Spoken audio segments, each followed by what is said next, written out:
He's the Lord of Minecraft, not the Light God King. This video is purely for entertainment and does not infringe on copyrights or laws. The rights to the novel and image belong to the original author. We do not claim ownership. Don't like waiting and want to listen to this fanfic in full now?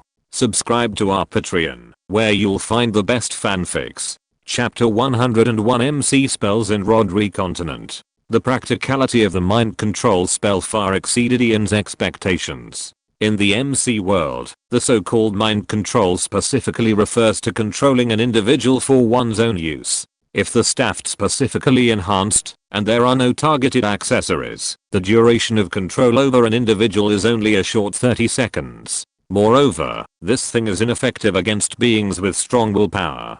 Therefore, in Ian's view, this spell is quite useless, and placing it on the staff is a waste of a precious spell slot. Initially, Ian did plan to abandon this mind control spell, but he had a whimsical thought about the Rodri Continent minutes. Although Dean's strength and realm are much stronger than Leal's, he clearly doesn't belong to the type whose willpower is strong enough to resist the staff's attack. That guy was stubborn at first, so I directly used the spell to control him, and then he confessed everything. Young Master Ian, this spell is very powerful. Returning the staff to Ian, Leal said with a serious face. Ian said with interest, "How long did the control last?" "How long?" Leal was stunned for a moment, somewhat puzzled. "Isn't it supposed to be permanently for our use after a one-time control?" "I only used the spell once. When I came back just now, he was still there weeping and repenting for not investigating the Dawn Church's information. And by the way, he was cursing King Bilka for his wolfish ambitions. He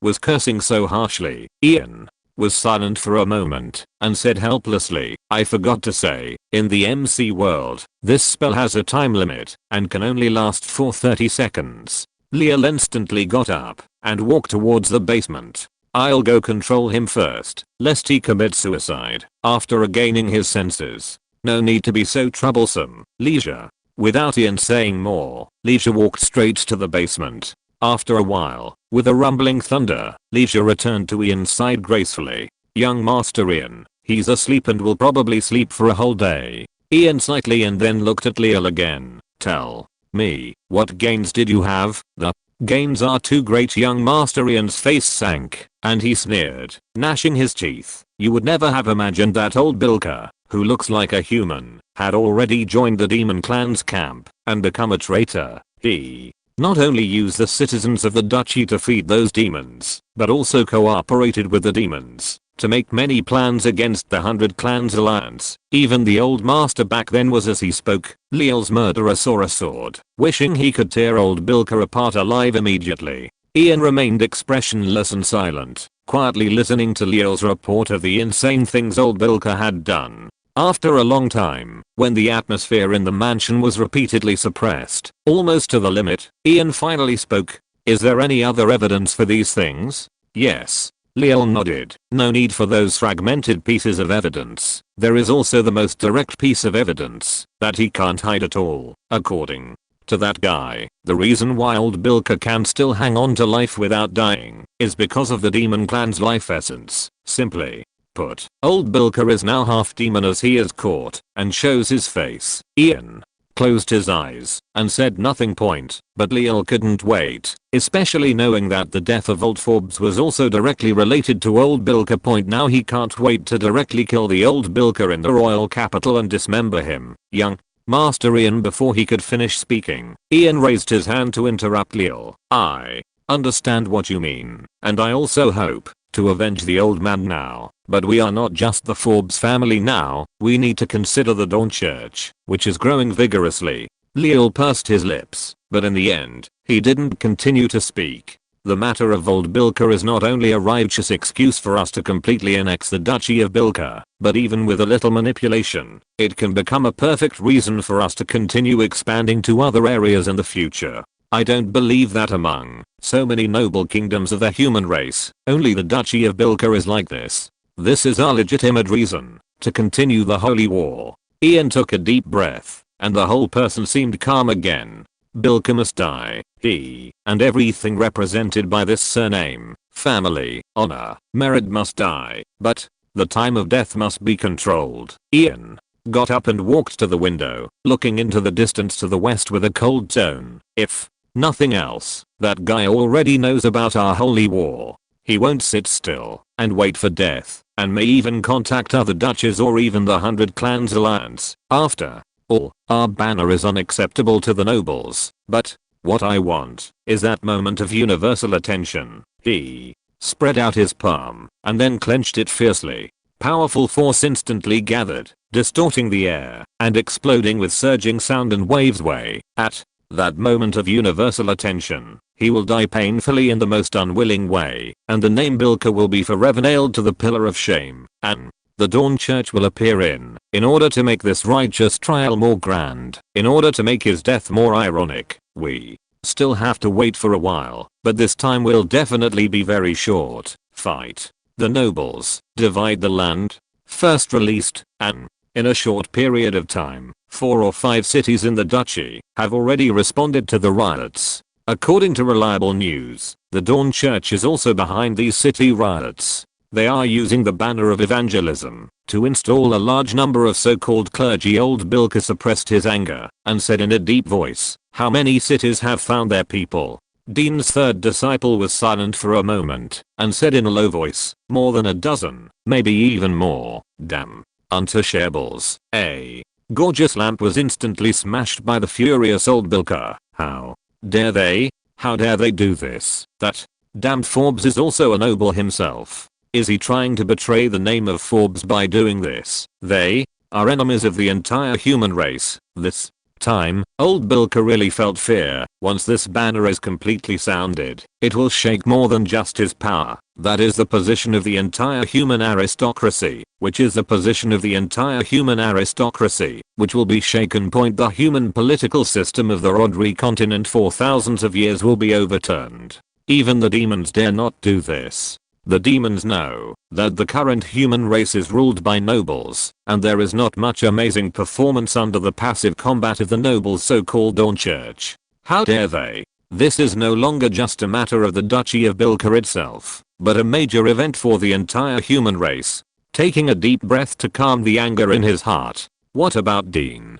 Is there still no news? Seeing the other party nodded, old Bilka became even more irritable. Walking back and forth in the bedroom, circling around Party's collar, and said in a deep voice, "Quickly spread this news. Spread it to all areas occupied by the human race. Also, condemn the Dragon clan in the name of the Bilka Duchy, a member of the Human Kingdom Alliance, for privately sending people to interfere in the politics of the Human Duchy and annex our country's territory to the CL100's Alliance. Especially mention the matter of the Wing clan." After the other party took the order and left, old Bilka sat on the chair and took deep breaths to calm his mood. Point: after a long time, he suddenly opened his eyes and said quietly, "In any case, the territory of the 100 Clans Alliance cannot be stayed in. The power of the slogan of fighting nobles and dividing land far exceeded Ian's expectations in just 5 days after the start of the war. As the Dawn Church is holy, the war won great victories in 13 cities repeatedly. The various territories of the Duchy of Bilka gathered to respond. Not to mention the cities that already have Dawn Church clergy. Even the cities where clergy have not yet settled have begun to riot. Moreover, according to the Wing Clan Warriors report, some people in these cities have already claimed to be Dawn believers and have formed groups to wait for the Dawn Church to recruit them. It can only be said that it is indeed a slogan that has been tested and verified by history. Point: in addition, the citizens of the cities that the Dawn Church enforces after fighting nobles and dividing land are really living a good life and eating their fill. Point: this attitude of following is naturally becoming more and more firm. Now, the Dawn Church's evangelism has entered the next stage and spreading spontaneously. If Ian had a faith value feedback system, it would definitely be ringing ding ding non-stop every day these days. In fact, not only the Duchy of Bilka, but all the surrounding human kingdoms have been affected. The faith of began dawn to spread like a virus, centered on the Duchy of Bilka. As for how those kingdoms react, Ian didn't pay much attention. With the current snowballing expansion of the silver armor pillar of the Dawn Church, Ian can say firmly speed one sentence. Everyone here is trash. Compared to paying attention to the attitude of these noble ruled kingdoms, Ian has more important things to do. He is going to bring the first person who does not belong to the Forbes family into the MC world. Chapter 100 and Sahani are entering the MC world. Your Holiness, what should I prepare? Should I bring my oracle scripture notes? Should I change into more formal attire? Take her to the MC world. Hania had entered this state of anxiety and anticipation. One moment, she was tidying up her clothes, choosing a few pieces of clothing that were not armor to match. The next moment, she was flipping through the oracle scripture, studying whether there were any precautions to take when going to the Aurora Heavenly Kingdom. Then, she wanted to share this unparalleled good news with her mother, who was still training the clansmen, but she forcibly suppressed the impulse. Leisha had expected. Hania didn't sleep for a single second all night. She didn't even lie down on the bed at all. Early in the morning, before dawn, Hania had been standing at the door for a long time. As soon as she saw Ian, who was still eating, Hania couldn't help but start asking questions. Finally, Ian, annoyed, spoke it one last time. You don't need to bring anything, just bring your piety and faith in the Aurora. If you ask again, I will consider whether taking you to the MC world was a mistake. This sentence was more effective than anything else. Hania immediately sat on the sofa in a serious manner and turned into a statue. Ian, finally relieved of the noise, slowly finished his meal. He instructed a maid to stay behind to look after the house, and then called the others to go upstairs. The current time is different from other times. The necessary stay behind personnel cannot leave during this time. Fortunately, there hasn't been any particularly urgent development work recently. The development of the Nether and the End has been successfully completed, and even many fully automated redstone buildings have been completed. Ian is in a stage of making money while lying down. Even if he just stares blankly and does nothing every day, the recovery and development efficiency of various resources is more than what Markov and the others consume in fighting. Take alchemy potions as an example. With the Redstone automatic potion brewing machine, the amount consumed by Markov leading more than 2,000 people in a day of fighting. As long as the materials are sufficient, the Redstone potion brewing machine can make it in an hour or two. And materials are currently the cheapest things in the MC world. Simply put, the Aurora Holy City has already built 6 super large warehouses for storing monster materials. Even in the newly discovered village station near the Wizard Tower that Ian and the others recently developed, 2 such warehouses have already been built. If there is anything in the current mod-free MC world that needs to be developed, it is probably ancient debris and the Warden. However, these 2 things are not important to Ian, and are not even as important as slaying the dragon. Netherite equipment is indeed very strong, but Ian has the Batau sword mod, as well as witchcraft and the Twilight Forest mod. In the future, there will be more and more other mods. Netherite equipment is generally a priority for Ian. A diamond enchanted set is enough for a long time. If you really want it, you don't have to let Ian run around in the netherworld himself. When Markov returns with the most loyal Dawn Knights and Uriel and the others, the search for ancient debris mines will be handed over to them to use human seed tactics. Not to mention the Warden, the risk and reward are not even equal, and the blood loss is almost the same kind of technology is not something that can be used casually in the real world, just because it is easy to use in the game. Life is only one, and Ian doesn't want to gamble. This time entering the MC world, the actual development work to be done is to swipe a few spellbooks and simply plan the future development route of the second village base towards the city, and go to the Twilight Forest. There are still many treasures in the Twilight Forest that must be collected, such as the Time Tree, which even seems more outrageous after being placed in the Rodri continent. Various tools of the Twilight Forest.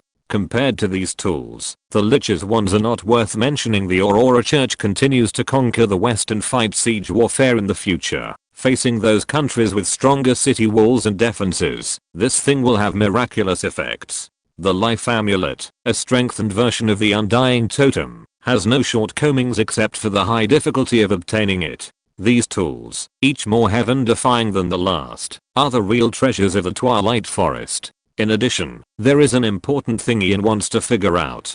From the time the End Castle map was added to the Twilight Forest mod to the time he ran into luck and came to the Rodri continent. It has been about 9 years to this day. Ian still doesn't know what the boss in the end castle looks like, or what its name is. Ian suspects that the boss of the end castle is still a PPT on the developer's side, although he doesn't have much hope. What if the Twilight Forest mod given by the MC World Gate has foresight and creates the boss of the end castle? Thinking about the development work to be done after entering the MC world this time, Ian quickly took back to the Aurora Holy City, to the highest sky island where he was. Recently, under everyone Leisha's management, this sky island has become more and more like the Garden of Eden. Especially when standing on the edge of the sky island and looking down, the vast Aurora Holy City comes into view. That is, there is a lack of popularity, otherwise it would be more vivid. In the future, when this place is opened, many loyal believers will migrate in.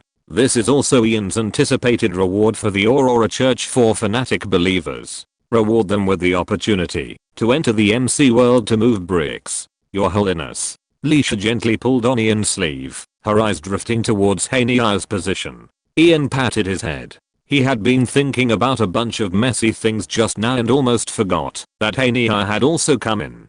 The instructions he originally planned to give were also temporarily swallowed into his stomach, and Ian put on the demeanor of the Pope again. Fortunately, Hania didn't notice Ian's change in temperament at this moment. Or rather, she didn't come back to her senses at all. She just stared straight at everything in front of her hand, and the white clouds are within reach. Although she usually flies into the sky and roams among the clouds, this time, she feels different. Everything here reveals a sense of freedom, peace and pure fairy tale. Unlike the Rodri continent, which is always shrouded in the shadow of the demons, even the sky is not free. Looking down is a magnificent city. Compared with this city, the starting place seems a bit secular. The only drawback is that there are not many people, and it looks empty. The expected Aurora did not appear, but Hania had already expected it time point after seeing that the legendary Aurora Heavenly Kingdom was in Ian's bedroom. Hania had long been convinced that Ian was the Aurora point. What's more, Leisha had told her in advance that after entering the MC world, she would have 1/3 of Ian's physique point. This 1/3 has given Hania an omnipotent feeling. Who else but the great Aurora can have such terrible power? Hania didn't know how to describe her current mood point. A dream come true? Too superficial. If I had to say it, it would probably be a dream-like scene, where a pilgrim finally saw the truth manifested before his eyes as he wished. That indescribable dream made Hania want to cry. Is this where you, Chief Inquisitor Leisha, are usually located? Hania couldn't help but put her hands together. Although she seemed to be asking Leisha, she was actually looking at Ian eagerly. Ian nodded with a chuckle. This will also be a place where you will spend a lot of time developing and working in the future. I said, from the moment your party welcomes you to step into the MC world, the MC world will completely open its arms to you. Saying that, Ian's expression became a little serious, and he said something meaningful to Hania that only Lyle and the others could understand. Hania, welcome to stand in the real Aurora. Ian, who suddenly became serious, made Hania a little at a loss. But she quickly recovered, and immediately put one hand on her chest and replied solemnly, "Thank you, Your Holiness, for your recognition of me. I will work harder in the great Aurora Heavenly Kingdom in the future, and I will never let you down." Very good. I believe in the loyalty of your faith. Similarly, the MC world will also match the feedback of your faith. Ian nodded with satisfaction, but his eyes wandered over Hania's wings again. After pondering for a long time, Ian finally spoke. "Hania, now I have the first job to give you. Your Holiness, please speak. I will perfectly complete any job and never let you down." Hania looked at Ian with a serious face, and the latter pointed to the sky. "Try it, Hania. See if you can fly as freely in this world as you can on the Rodri continent." Chapter 103 Disaster Patrol and Undead Totem? Grab them. Hania had passed the test of the MC World Gate, so naturally, she would execute any of Ian's orders without hesitation. Even if this order, which allowed her to fly freely, seemed a little strange, Hania still gently spread her wings and soared through the sky like an arrow released from a bow point, enjoying the more free sky of the MC world. Even though Hania clearly remembered to maintain a proper demeanor in front of Ian, She couldn't help but cheer. Flying here was more comfortable than in the road continent. Hania flew more and more happily. This was the most pleasant flight in her memory. Watching Hania shuttle through the sky, Ian couldn't help but smile happily. So, it wasn't just that the MC world could empower the road continent. In some cases, the road continent could also give back to the MC world. For example, the road continent had sent Ian a group of aerial sentinels that were particularly important in the MC world. Dragon. Ian's development of the MC world would be on a fast track after the winged folk entered the MC world and didn't seem to have done anything yet. But just from the fact that she helped Ian prove that the winged folk could still fly in the MC world, she had already made an outstanding contribution. However, Hania was ultimately restrained. After flying for a few minutes, she returned to Ian's side. "Sorry, Your Holiness, I was a little too excited." Ian smiled and patted Hania's wings, softly saying, "It's okay, this is the MC world. To release your nature to the fullest is the best survival rule in this world." "I understand," Hania said with a serious face. "The oracle scripture says that in the Lord's paradise, everything is in its true and pure form. Horses can run freely, and birds can fly as high as they want. The desire and joy of life itself is what the Lord wants to see." Ian smiled and didn't explain. What he had just said wasn't just lip service. Liberating one's nature and daring to imagine was the survival rule of the MC world. In the end, the MC world was a world where imagination could be realized infinitely. The richer the imagination, the more developed the MC world would be.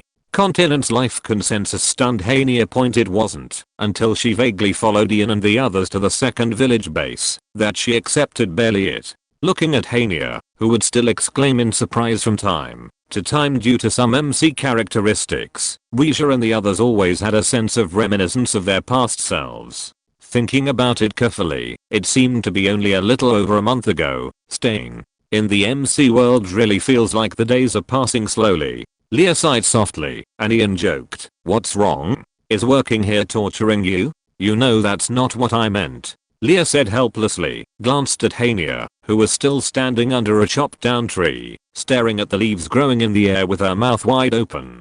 Then she lowered her voice and said, "Young Master Ian, after the dawn knights and night watchers are stationed in the dawning heavenly kingdom, you may have to arrange more faceless ones. Although the dawning divine sect has become very powerful, the news of the dawning heavenly kingdom is not suitable for external circulation and must be restrained. Otherwise, let alone the demon race, the 100 Clan Alliance will also take action. We cannot fight against the whole world alone right now." Ian nodded slightly and said softly, "I understand what you mean, but the MC world will have its own screening process. Pay attention later. If anyone is blocked outside the gate of the MC world, quietly take care of them." Leah nodded. He hadn't come to the MC world during this time, so he didn't know much about Ian and the others' development work these days. He only knew that Ian had been focusing on magic with Risha and the others these days. As for this new village, he knew it very well. Ian had already placed the remaining teleportation points here. Imagine boldly, and don't consider whether it can be realized. Farm. Leah carefully observed this new village. It had to be said that with the operation template of the first dawning holy city, the improvement and construction of this village went more smoothly. As far as he knew, it had only been a little over a week from discovery to development and use, and the actual development and construction time was only 3 or 4 days. Due to the wizard tower included in the distance of the village, this village would most likely be specialized in the direction of magic in the future. That was also known as the Magic Holy Land. Also Ian's requirement. Young Master Ian, why are there so many villagers here who haven't been locked up? Walking through the village, Leah looked at the villagers passing by in confusion. His young Master Ian shouldn't be so generous. These villagers were all his private biological batteries after the basic construction was completed. I've been busy making magic wands these days. Anyway, the villager trading center in the dawning holy city is large enough, so it's basically not needed here. I see. Leah suddenly understood and asked curiously, then there's no need to keep the villagers outside the village, right? Even if there's a mob tower, some zombies will still wander over at night. Outside the village? Ian was stunned for a moment. Although he really didn't care much about the villagers in this village, it was impossible to release these biological batteries into the world. Had seen two words clearly flashing in Ian's eyes: surprise. Clearly, Ian had only smiled when he first defeated the Wither and obtained the Nether Star. Now, seeing a few common biological batteries, there was no need to be so excited, right? Could it be because these biological batteries were of a rarer color? It wasn't impossible. Lear thoughtfully stroked his chin point. He remembered that Ian had repeatedly told him not long ago that the villagers arranged in the automated farm must be black, and they had to be whipped with a leash from time to time. It seemed that Ian really had a collecting hobby, and villagers were also the type he liked to collect. Good fellow. What a good fellow. After a long time, Ian reluctantly opened his mouth with excitement. Villagers outside the village with flags on their backs, holding crossbows, and sitting on the back of a cow that was also grey. If Ian didn't have considerable self-control, his saliva would have dripped down at this moment. Lear realized the problem, and seeing Hania also walking over, Lear's tone suddenly changed and he whispered, "Your Holiness, are there any problems with those villagers outside the village? They are not called villagers." Ian shook his head with a smile, not even glaring at Lear and the others, staring straight at the guy on the cow's back. "That's an Illager patrol." "Illager patrol?"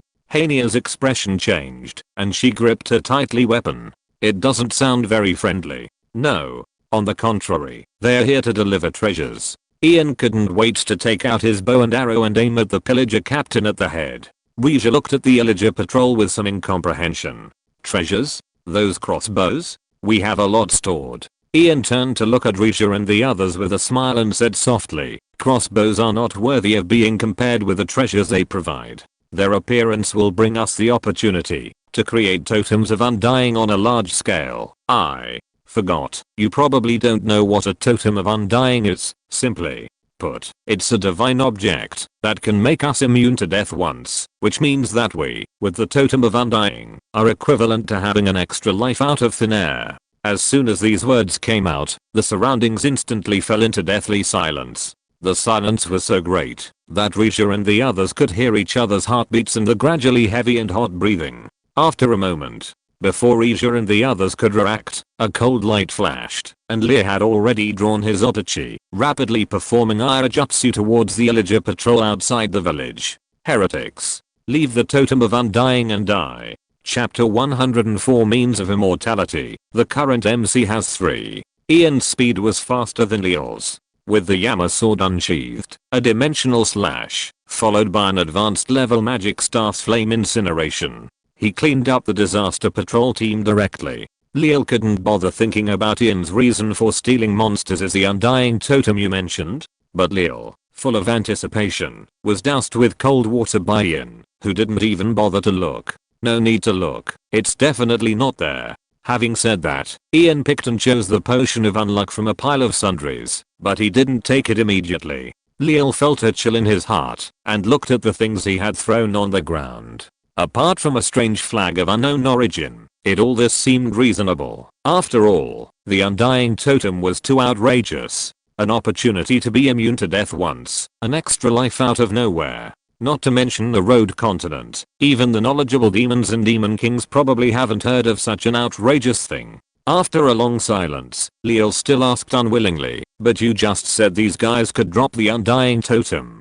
"I didn't say that." Ian shook his head and said helplessly, "You were too excited and misheard. I said the arrival of these guys could create an opportunity for us to get the undying totem. An extra life to waste, be dropped by casually killing a wild monster on the roadside?" Leal pondered for a long time and shook his head, saying, "I don't understand."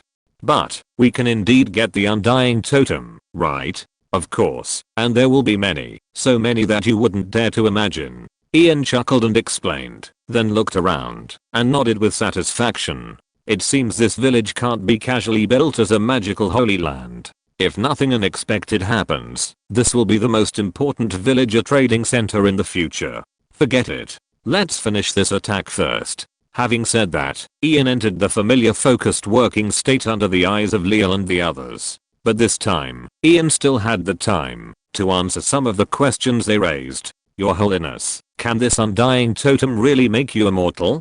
How does it sound so bizarre? Before Ian could answer, Hania, who had just entered the MC world, showed an attitude even more convinced than Regia and the other veterans. Hi, Inquisitor, how can you question the great Your Holiness Pope?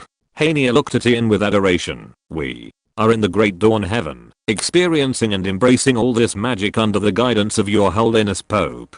Compared to the great dawn heaven, what is a new life? Regia pursed her lips, looking at Hania with a face of suspicion about life. At that moment, feeling Hania's loyal gaze, Regia wondered if she was the newcomer. What Hania said is actually correct. Freeney, get a villager over here for me. After directing Leal to dig a pit and place a bed in the designated area, Ian turned to look at Regia and the others. Compared to the MC world itself, the undying totem is indeed nothing. After the excitement of seeing the pillager captain just now, Ian had calmed down a lot. Point after all, Hania was here, and he couldn't be too excited, losing the Pope's dignity. In fact, there are already 3 similar means to the undying totem in our current MC world. 3. A shocked voice came from the tunnel behind Ian. Although he couldn't see the person, he could imagine Leal holding a hoe and looking up at the sky with a dumbfounded expression. Your Holiness, the villager is here. Just at this moment, Freeney happily sailed the boat with the villager to his side. After Leal puts the bed down over there, send the villager in, Ian instructed, and then continued to explain to Regia and the others. Undying totem, life amulet, and a master level spell called Heroes Undying. Among them, the undying totem and the life amulet can be used to add a life, immune to 1 death. Heroes Undying is amazing. It can designate the resurrection of an ally who has been dead for more than 15 seconds, which is the resurrection magic that is said to be impossible to exist. These words successfully present point at this time. Hania couldn't say everyone with a calm face. In the great dawn heaven, everything is normal. After all, everything Ian said at the moment was a bit shocking. Your Holiness. Leal didn't know when he had silence climbed out from below, looking at Ian with an eager face. After wriggling his lips for a long time, he whispered, resurrection. Can it really be done? Of course. Ian understood Leal's thoughts and didn't keep him in suspense, nodding heavily. Although the restrictions for using Heroes Undying are very high, requiring both parties to recognize each other as allies, and the spell is difficult to obtain, resurrection is indeed possible.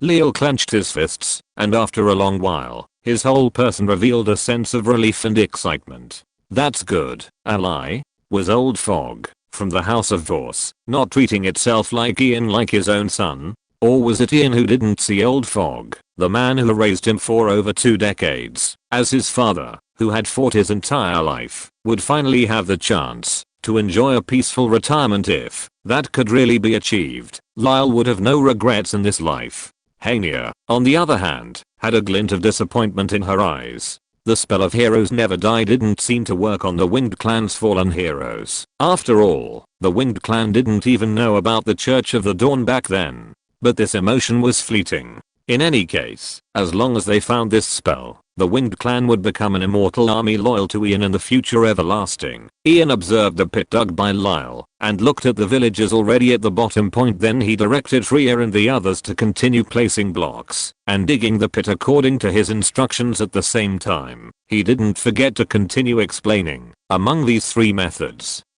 in terms of convenience, the Totem of Undying is not as good as the Amulet of Life. In terms of effect, it is not as good as Heroes Never Die, which can resurrect those who have already passed away. Especially since the Totem of Undying is a one-time use item, it is undoubtedly much worse compared to the reusable Heroes Never Die.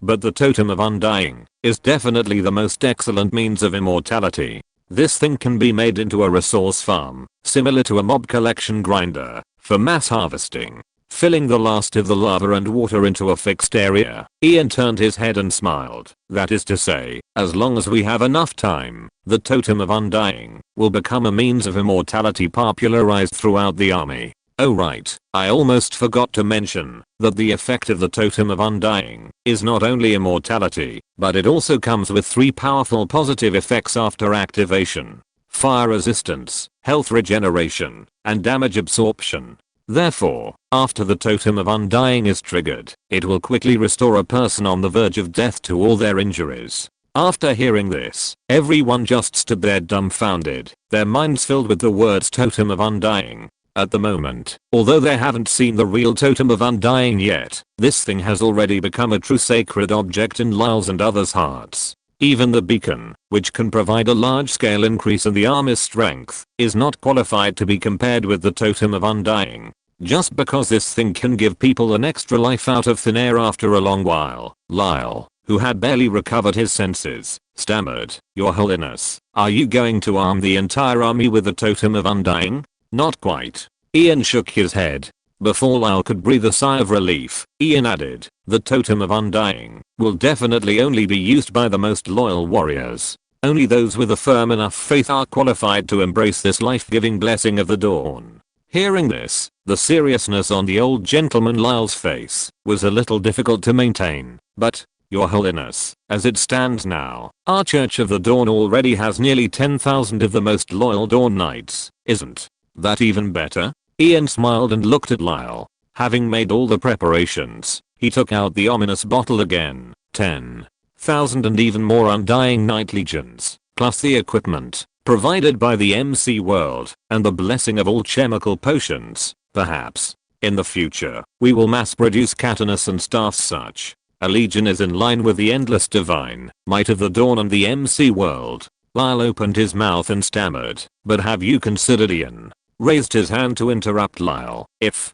you're worried about the quantity, then don't say it. The appearance of the Doom Patrol here basically confirms that the Pillager outpost is also nearby. The opportunity to mass produce the totem of undying infinitely is already within reach." Lyle pursed his lips and said softly, "No, I don't mean that. It's just, at this moment, Lyle, who had been in charge of the Church of the Dawn's missionary affairs for a long time, surprisingly didn't know how to organize his words. Without considering the future, just looking at the present, 10,000 loyal and unwavering Dawn Knights, plus MC equipment, horses, and all chemical equipment potions, each comparable to an intermediate Knight point finally, paired with one totem of undying per person, or even more. The flames of ambition in Lyle's eyes grew increasingly fervent. After a long while, Ian finally finished building the farm to easily trigger raids, and use the ominous bottle. "Let's go. Now is the time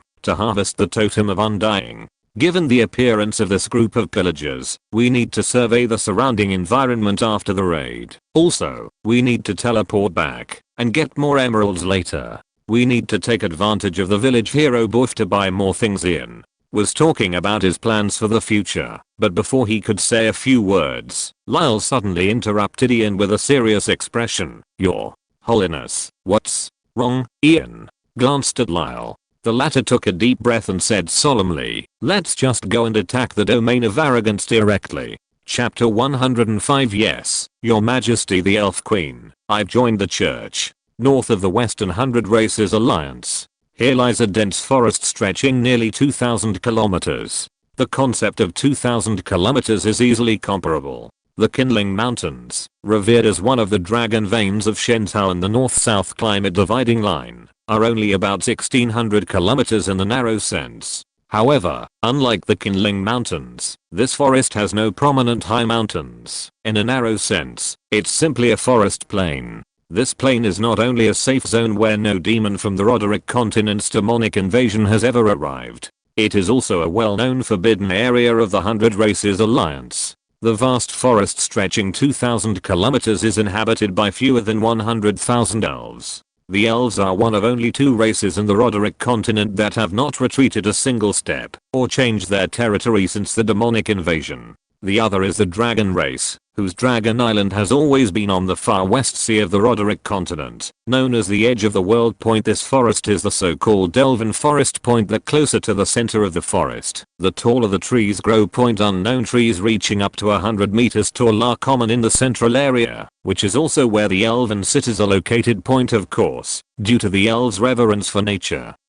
It's absolutely forbidden to break ground and build cities. The so-called cities are aesthetically pleasing and harmonious treehouse clusters, green and eco-friendly housing is what the elves pursue. Natural environmentalists, and within a dome-shaped palace covered in verdant vines. Fishley, who had traveled for nearly a week, almost crossing the entire territory of the 100 Races Alliance, rushed here without even taking a break upon her return. Passing through the defenses of many more powerful elven warriors and mages, Fishley soon stood before a doorway decorated with exotic flowers and rare herbs. Before she could knock, the door naturally opened, and a refreshing floral fragrance accompanied by a gentle and ethereal female voice emanated from the pure white light behind the door. "Welcome back, Fishley." Fishley quickly stepped through the light curtain and disappeared. The door gradually closed, eventually vanishing into the air. Passing along a mossy path, Fishley soon saw the great tree whose trunk was covered with the vicissitudes and marks of time. Lush foliage hung with emerald green fruits, which emitted flickering light with each breath. To others, it was just a glowing fruit, jokingly called a hanging lamp on the tree. But in Fishley's eyes, each fruit contained a curled up newborn elf. They were the hope of the elves, the supreme source of life for the elves, the ancient tree of life. However, the seemingly vibrant tree felt increasingly weak to Fishley. Fishley clasped her hands together, closed her eyes, and bowed deeply to the ancient tree of life. The seemingly youthful young man was called Grandpa Rock. "I'm back." The elf before she was the most senior druid mage in the entire clan, an elven sage who had lived for over 800 years. He was also the strongest elf in the clan, second only to the queen. Elves never age throughout their lives, only aging rapidly within a single day, when their lifespan is about to end. However, no elf has died of natural causes in over 100 years. This also meant that no elf had lived to a ripe old age in over a century. It's still the same. Another new magicless one was born while you were out these past few days. Hearing this, Fishley's beautiful brows furrowed slightly. The clan point, the most intelligent elf race should not have such prejudice. "The queen is waiting for you. Go." Queen sitting in a quiet and elegant pavilion, gazing at the ancient tree of life, wearing a simple emerald green dress and an emerald green crown. The queen, all in green, had skin that seemed to glow. Compared to Fishley, the elf queen had a more mature charm. From the back, she was truly a goddess capable of toppling empires. "Your Majesty, sit down and talk." The ethereal voice entered Fishley's ears, carrying the rhythm of nature, smoothing out Fishley's anxiety. "Henderson and the others didn't come back with you. Did something happen?" A butterfly to the cup in front of Fishley. A canary flew over with a kettle to pour tea. "Thank you, Your Majesty." Fishley picked up the teacup and took a sip, then said seriously, "I have a particularly important discovery and information that I need to report back quickly." Henderson and the others stayed there. "There's no danger." The elf queen turned to look at Fishley, her gaze more ethereal than her voice. "Is there a problem with that batch of new demonic species? Or can't it be solved?" "It has been completely resolved." Fishley pursed her lips and continued, "However, when we arrived, that batch of demons had already been dealt with." The elf queen became interested and asked curiously, "Was the demonic plague eradicated?" "No, quite the opposite. The newest novels are first published at." Fishley took a deep breath and said seriously, "Your Majesty, do you believe that a life that has been zombified by demons can be restored to its original life essence form without any sequelae?" The elf queen's beautiful eyebrows furrowed slightly, and after a long while, she said, "Such a thing has never happened in the more than 200 years since the demons invaded the Rodri continent. That's a miracle equivalent to resurrection. No, it should be called a divine miracle." "That's exactly what I want to say, Your Majesty." Fishley paused, a trace of excitement flashing in her eyes. "The Roderick continent is about to change. We witnessed the descent of God." "What?" The elf queen, who had always remained unfazed even when facing the demonic army, as if strolling in a garden. Surprisingly, Fishley saw the astonishment on her face. Fishley didn't waste time, quickly organizing her words to tell all the miracles she had seen in the land of origin in the past few days, from the initial encounter with the Church of the Dawn in Tree Crown City to witnessing countless miracles and legends in the land of origin. From Ian summoning the Ender Dragon to instantly annihilate an entire small abyss of demons, to all the content she discussed with Ian afterward. Fischli told the elf queen as briefly and concisely as possible. After a long while, the elf queen came back to her senses, her ethereal eyes flashing with complex emotions that were difficult to define.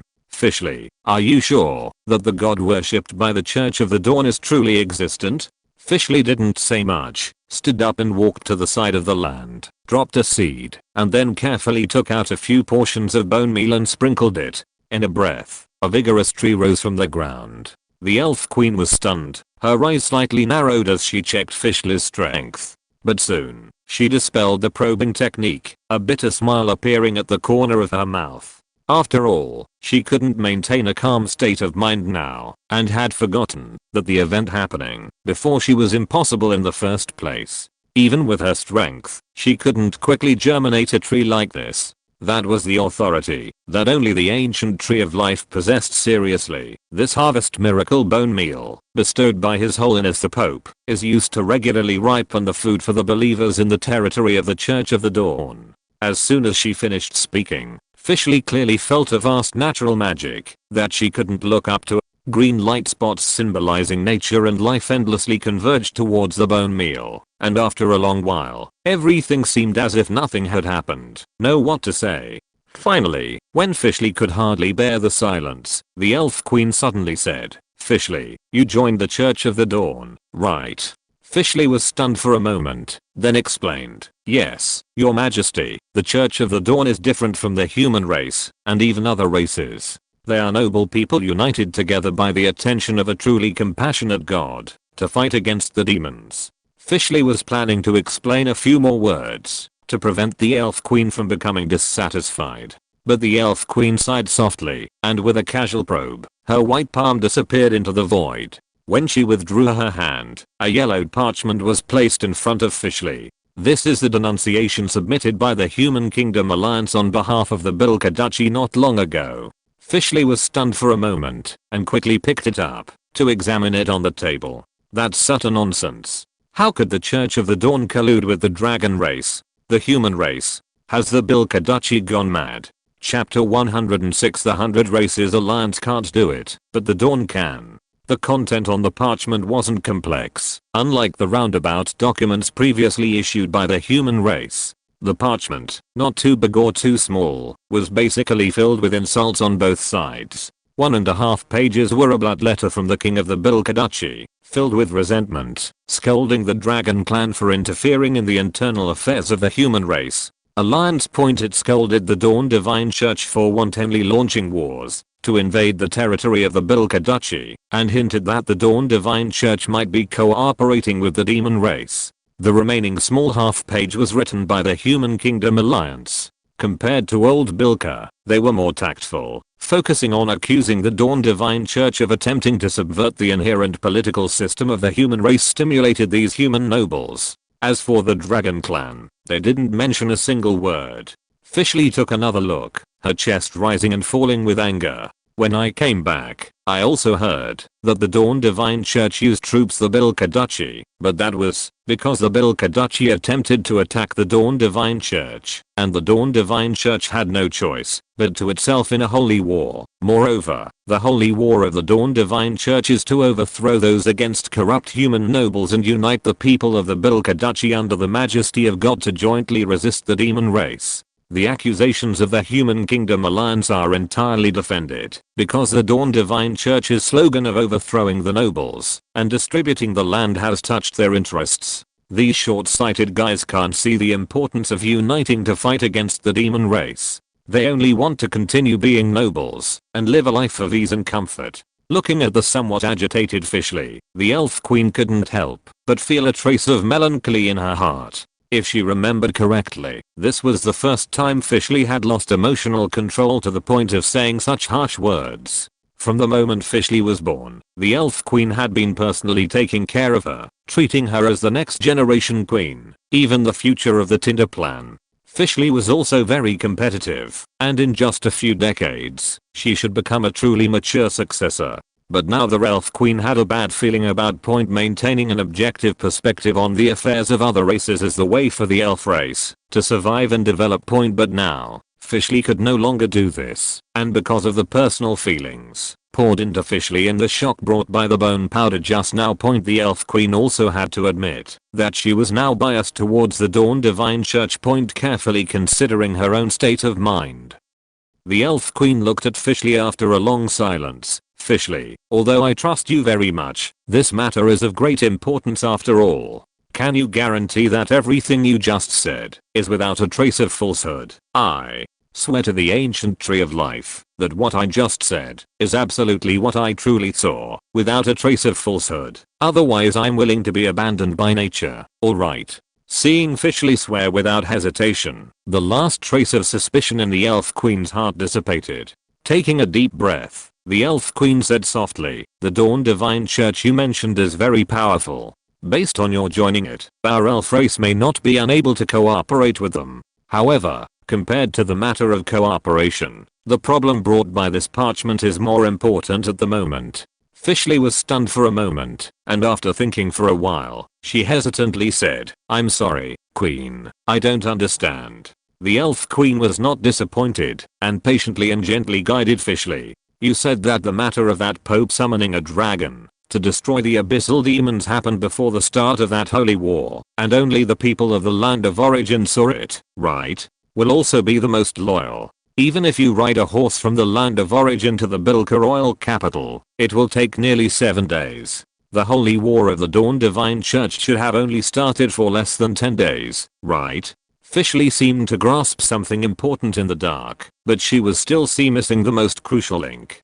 This denunciation letter was sent to the 100 Races Alliance 6 days ago. Fishley's face changed, and she looked at the elf queen with some shock. The time doesn't match. Yes, the elf queen slightly, looking forward to Fishley's next words. If calculated according to this time, then the only ones who can transmit messages so quickly are the winged race, but the winged race's loyalty to the Dawn Divine Church and to His Holiness the Pope is beyond doubt likely to be colluding with the demon race, and perhaps it's not just the is that Pope's dragon very powerful? The elf queen suddenly asked.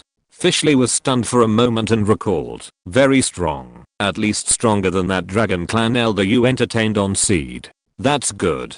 Dragon Clan will send someone over? Definitely. Duchy of Bilka. Hearing this, Fishley couldn't help but feel a little helpless. Formidable strength of the Church of Dawn.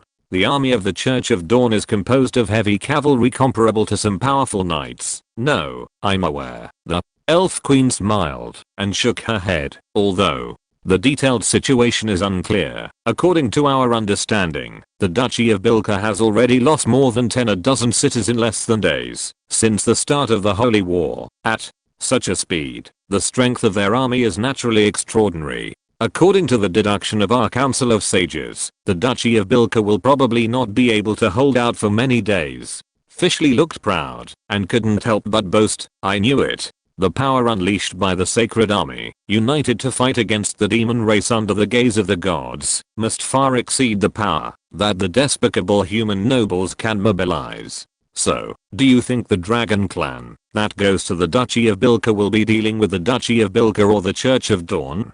Fishley was stunned. The elf queen looked up at the ancient tree of life and murmured, this must not be the idea of the Bilka royal family. They wouldn't dare to provoke the Dragon Clan. If I'm not mistaken, it's probably a scheme of the demon race. It's just, what exactly did the demon race promise them? That they are willing to abandon their kingdom and embrace the demon race? At this time, Fishley slowly reacted and said anxiously, Your Majesty, are you saying that from the beginning, this letter of denunciation was a plan by the demon race to have the Dragon Clan come to the Bilka Duchy area to deal with the Church of Dawn? Perhaps. The elf queen hesitated again and again, but still nodded to temporarily acknowledge it, but she always felt that something was not quite right in her heart. Denunciation has already angered the Dragon Clan. If the Dragon Clan also learns that the Church of Dawn can control dragons, it may cause the Dragon Clan to fight with the Church of Dawn. At that time, the demon race only needs to wait for an opportunity to wipe out the Dragon Clan and the Church of Dawn in one fell swoop. But although the Dragon Clan is arrogant, they also revere the strong. If the dragon of the Church of Dawn is even stronger than the Dragon Clan elders, they will definitely submit immediately. The elf queen seemed to be answering Fishley's doubts and comforting her. But in reality, the elf queen was more focused on sorting out the increasingly confusing mysteries in her heart. According to Fishley's statement, the demon race had been severely dealt with by the Ender Dragon once, and the demon race should have an assessment of the Ender Dragon's strength point. If that's the case, why insist on attracting the dragon clan over, and the human race? The collusion between the Duchy of Bilka and the demon race can be considered to have surfaced. But how many human duchies and kingdoms are still lurking in the unfathomable cold pool, secretly contacting the demon race? The more the elf queen thought about it, the more of a headache she got. Since the defeat of the 100 Races Alliance in the 4th Anti-Demon War, the water of the 100 Races Alliance has become increasingly turbid. Elf Queen chuckled and shook her head. Aren't you very confident in the Church of Dawn? Of course. Fishley decisively, and the worry on her face was swept away. She said solemnly, under the guidance of His Holiness the Pope and the Dawn, the holy war of the Church of Dawn will surely be a complete victory. She finally couldn't help but increase her tone slightly. Fishley, I don't object to you joining the Church of Dawn. As you said, the Church of Dawn has a firm will to fight against the demon race, and may even have the support of a true god. But don't forget your identity and your mission. Fishley, interrupted the elf queen. It could be seen that she didn't really want to hear about topics related to the Fireseed project. Compared to that, Your Majesty, my return this time is not just to deliver news from the Church of Dawn. Fishley stared straight at the elf queen and said in a low voice, I told His Holiness the Pope about the situation of the ancient tree of life. You told other people about the ancient tree of life. Before Fishley could finish speaking instantly, the elf queen instantly raised her voice and interrupted her, then asked somewhat anxiously, do the clansmen who went with you know? No, that conversation was only between me and His Holiness the Pope. Hearing this, the elf queen was slightly relieved, then said helplessly, Fishley, it's not that we haven't tried to find other races to help, but as you know, the situation is the same. This time is different. Fishley looked at the elf queen with a solemn expression. Under the astonished eyes of the elf queen, she carefully held up the bone powder. Chapter 107, Fishley's Advance. Must pour milk on the ancient tree of life. These are 2 dawn miracles bestowed upon me by His Holiness the Pope. You have already seen one of them, possessing a more condensed and powerful vitality, capable of rapidly catalyzing bone meal for plants. The elf queen subconsciously wanted to retort that it was impossible. In her hundreds of years of existence, she has mastered many ways to remove curses, passed down from the previous generation, researched by herself, and created on a whim, while exchanging magic with others. When it comes to dispelling curses, perhaps no one on the entire continent of Roderick is more professional than the elf queen. And within her own professional field, the elf queen can say with great certainty, there is absolutely no panacea in this world that can remove all curses. Moreover, this medicine is actually a barrel of ordinary milk. Even if it's a miracle, shouldn't it at least abide by the basic laws of the continent of Roderick? Even if this barrel of milk emitted a light, she could barely believe it a little, but out of respect for Fishley, and because Fishley was also well intentioned, the elf queen did not directly speak her mind. But even if she didn't say it, it didn't mean Fishley couldn't see the elf queen's full of doubts about this. Your Majesty the Queen, Fishley said calmly, I know that you are the most outstanding curse dispeller on the continent of Roderick. Naturally, you will not believe such a thing. Perhaps, you may not even believe that the dawn truly exists. But please forgive me if what I say next is a little unpleasant. What is the basis for your judgment? Hundreds of years of life experience? But if we follow the old experience, a life that has been infected and corrupted by the undead demons will never be restored to a human. According to experience, there is no spell or substance in the world that can instantly catalyze the emerald spirit tree of our elven forest. But now, Fishley pointed to the emerald spirit tree that had been catalyzed by bone meal and had grown to the point where it needed to be looked up to. Fishley looked at the elf queen with a serious face. She said earnestly, miracles that were impossible and shouldn't have appeared have all appeared. Then why can't milk solve all curses? Why can't exist? Your Majesty the Queen, if you have tried everything you can try and it's all useless, why not try a real miracle? The elf queen was silent. Just as Fishley said, although she had not personally witnessed the many miracles of the Dawn Church, the bone meal did take effect right under her nose. The emerald spirit tree also suddenly grew to its current size right under her own eyes. In any case, the miracle of bone meal has at least yielded a tangible result. You mean, experience cannot determine everything, but the ancient tree of life is, after all, related to the lifeline of our elves. Moreover, there are still many unborn elves on the current ancient tree of life. If we use this bone meal and milk to affect the ancient tree of life. Fishley thought for a moment and shook her head. It shouldn't be like that. Bone meal has a very strong beneficial catalytic effect on plants, and I have observed it many times, and it will not harm the plant itself after catalysis. So fragile. After all, many of the methods we used to try to solve the problem ourselves before were not considered gentle. Looking at Fishley's determined face, the elf queen couldn't help but smile bitterly. She estimated that, even if she didn't agree to Fishley's use, she would secretly try it herself later. The elf queen suddenly wanted to see the Dawn Church with her own eyes and meet the legendary Pope. She really wanted to ask Ian face to face what he had said to Fishley that had instantly transformed her painfully cultivated heir apparent into this appearance. But to say it was questioning was not entirely true. The elf queen was actually very satisfied with Fishley's current changes.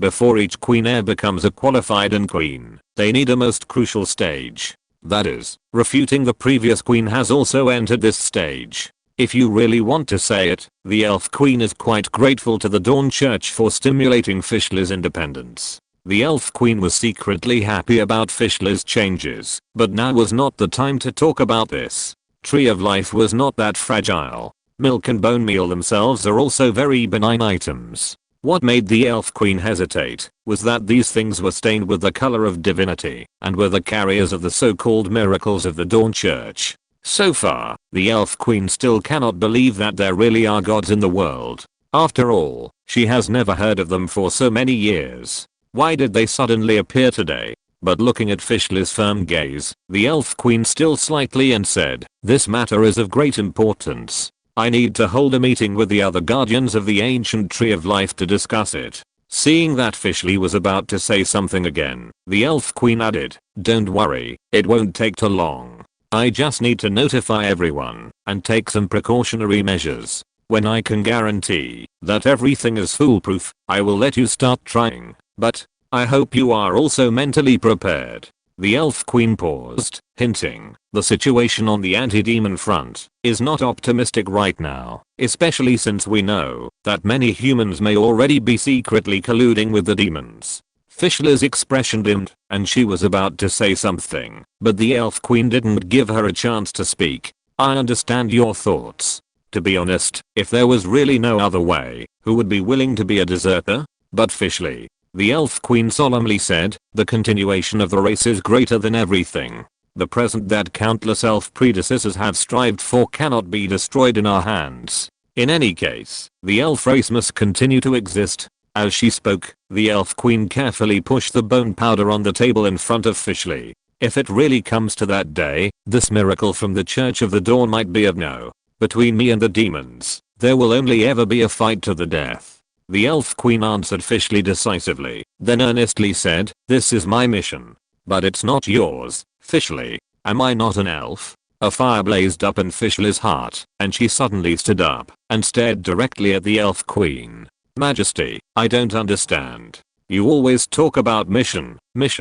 But before I receive this mission, I'm first and foremost an elf. As an elf, isn't the highest priority mission to fight the demons to the end?" Fishley angrily pointed outside the pavilion, her tone full of disappointment and anger. "Also, Your Majesty, the Tree of Life has been corrupted. But have the noble souls of the elves also been tainted? Have you heard? From Grandpa Rock to other elf warriors, they all call Califer and the others demonless ones. Are they not elves? Weren't they also born from the Tree of Life? Our clansmen? Aren't they also trying their best to resist the demons? Why does the elf race, which prides itself on being the smartest race on the Rodri continent, now have such terrible prejudice?" The more Fishley spoke, the more agitated she became, completely ignoring the elf queen's somewhat depressed expression. Fishly then pointed to the parchment on the table, indignantly saying, "We despise the human race's surrenderism, so why do we equivocate about our own escapism? Do you know? His Holiness the Pope says this is a double standard. Surrender and escape are equally inferior. This is my own idea. I don't deny the necessity of the elf race's continuation, but this spark will definitely not be me. Make. We are not without hope. Dawn has come. His Holiness the Pope has come. Why can't I, as an elf, fight the demons to the end in an upright manner?" Fishly excitedly said a lot, panting as she looked at the elf queen. The two were speechless. After a long while, Fishly bowed deeply. "I'm sorry, Your Majesty, I lost my composure, but I don't regret what I said to you today. If the elf race also gives up the heart to actively resist the demons, and loses the will to defend our Rodri continent, please allow me to leave here. I have sworn to the Dawn that I will forever follow him and His Holiness the Pope in conquering the demons under the loving gaze of the Dawn." As she spoke, what she had seen and heard in the land of origin and her communication with Ian seemed to flash before Fishly's eyes again. No prejudice, no surrenderism or escapism. Even the winged race, who had done wrong in the past, as long as they had a firm heart to resist the demons and faith in the Dawn, everyone can live together harmoniously and fight side by side. Returning to the elf race, Fishly, who was tired of hearing about the Tinder plan and the demonless ones, really missed the land of origin point. Perhaps that is the most suitable place for her, just like what Ian said to her before she left. The demons are the despicable invaders. Those who should surrender and escape should never be us.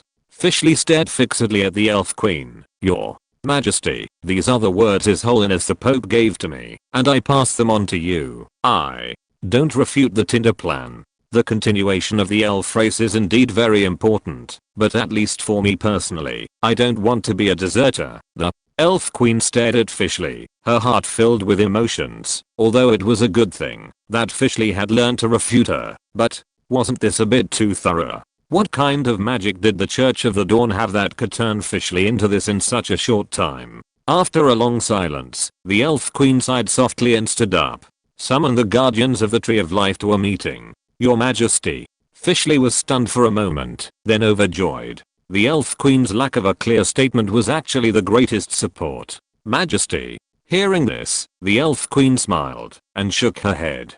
"Don't thank me, thank your Church of the Dawn. To be honest, although I haven't seen that Pope in person, I have to admit that I have indeed learned a very meaningful lesson from him."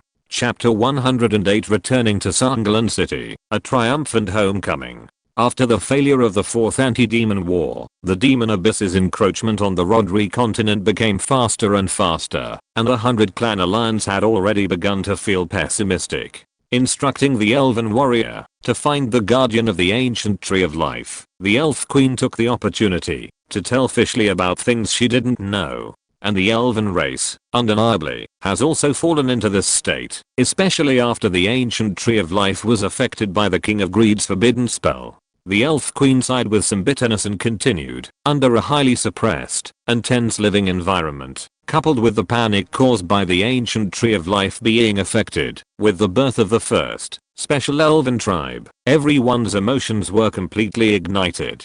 Looking back now, perhaps we also transferred our fear and anxiety to Caliphar and the others. They didn't do anything wrong. We were the ones who were wrong. If we hadn't been careless in the first place, how could the King of Greed have affected the ancient Tree of Life? It's just the fact that I need to be reminded by others to realize this is really a dereliction of duty. I'm no longer a qualified elf queen." Hearing this, Fishly became anxious. She quickly explained, "Your Majesty, please don't take it too seriously. I didn't mean to blame you. You have already been very dedicated."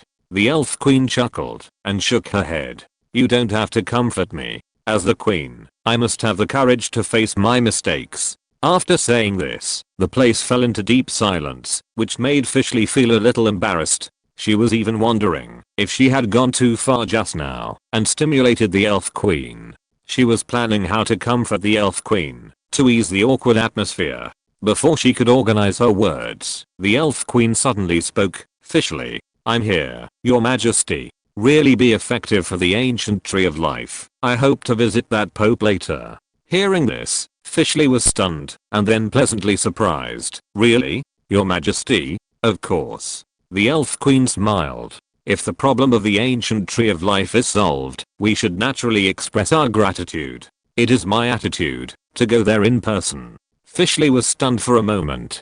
From the Elf Queen's words, she seemed to realize that the Queen didn't just mean that. After thinking for a long time, Fishley's eyes lit up, and she said thoughtfully, "Then, what if the problem of the ancient tree of life is not solved?" The Elf Queen turned around and stared straight at Fishley. Elf Queen remained non-committal and turned to look at the few powerful elves who were rushing over from a distance. The idea that was only a seed in her heart gradually grew into a long-lasting heartfelt voice.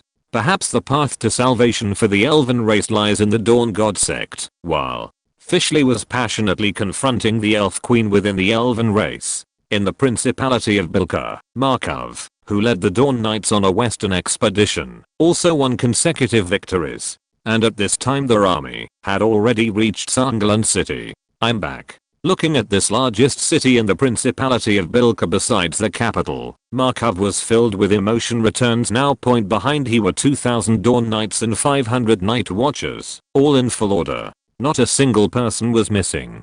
Thanks to the powerful MC equipment and horses, as well as the blessing of all chemical potions, coupled with the clergy who had entered the city to preach early on. Since the start of the war, they had won consecutive victories. Markov and the others had strictly demanded the difficulty of the Dawn Knight selection. Not only must they possess strong physical qualities, but they must also have faithful faith. Even so, Markov still underestimated the clergy of the White Pillar of the Dawn God sect. Or rather, he underestimated the power of the expansion of a systematic religious belief blessed by miracles. In this land, where there is no belief in gods, a well-founded belief in gods begins to snowball, and it will inevitably be unstoppable like an avalanche. The scenery along the way either merges into the avalanche to strengthen its power, or is buried by the avalanche and disappears. Therefore, it is normal to have such achievements in a short period of time. The successful victories made the Dawn Knights' momentum like a rainbow. Although so many cities may not have strong people who can pose a threat to them, they still can't make waves. Magicians and knights, such advanced combat units, are sniped by the Winged Clan with instant damage, and basically cannot touch the Dawn Knights. The city defense army is even more unnecessary to say. Thanks to Leo taking away a large number of city defense troops, these cities were already empty of defense, and the soldiers who fled back spread the story of the defeat. As a result, many Bilka soldiers would rather face the demons than face the Dawn Knights. In addition, the believers in the city made a fuss, let alone city defense. The nobles in many cities couldn't even put together an army to suppress the riots of the believers, and even among those armies, there might be many Dawn believers. To describe it in simple and rude words, their entire Principality of Bilka was in chaos. The nobles were all in danger, and the common people of Dawn were all looking forward to Dawn attacking to liberate them. As a result, Markov would ask the Winged Clan to go back and report the behind-the-scenes situation of the great victory every now and then would naturally open wide both sides of the road, beating gongs and drums. Just like Sanglan City at the moment, this former territory of the Forbes family now has its city gates wide open. From the corner remaining of the ashes piled up outside the city, it can be seen that the ashes used to be the banner of the Principality of Bilka. And on the city wall, the cross flag of the Dawn God sect has been erected. Starting 3 miles outside the city gate, many soldiers were closely lined up on both sides of the official road, each standing upright, chest out and head up. The spears were hung with large red silks. When Markov led the team closer, the heavy and solemn horns were sounded by the soldiers on both sides city, which was now decorated with red flags and celebrated, and couldn't help but feel some emotion in his heart. More than 2 months ago, the Forbes family was driven out of Sanglan City, which they had run for a lifetime. At that time, they always said that they would return sooner or later. But in fact, this was just the last bit of thought for themselves. But things in the world are so incredible that even Markov and the others didn't expect it. Only 2 months later, the Forbes family returned home gloriously with the power of Dawn Point, with the prestige of consecutive victories, and covered in the divine glory of the Dawn God sect. They returned to Sanglan City in the supreme posture of Markov's mouth. He lightly clamped his horse's belly. Enter the city. With the increasingly passionate sound of horns, this journey of triumphant homecoming seemed even more grand. Among all the Dawn Knights, Markov and Harlan were the most excited. Sandland City may not be so important to the Dawn God sect, but for them, it made up for the last bit of regret. The army slowly arrived at the city gate and stopped in front of the dark crowd of Sandland City citizens at the gate. The next moment, there was some commotion in the crowd, and soon an old man with white hair came out of the crowd. Believer Gale, on behalf of all the citizens of Sandland City, pays tribute to the Great Dawn and His Holiness the Pope. Sandland City is always firmly and eagerly waiting for the arrival of dawn. Dawn eternal. The old man dared not move his eyes upward, staring at the horse's legs, and after saying that, he knelt respectfully on the ground from the Dawn God sect knights. Anxious in his heart, he was thinking about whether Sandland City had not done something well. Suddenly, he heard a familiar voice. Gale, do you still recognize me? Gale was a little surprised and looked up to the front, and was immediately shocked. Markov? If you're listening to this novel on a channel other than Fanfic World, it means they downloaded and uploaded it without effort. We cordially invite you to visit our channel, Mundo Fanfic Novelos. There you'll find the original version of this story and you can explore many other novels of various genres. We're waiting for you to immerse yourself in a world of incredible novels. Chapter 109 The Captured Leo. Gale and Markov's eyes met, and in that instant, Gale felt as if 1,000 years had passed. His gaze shifted from Markov to the imposing, legendary, and undefeated paladins of the silver armor pillar of the Church of the Dawn beside him. It was him, them, old acquaintances of many people in Sandland City. They had even met just over 2 months ago. It really is you, Markov. And you guys. Harran. Gale looked at Markov with some surprise. Ulia, standing beside him, frowned slightly, his tone becoming more stern. By order of the Church of the Dawn, one must use titles during work. Old man, this is the Knight Commander of the Temple Knights of the Silver Armor Pillar of the Church of the Dawn. You should address him as Commander Markov or Paladin Markov. Gale's heart sank. Looking at Markov and Harran again, he felt they had become extraordinarily dazzling and distant. Commander. Ulia, there's no need to be so strict. Gale and many people in Sandland City are old acquaintances of ours. Markov waved his hand with a chuckle. Strictly speaking, not long ago, we were comrades. Gale had been a clerk in the Forbes family a long time ago. After the Forbes family's accident, Gale, due to his age, did not want to leave Sandland City who continued to follow in. Unlike Leisure, Markov did not harbor resentment towards those who left the Forbes family. Everyone has the right to seek advantages and avoid disadvantages. They were not slaves who had signed a contract of indenture. Strangely awkward, not only for Gale, but also for many people in the crowd who looked at Markov and his former comrades with complex emotions. Even many citizens were dazedly lost in thought. When the Forbes family was around, they treated them very well, and they would naturally not forget the Forbes family. But under the current circumstances, it was really too complicated to express. Long time no see, Gale. In the end, it was Markov who took the lead in breaking the silence, not intending to dismount, but sitting on his horse, and asking with a chuckle, how has your health been recently? Although these words sounded like a greeting from old friends, Gale could hear the obvious sense of alienation in his tone. He opened his mouth, but in the end, he smiled bitterly and nodded. Very good. Markov. Commander. Over Sandland City. If I remember correctly, no nobles have settled here yet, right? Thank you for young Master Ian's concern. No nobles have settled here yet. Gale tried to maintain a calm mood and said slowly, we heard from the soldiers who escaped back that the leader of the Church of the Dawn was called Markov. At the time, we didn't think, we just thought it was a common name. Commander Markov, congratulations. After saying that, the atmosphere fell into a strange silence once again. It wasn't until this awkward silence made Gale feel uncomfortable that he reluctantly changed the subject. Young Master Ian and Butler Lyle, are they doing well? Very well. Markov perked up and said with a proud expression, after arriving in Blackwater City, young Master Ian received the divine revelation of the dawn and transformed into the representative of the dawn in the mortal world.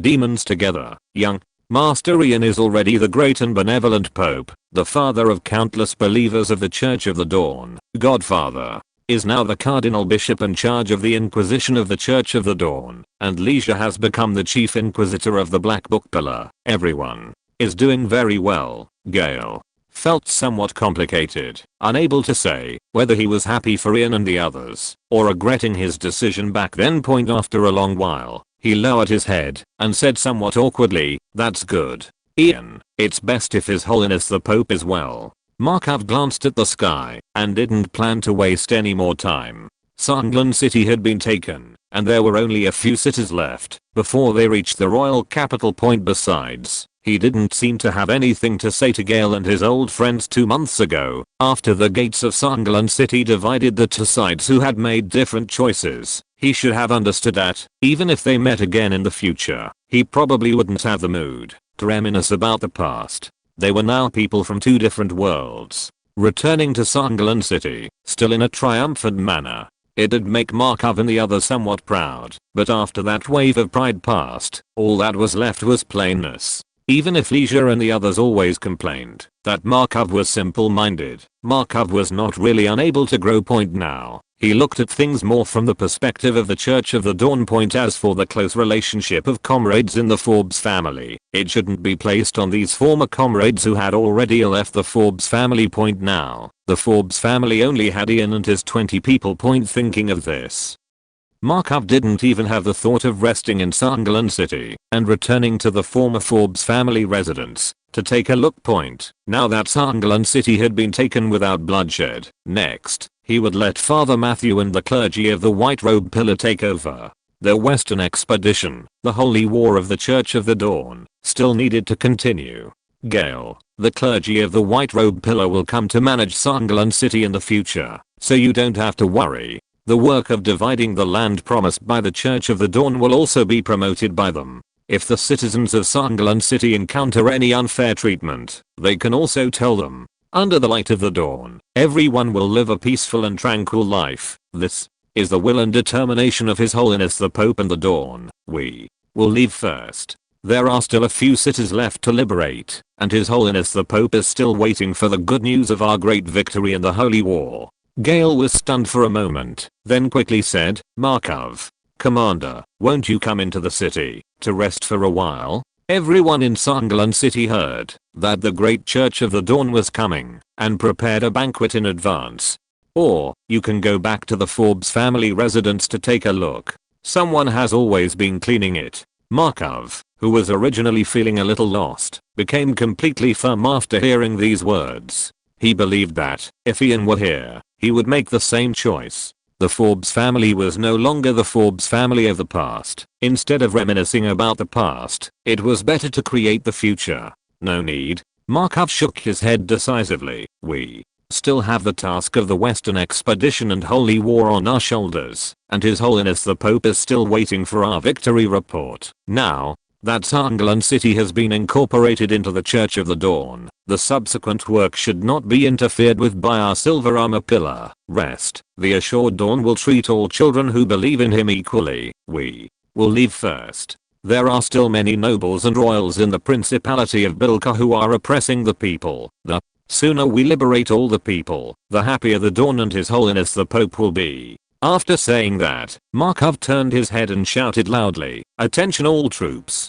Pass through the city. Advance to the royal capital." Yes. The Dawn Knight army, which had been stagnant for a moment, set off again, heading towards the royal capital with surging fighting spirit to determine the outcome of the war interior of the city. And in the crowd, there were many people like Gale, who had left the Forbes family for various reasons, also lowering their heads and looking at their feet uneasily until the time of their death. This brief and awkward exchange with Markov and the others outside Sanglan City would be the last time in their lives. Now, they were already people from two completely different worlds.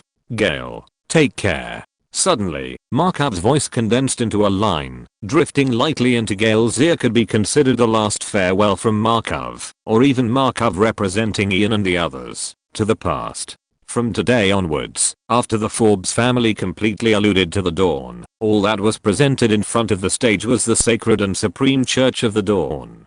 Commander Markov, please stop. Just as Markov was about to disappear from their sight, Gale suddenly shouted and hurt over. Then, he gasped for breath and looked up at Markov. Please allow me, us, as servants of the former Forbes family, to do one last thing for young Master Ian, our great Pope. Markov did not stop Gale, quietly waiting for his next words.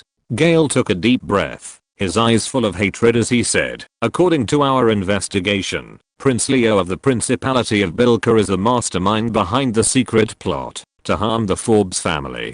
So, when that bastard passed through Sunderland City, we ambushed him. Now, Leo and his lackeys are in the dungeon of Sunderland City. Markov was stunned for a moment, then said in astonishment, what? Chapter 110. What's the point of a great victory if you don't mock your enemies to their faces? The Dawn Church's silver armor column's western expedition temporarily paused in Sunderland City for rest and reorganization.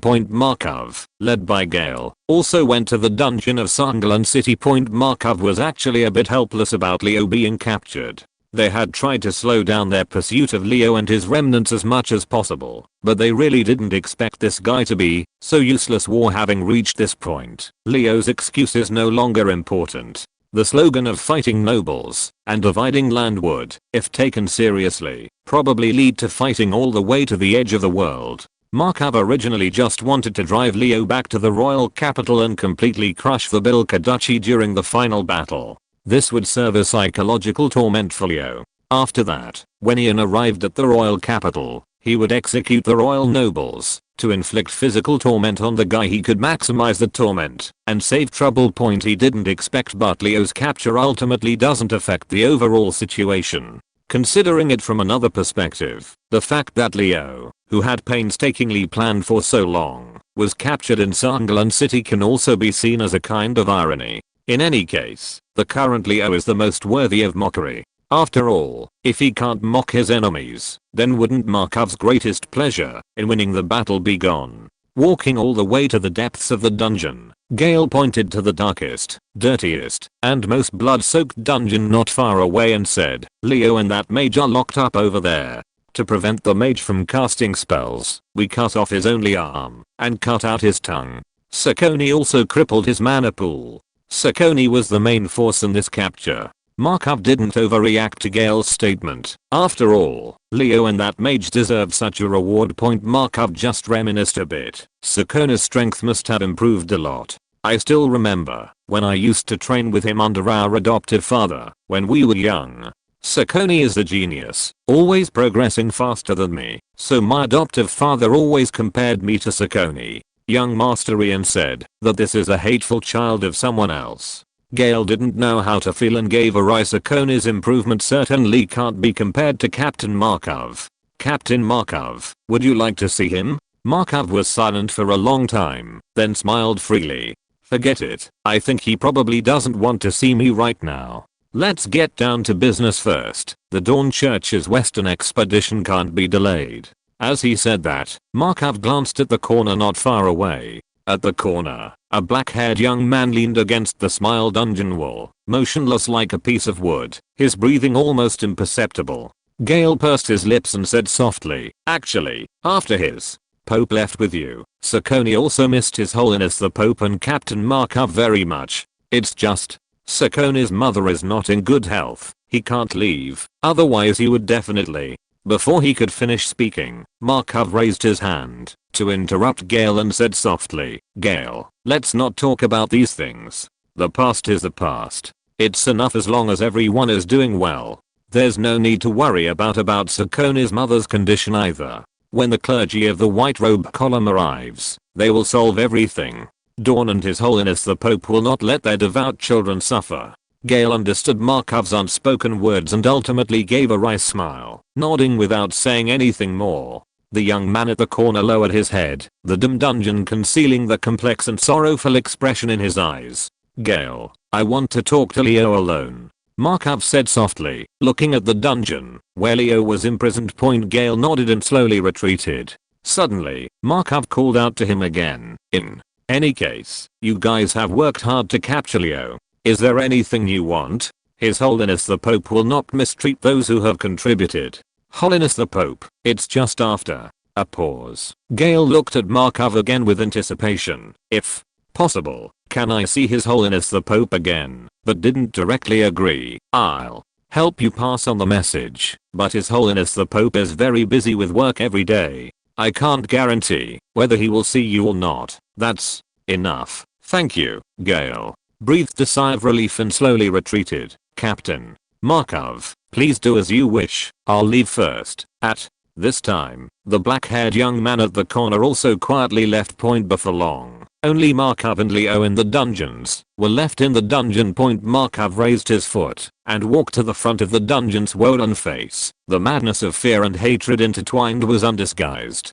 Damn it. How dare you treat me like this? The prince who has the right to inherit the noble Bilka Duchy. When my father gathers the Bilka Duchy army, he will definitely crush you into dust. I will definitely make you wish you were dead. Leo struggled to reach out from the fence, trying to grab Markov. But Markov remained unmoved, quietly watching Leo's last madness in a place out of his reach. Look at you, Leo. You look like a helpless and crazy sick dog now. Markov shook his head, pretending to be sympathetic. You tried every possible way to drive us out. Did you get what you wanted? You probably didn't expect such a day to come, did you? What shouldn't be yours will never be yours, like Sangalan City, like the throne. Leo's sanity. Then he looked at Leo, who had just cursed, until he was tired, once again flying into a rage. This feeling, Markov had to say, was very good. 300,000 troops, very impressive. Markov continued to sprinkle salt on Leo's wounds with a smile. Speaking of which, how long did you guys last? 10 minutes? 20 minutes? Leo, your army is as fragile as your pitiful dignity. Damn it. Damn it. Plebeian. Leo spat saliva frantically. Don't think that only you have heavy cavalry. We have more. We have more and stronger troops. Are you talking about those wastes that we crushed into blood mist with one charge? Markov dumbly. You thought you had seized the excuse for our Dawn Church to annex Tree Crown City and played a little trick on your dying father opportunity to help you fight for the throne, right? Leo. Leo, you really are a waste, never understanding from beginning to end who is scheming against whom. What? Still don't understand. The smile on Markov's face became more and more mocking and playful. From the day the Dawn Church was founded, we never thought that the Bilka Duchy would continue to exist. You are glad that our appearance brought you an excuse to fight for military power, but from beginning to end, you have not faced this war squarely. Who is the hunter? Who is the prey? You can't even understand this, and you still want to fight for the throne. Leo, your life and pitiful intelligence make me sincerely sad for you.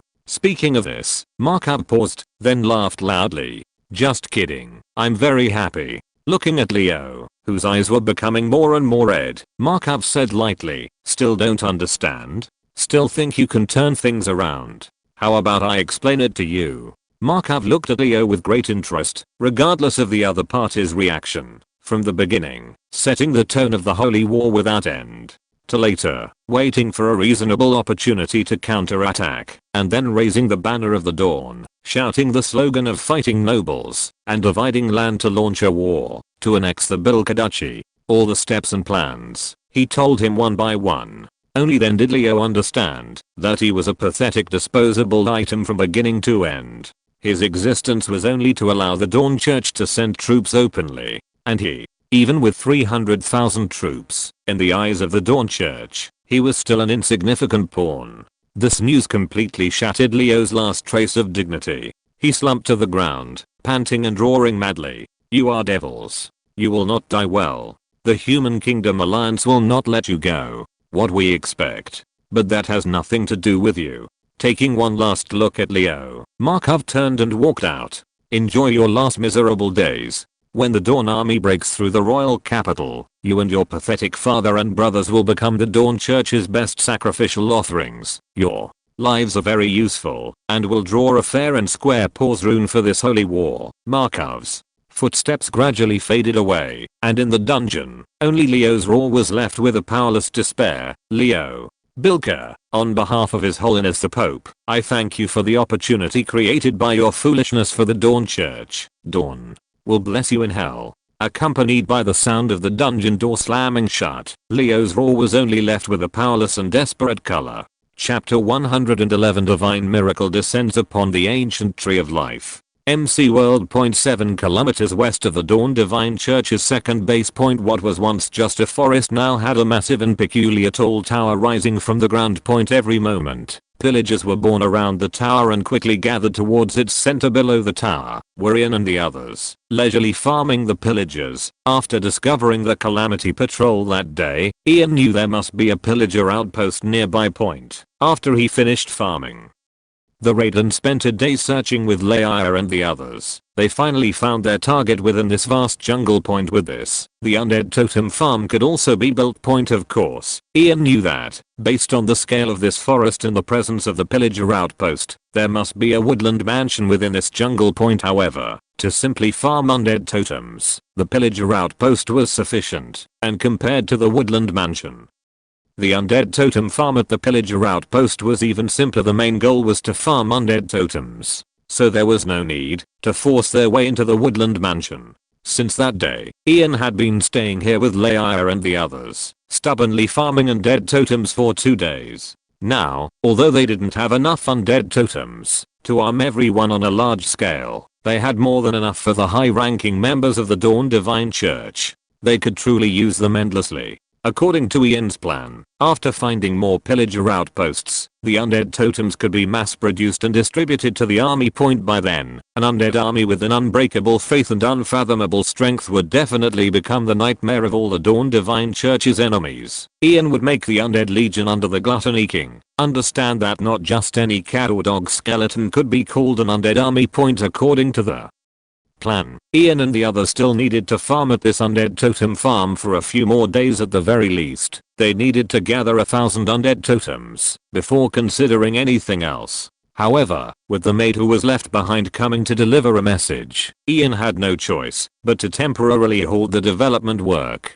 Sangland City. Ian murmured with a hint of emotion. The former base of operations for the Forbes family had been taken by the Dawn Knights.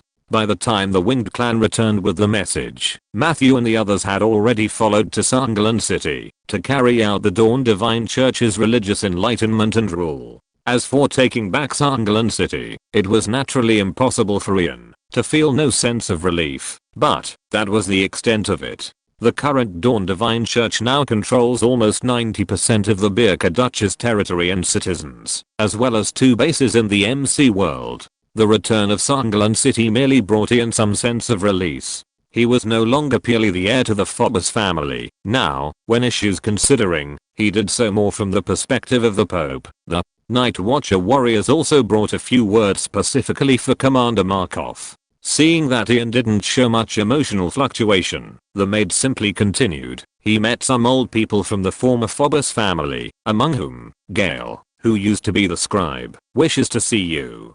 Ian immediately recalled Gale's appearance.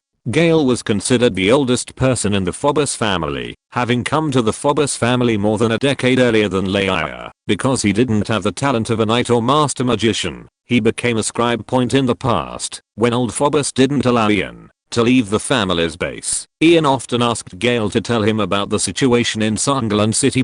Each time, Gale would bring him a local specialty snack. Until 2 months ago, when the Forbes family sadly left Sangland City, Gale, who had lived there his entire life, perhaps because of his age and the desire to return to his roots, he chose not to follow Ian and leave, only helping Ian contact the horse trader. Ian understood this. The Forbes family didn't keep slaves and had the right to make choices that benefited themselves. Gale, who worked for a fixed salary, doing this when they left, could be considered doing his utmost. Ian had never blamed them. However, everyone, regarding Gale's wish to see him, Ian did not immediately agree. Instead, Regia, who was standing by, spoke calmly. Pope Cardinal, the Dawn Divine Church is currently in a period of vigorous development, and while there is a great demand for talent, we cannot overlook the most important point, loyalty. Ian chuckled, waving his hand. There's no need to put it that way. I will go to Sangland City when I have time, but not now. Markov has already captured Sangland City, and the royal capital is only a step away. This holy war, if nothing unexpected happens, is about to come to an end. However, the more it is at this time, the less we can be careless. The enemy's death throes are often more hysterical. After speaking, Ian looked at Laia and said, "Bishop Laia, I trouble you to make a trip, send some of the undead totems we've collected these past few days, and bring Leo back along the way. When the Bilka royal capital is under the gaze of countless people, the conclusion of this holy war will be even grander." Laia expressed with pleasure and agreed. The waters of the royal capital were inherently deep, and old Bilka himself had some cooperation with the demon clan. It was also uncertain whether the demon clan would appear in the royal capital to cooperate in battle at that time. It was always good to be prepared. However, Laia glanced at Ian, and a sudden thought flashed in his mind. "Pope Cardinal, we have been in the starting ground for more than 2 months now, and the Dawn Divine Church is indeed developing rapidly and vigorously. But, the rapidly developing Dawn Divine Church to be missing seems the final piece." Ian raised an eyebrow, roughly understanding Laia's meaning. However, he didn't interrupt him, waiting quietly for Laia to continue. "As you said, the Holy War has progressed to this point, attracting the attention of the vast majority of the 100 Clan Alliance." Laia stared closely at Ian, speaking slowly. "The upcoming battle of the Dawn Divine Church in the royal capital will surely make the world truly realize that our Dawn Divine Church is watched over by the gods." There was no need to go on and on with the remaining words. Ian nodded slightly and said softly, "When the final holy war descends, I will personally go to the royal capital. This time, the divine miracle and divine power of Dawn will spread to even more distant lands. At the same time, the final stage of the holy war must also be arranged properly. No matter what, the Dawn Divine Church must represent justice." Laia smiled happily and slightly decisively. "Divine Church?" Ian said no more, standing with his hands behind his back, gazing at the sky outside the window. Just as Laia said, it had been more than 2 months since they came to the starting ground. He had never stepped out of the starting ground the entire time. Of course, this was not a problem before. The Pope Cardinal needed to maintain an air of mystery, and Laia and the others were also concerned about Ian's safety. But now, none of that was necessary. Unveiling a corner of the greater mystery in specific situations would bring about mystery. As for Ian's life safety, frankly, as long as the 7 deadly sins demon kings didn't come personally, it was estimated that no one on the Rodni continent could harm him. Furthermore, he still had a pocket full of undead totems in the elf forest. At this time, all the guardians of the ancient tree of life, who were usually rarely seen, had appeared. They gathered around the ancient tree of life in silence, their eyes watching Fishley, who was standing in front. Multicolored shield magics enveloped the fruits of the ancient tree of life, which were nurturing elves. For a moment, the atmosphere was somewhat heavy. Not long ago, Fishley engaged in a heated debate with the guardians of the ancient tree of life at their meeting, and with the queen of the elves leaning towards support. Mage, a potential member of the Council of Sages, the first heir to the Queen's throne. Facing the questioning gazes of dozens of powerful guardians, Fishley's heart instead became more settled. Looking up at the lush and majestic ancient tree of life before her, Fishley's mind was filled with Ian. Fishley gradually understood the last words Ian left her before she left. Compared to remembering where we came from, we should understand where we are going. The current elf clan had gradually deviated from their original course. Escapism under high pressure, prejudice against Carlatha and the others who were also elves. Fishley roughly understood that these few buckets of milk and bone meal were not for saving the ancient tree of life, but to bring the lost elf clan back on track. The elf clan needed the salvation of Dawn. At this moment, Fishley's faith and stance became even more firm.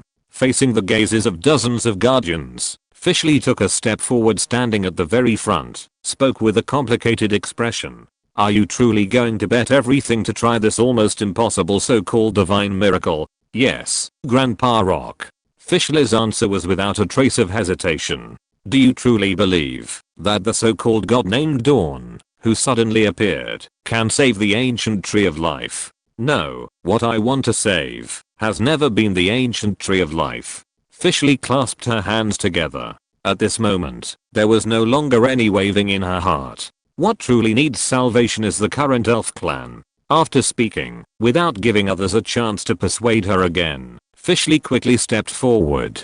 Carefully holding the strangely heavy milk, she approached the thick roots of the ancient tree of life. Most benevolent and holy dawn, please descend your divine radiance, cause the illness of the ancient tree of life to dissipate, and rectify the original intention of the elf clan. Ground. The first bucket, the second bucket, the third bucket, until all the milk had been poured, a not so small pond of milk condensed on the ground. Fishley's heart was in her throat, and she looked up at the ancient tree of life with anticipation. A few minutes passed. The ancient tree of life remained as still as a mountain, and the peaceful calmness of everything caused the queen of the elves, who was watching from not far away, to slowly feel her heart turn to ashes. The slight hope that had just been raised also gradually extinguished with the ancient tree of life's silence. Rock sighed and looked at the queen of the elves, saying, "Queen of the elves," regarding Fishley's punishment. Before he finished speaking, a sudden change occurred. A strange, refreshing aroma of milk slowly wafted from the pond, entering the nostrils of everyone present. The elves didn't know how to describe this feeling. They could only say, milk. The queen of the elves swallowed a mouthful of saliva, and the light in her eyes, which had gradually dimmed, lit up again. For a moment, held their breath, looking at Fishley in disbelief. This is. Rock was greatly alarmed, taking a step forward, subconsciously condensing an emerald green beam of light from the staff in his hand, extending it towards the milk pond. But, just as the magic light beam was about to reach the milk, the ancient tree of life erupted with dazzling and brilliant lifelight. A massive and thick root tumbled out of the ground, carrying a frantic impatience, and fiercely knocked away Rock, who had guarded it the longest. The next second, dozens of roots thicker than a person burst out of the ground. The ancient tree of life is rioting. Transmitted from the ancient tree of life, it is the descent of dawn's divine miracle. Vines, like dragons, fiercely plunged into the milk pond, the power of life pulsating wildly, each time taking away a large amount of milk. Faintly, everyone seemed to hear the ancient and joyful call of the ancient tree of life. More, we need even more. Chapter 112. Bone meal can also promote the birth of new elves. Rock, disregarding his serious injuries from being drained by the ancient tree of life, anxiously looked at the other guardians. Google search TWKA. Did you hear that? Did you hear that? Energy dissipating, and even those non-magic elves being nurtured, were showing significant magical aptitude. The ancient tree of life is being reborn. Rock's slightly cracking shout rang out. But the next moment, it was refuted decisively by the elf queen. No, it's evolving. Beside Fishley, pressing her slender hand on Fishley, even causing her some pain. Quick, Fishley, do you have any more milk? Quickly give it to the ancient tree of life. Rock and the others also quickly surrounded Fishley. Fishley, we were wrong before. We shouldn't have questioned you. We shouldn't have questioned the dawn. More requests, even please, echoed in her ears, but Fishley just looked up at the ancient tree of life in a daze. Before this, she had thought about success, and she had thought about failure. The only thing she hadn't thought about was that the ancient tree of life, which had never communicated with them, and had always been silent, would become agitated with joy. As the milk was continuously absorbed, the ancient tree of life visibly recovered its vitality, and embarked on the path of evolution after destruction. Fishley was delighted by the miracle of the dawn. But, Your Majesty, Grandpa Rock, I didn't bring so much milk back this time. This is all I have. As soon as she finished speaking, the last drop of milk was absorbed by the ancient tree of life. But before the elf queen and the others could get anxious, the ancient tree of life itself became anxious. Surging life force gathered into countless vines, wandering around the elf queen and the others. Each circle allowed the power of life to seep into their bodies, and the elf queen became increasingly anxious, pleading, "Please don't be agitated, great ancient tree of life. We will definitely bring you more miracles." Rock looked anxiously at Fishley again. "Fishley, tell me where the god of dawn is. I will go and beg for more miracles to descend right now. The ancient tree of life is evolving. This is something that has never happened in the history of our elves." Fishley bit her lip and shook her head slightly. The miracles of the dawn can only be bestowed by His Holiness the Pope, and His Holiness the Pope is in the land of origin. Too far away from us. Even you, Grandpa Rock, cannot return quickly. At this moment, the ancient tree of life's agitation became even more intense. More and more roots rose from the ground, almost turning into a jungle hell, enveloping everyone. Bone meal. Officially, bone meal. The elf queen quickly came back to her senses. There's also bone meal. That Pope also bestowed bone meal upon you. Officially pinched herself. Officially, it's up to you. We must invite the miracle of the dawn to descend. Although he didn't know what the ancient tree of life would evolve into, this opportunity must not be missed. Officially heavily, regretting that she hadn't brought more milk, she carefully took out the bone meal. Green light spots scattered, sinking into the place where the ancient tree of life was rooted. Everyone saw that the ancient tree of life, with its roots and vines flailing, suddenly seemed to have been put on pause at this moment. All movements were frozen. Before the elf queen and the others could figure it out, the earth also shattered. The dragon-like roots became thicker and thicker, and under everyone's perception, they spread deeper into the ground. But the ancient tree of life's agitation not only did not stop, but became even more intense. A vine stretched out, wrapped around Fischley's waist, and pulled her to the position closest to the ancient tree of life. Fischley, the ancient tree of life is begging you to give it more. Quick. I can already feel it. It's on the verge of breaking through. The elf queen shouted, and Fischley nodded heavily. She didn't bring much milk, but there was plenty of bone meal. The next moment, large swaths of green light spots scattered. The joy of the ancient tree of life extended from this place all the way to the outside. In this instant, the entire forest in the core area of the elven forest was growing wildly in joy. Even the elves who were not druid mages noticed the joy of the ancient tree of life. Although they didn't know why, they still happily praised the area of the ancient tree of life. And the elf queen and the others in front of the ancient tree of life could see more clearly. As the bone meal continued to merge into the ancient tree of life, the ancient tree of life became larger and larger.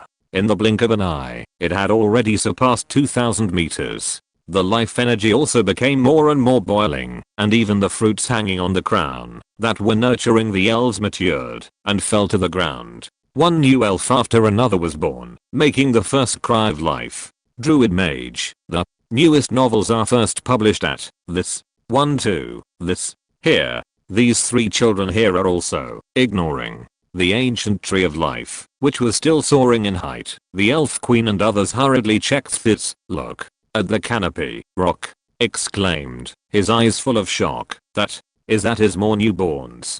So many newborn elves have been condensed in an instant. Originally, only a few thousand newborns might be born in a year, but at this moment, when the ancient tree of life received the bone meal baptism, in a short moment, thousands of newborns were condensed, and they were still continuing to condense, with tens of thousands of newborn elves hanging on the canopy point. But what was even more outrageous was still to come point in full view. The first fruit that had just been condensed matured and fell to the ground, and in just a few minutes, this fruit skipped the process of condensing and growing. A new elf infant was born. Druid Mage talent. It's still Druid Mage talent. Rock was overjoyed and looked at the elf queen excitedly, and looking up at the ancient tree of life, which was still growing wildly. Hundreds. The elf queen shook her head in a daze. I'm afraid it's not hundreds, it's tens of thousands. Tens of thousands? Hero of the elves is about to arrive. Rock murmured. Miracles, they are real.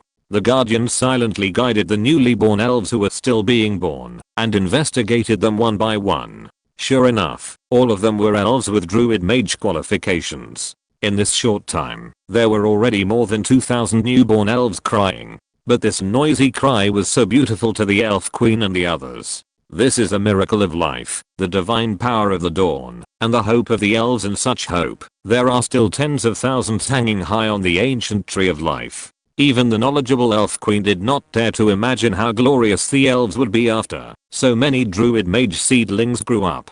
Perhaps Fischley is right, the tinder plant should not exist. Hearing the elf queen's murmur, Rock was stunned for a moment. He wanted to refute, but he glanced at Fischley and the ancient tree of life. In the end, he smiled bitterly and said nothing. Miracles have appeared, so why don't gods exist? With gods existing, what is there to fear about the demons? If such miracles can be maintained, the elves may not be able to fight against the demons. The more Rock thought about it, the more excited he became, clenching his fists and still unable to control his trembling.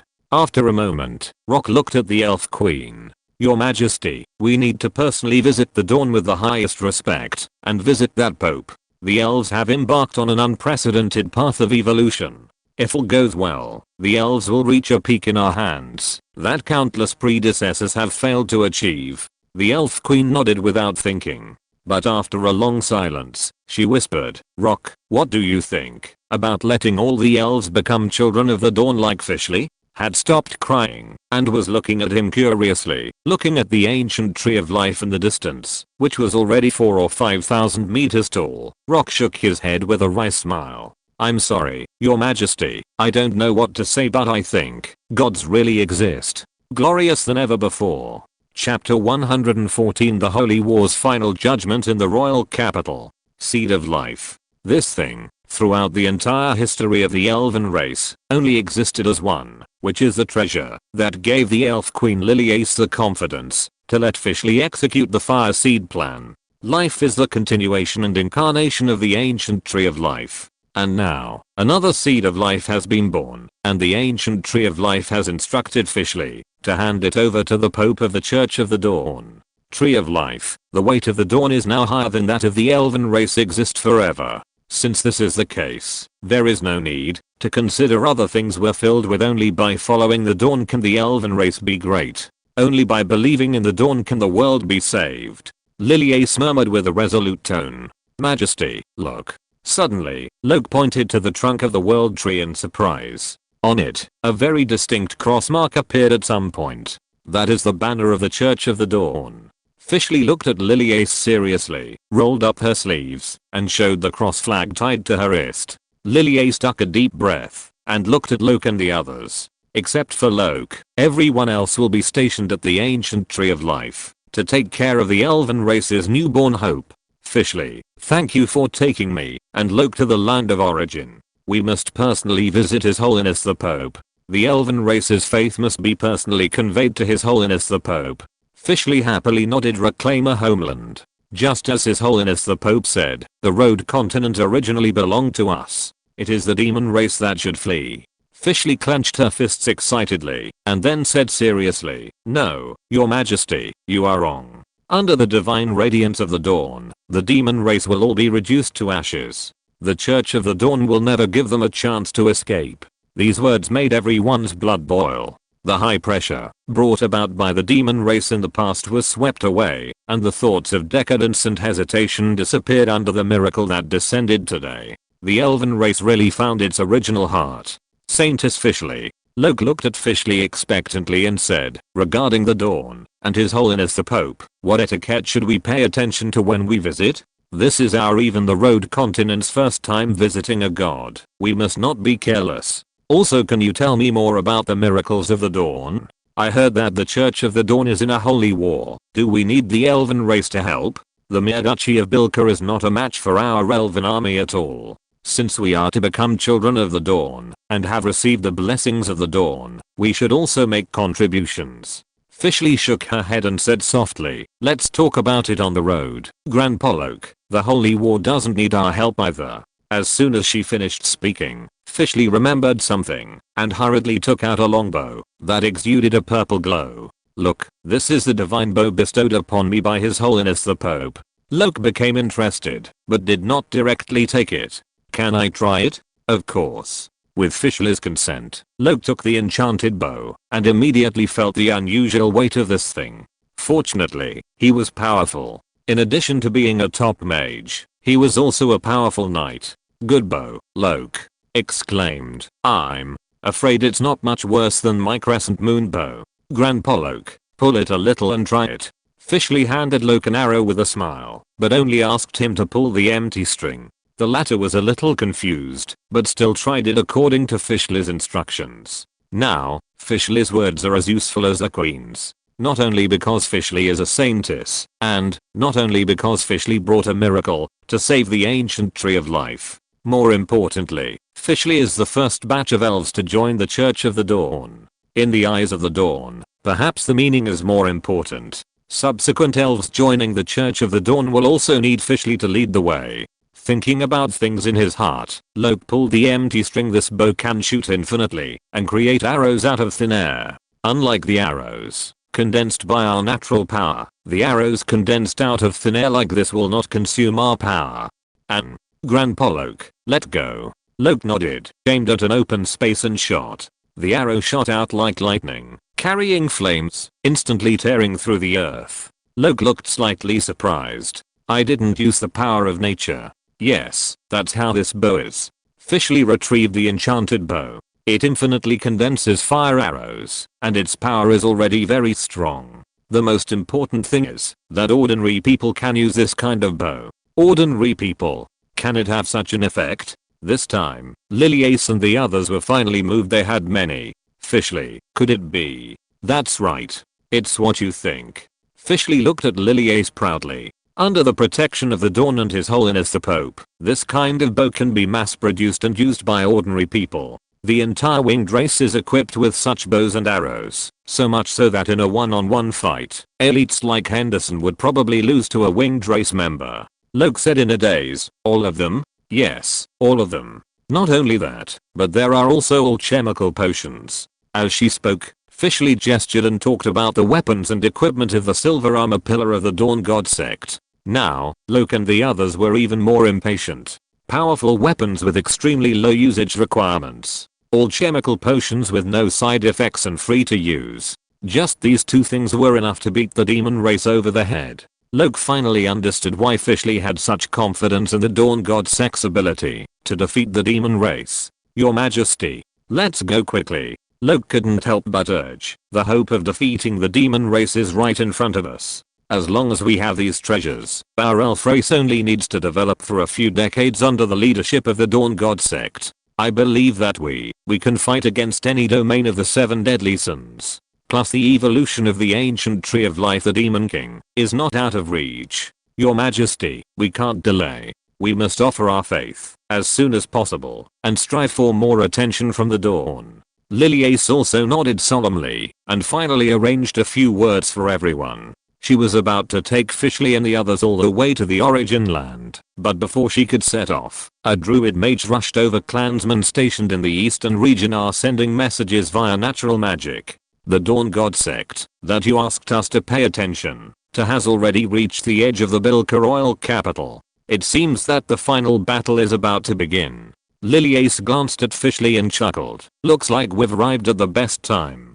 Before Fishley could express her opinion, the druid mage said again, Your Majesty, there is one more thing. Our clansman near the Dragon Clan area has also sent messages. They saw several powerful dragons coming out of the Dragon Clan and flying east. They're probably going to make trouble for the Bilka Principality. Hearing this, Fishley was stunned and then greatly alarmed. Oh no, Your Majesty, we must go to the Bilka royal capital. Liliace asked doubtfully, with the power of the Dawn God sect, there's no need to worry about those dragons, right? But I'm that His Holiness I'm the Pope will directly order someone to kill them. With the power that the Dawn God sect possesses.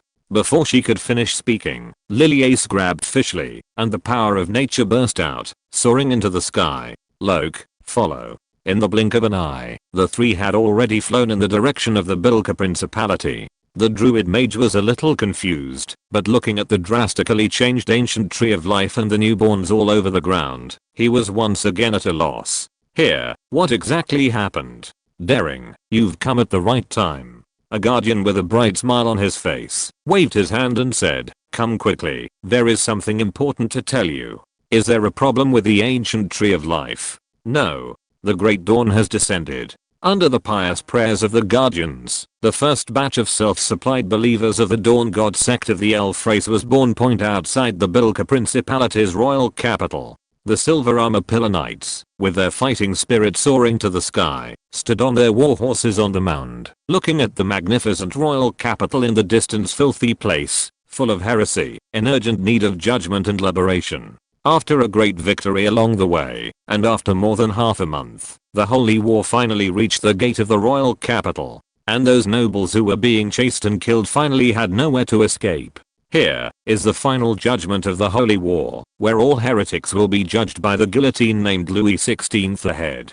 Looking at the city in the distance, Markov was filled with emotion. From being expelled from Sunderland City to establishing a church in Blackwater City, the Dawn God sect has grown vigorously, and now it has annexed the entire territory of Bilka, last stumbling block and sound the true charge of the Dawn God sect's war of faith. Markov slowly raised his hand and said loudly, "All troops, listen to the order. Check the war preparation resources. Warriors of the Silver Armor Pillar, dedicate this final and most grand holy war to the Dawn and His Holiness the Pope. Under the illumination of the dawn, all heretics will be wiped out. Dawn Eternal." Chapter 115, The Covenant of the King of Arrogance. Magic burst. Accompanied by a soft shout, a grand explosion occurred within the ranks of the pillagers. Immediately following, wings sliced through the air, spiraling straight into the clouds. When the explosion dissipated, only a large pile of pillager drop materials remained, but the commotion sounded even greater than a creeper explosion. Yet, not even a single grass block on the ground was damaged. Very good. Continue. Haneyhire. Ian, witnessing all of this, nodded with a smile, signaling Freeney and the others to let more pillagers in possess great talent, and she was also obedient and diligent. In the few days since arriving in the MC world, she had rapidly mastered various combat skills of the MC world under Ian's guidance. Even her experience level increased much faster than others. Currently, she had already reached the advanced knight stage at level 73. However, Lael and the others were not far behind. Based on the construction of the pillager outpost and the massive collection of totems of undying, all the maids had reached the intermediate mage stage, and Reja had already reached level 59. Only 2 away levels from reaching the advanced mage stage, he was already at level 82. A true elite knight, the strongest in the Bilka Duchy, was probably only at the elite knight level. After Lael and the others' strength improved, Ian no longer cared about them. After all, Lael and the others were basically very familiar with the MC world. They could arrange their own affairs without Ian's concern. Therefore, in the following period, Ian focused on training Haneyhire, apart from working on his own staff fly. Don't think that flying is not very difficult. Lael could also fly briefly after reaching Elite Knight. But how many Elite Knights could there be? But the winged race was born to fly. To put it simply, Haneyhire and the others could directly fly over the enemy's head, ignite TNT, and drop it. That was a bomber bio soldier.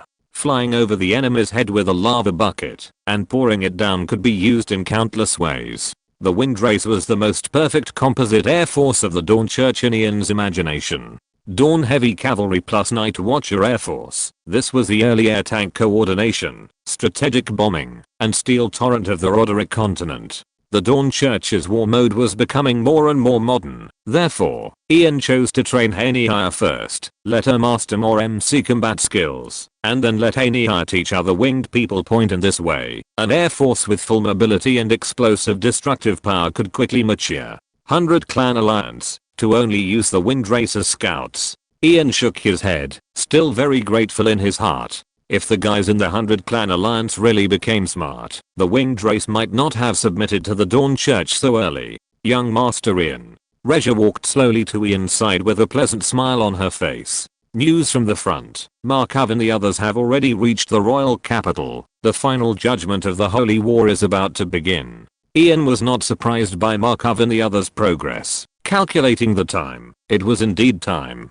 Ian stretched lazily and said quietly, "It seems it's time for me to step out of the land of origin. The Roderick continent will offer praise for your first coming. Internal affairs of the Bilka Duchy. The Human Kingdom Alliance seems to have also gotten involved." Ian remained unchanged, glanced at the staff shining with holy light in his backpack, and said softly, "I guessed it. Diverting the disaster eastward, or should I say, mutual destruction, with the Dragon Clan's narrow-mindedness, they probably have already set off. Very good. The Dawn's believers will add a new race. How? Are the elves in the land of origin?" Reja's lips curled up slightly. "They have already made the correct choice. Half have entered the sacred choir of the White Robe Pillar, and the other half have joined the Purifier Legion of the Silver Armor Pillar. Basically, they are all fanatics in Addition, according to Butler Lael's judgment, except for Caliphate who is an elite knight, the rest are advanced knights and advanced mages. Ian raised his eyebrows and slightly, as expected of the elves. The quality is high. Send the message down. Let the elves participate in the final holy war together, and bring our witness Dean.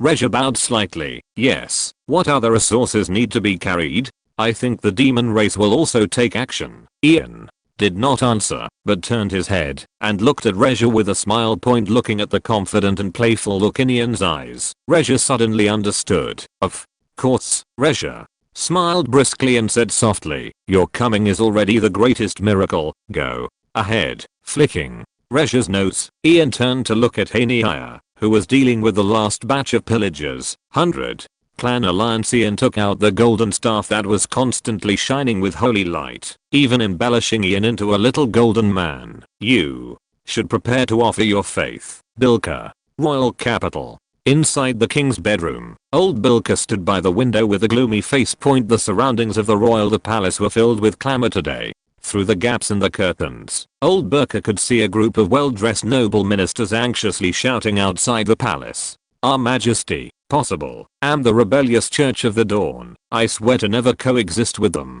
Your Majesty, all the knights and mages of the Lotus family are ready to follow you into battle at any time. Our Majesty.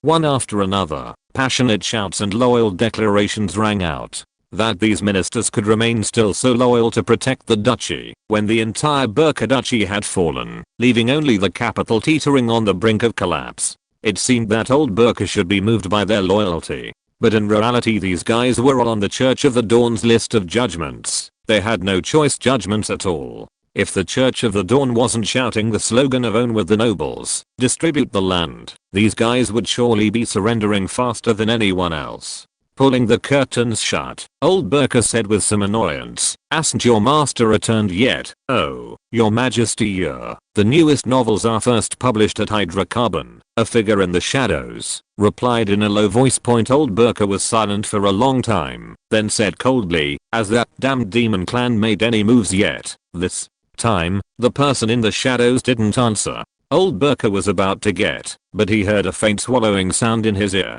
He suddenly turned around. Under the shadow not far away, Dean's apprentice was held high in the air, his legs kicking unconsciously. Burka's face was full of anger. Don't remember treating you poorly recently. With a great battle imminent, you actually have the leisure to kill your own people. Burka. His 3 vertical pupils were full of fatigue. The smell of sulfur and the stench of blood intertwined, making old Burka unable to help but hold his breath. Something went wrong with the abyss. This time, coming here consumed a lot of my origin. Hearing this, old Burka couldn't bother being angry. Abyss is going on. Old Burka suppressed his anger and asked urgently. Now, he already regretted cooperating with the demons. These unreliable guys always dropped the ball at crucial moments. If something went wrong with the abyss, what would the capital use to resist that invincible and terrifying army? The black-robed man's tone was somewhat cold. The strength of the world barrier in the 100 Clan Alliance area has suddenly surged. Many of I want to know, what will I use to resist that damn Church of the Dawn next? Amit. Everything I'm doing now is what you guys told me to do, the black-robed man said coldly. What are you in such a hurry for? I didn't say I wouldn't help you. After saying that, the black-robed man's tone became fanatical. The incident in the abyss has already alarmed the great king of arrogance. Lord Calamity will come in person. You won't lose this battle, you just need to pay a small price. The black-robed man smiled sinisterly, took out a bottle of scarlet liquid and a roll of dark, ancient contract scroll from his arms. Drink this potion, and you will completely transform into a bloodkin mind flayer, gaining enough power. Lord Calamity wants you to personally lead the army and launch a never-ending charge against the Church of the Dawn with all the troops in the capital. Old Burka's face changed drastically, and he said angrily, were you crazy? 2,000 heavily armored knights, all stronger than the main Mind Flayer Legion, plus 500 even more unfathomable winged clan archers, lines the soldiers in the capital combined, are just sending them to their deaths. The black-robed man was silent, quietly looking at old Burka, who suddenly understood something can forcibly tear apart part of the world barrier.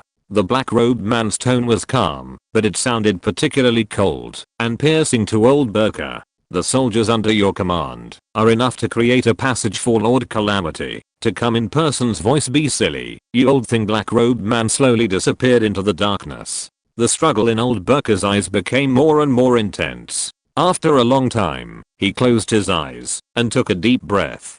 He drank the scarlet liquid in one gulp. Great sword at his waist. Our Majesty found their backbone. Our Majesty is wise. The Burke Duchy is invincible. Burke's eyes had gradually been stained with a layer of violent scarlet, and the cyan black scales on his neck had also completely solidified. If you're listening to this novel on a channel other than Fanfic World, it means they downloaded and uploaded it without effort. We cordially invite you to visit our channel, Mundo Fanfic Novelos. There you'll find the original version of this story and you can explore many other novels of various genres. We're waiting for you to immerse yourself in a world of incredible novels. Chapter 116, War. Fight to the death. Bilka. The Dawn Knight army advanced rapidly, and before long, they arrived beneath the royal capital of the Bilka Duchy. Facing this city, Markov could no longer charge in headfirst as he had before, and even after deducting the previous 1000, there were still 2000 point. In addition, there were 200 to 300 archers, 400 to 500 mage corps, and knight corps plus the remaining 70,000 royal capital guards. It sounded like a small number, far less than the previous 300,000 strong army. But these 70,000 people could completely overwhelm Leo's 300,000 strong army. In a mystical world like the Road Continent, the quality of the army is far more important than the quantity. According to the information Markov had gathered, there were conservatively estimated to be several hundred intermediate knights, and likely several high-level knights and high-level mages. Even old Bilka's strength was greater, that the Dawn Knights, who had achieved great victories along the way without any casualties, might suffer losses. Felt reassured. With the follow-up war, reserve resources sent by Leo, the problem wasn't too big. The only thing to be careful about was the demons. Markov already knew about old Bilka's cooperation with the demons die. But before that, as the leader of the Holy Temple Knight Order, he had to first create impressive battle achievements. Commander Markov, this city is not easy to break through. Uriel frowned slightly, offering a reminder.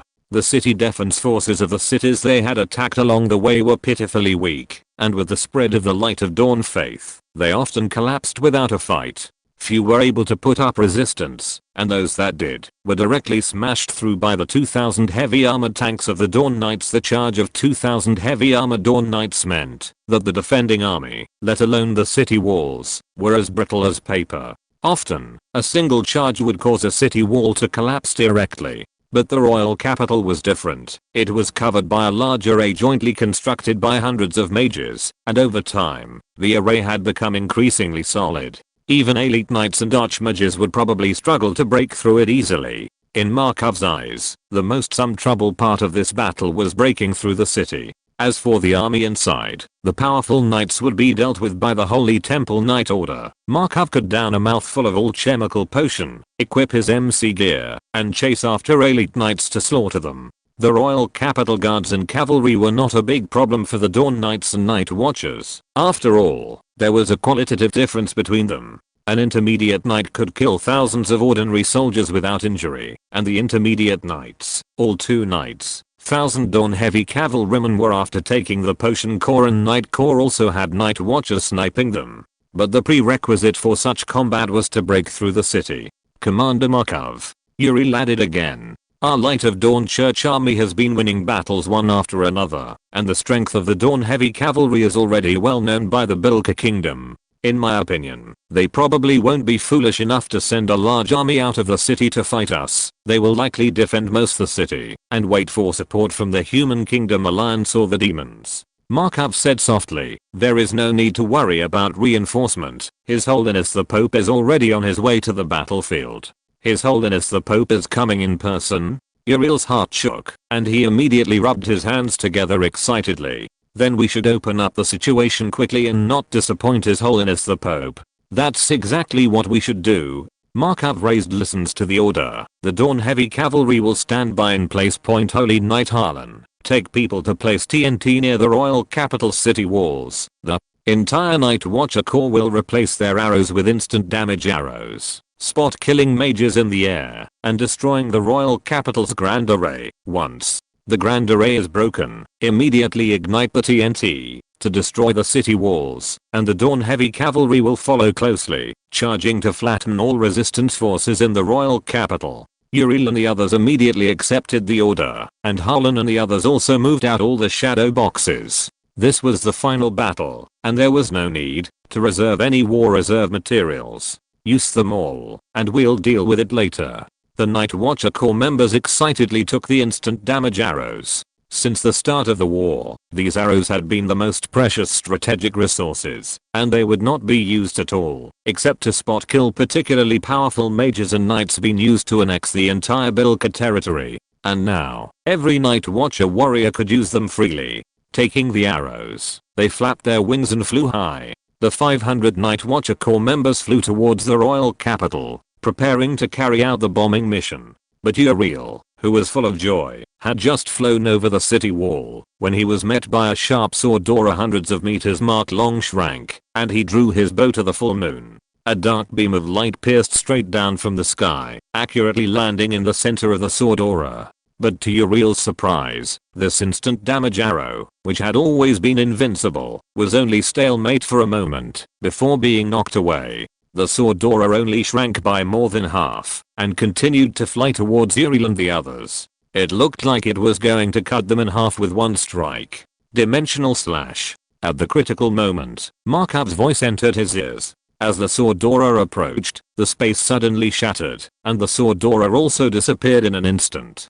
A drop of cold sweat dripped down Uriel's temple. If Markov hadn't taken action, even if he was wearing enchanted iron armor, he would probably have suffered serious injuries. As for the clansmen behind him, there would probably be quite a few losses. A strong person. An unprecedentedly strong person. Night Watcher Corps, retreat. Markov's loud voice resounded across the battlefield, and as the Night Watcher Corps quickly retreated, a majestic bugle call also rang out in the city. Your Majesty is mighty. Charge. Kill the rebels. The next moment, Markov and the others were stunned to find that the tightly closed royal capital city gate suddenly opened.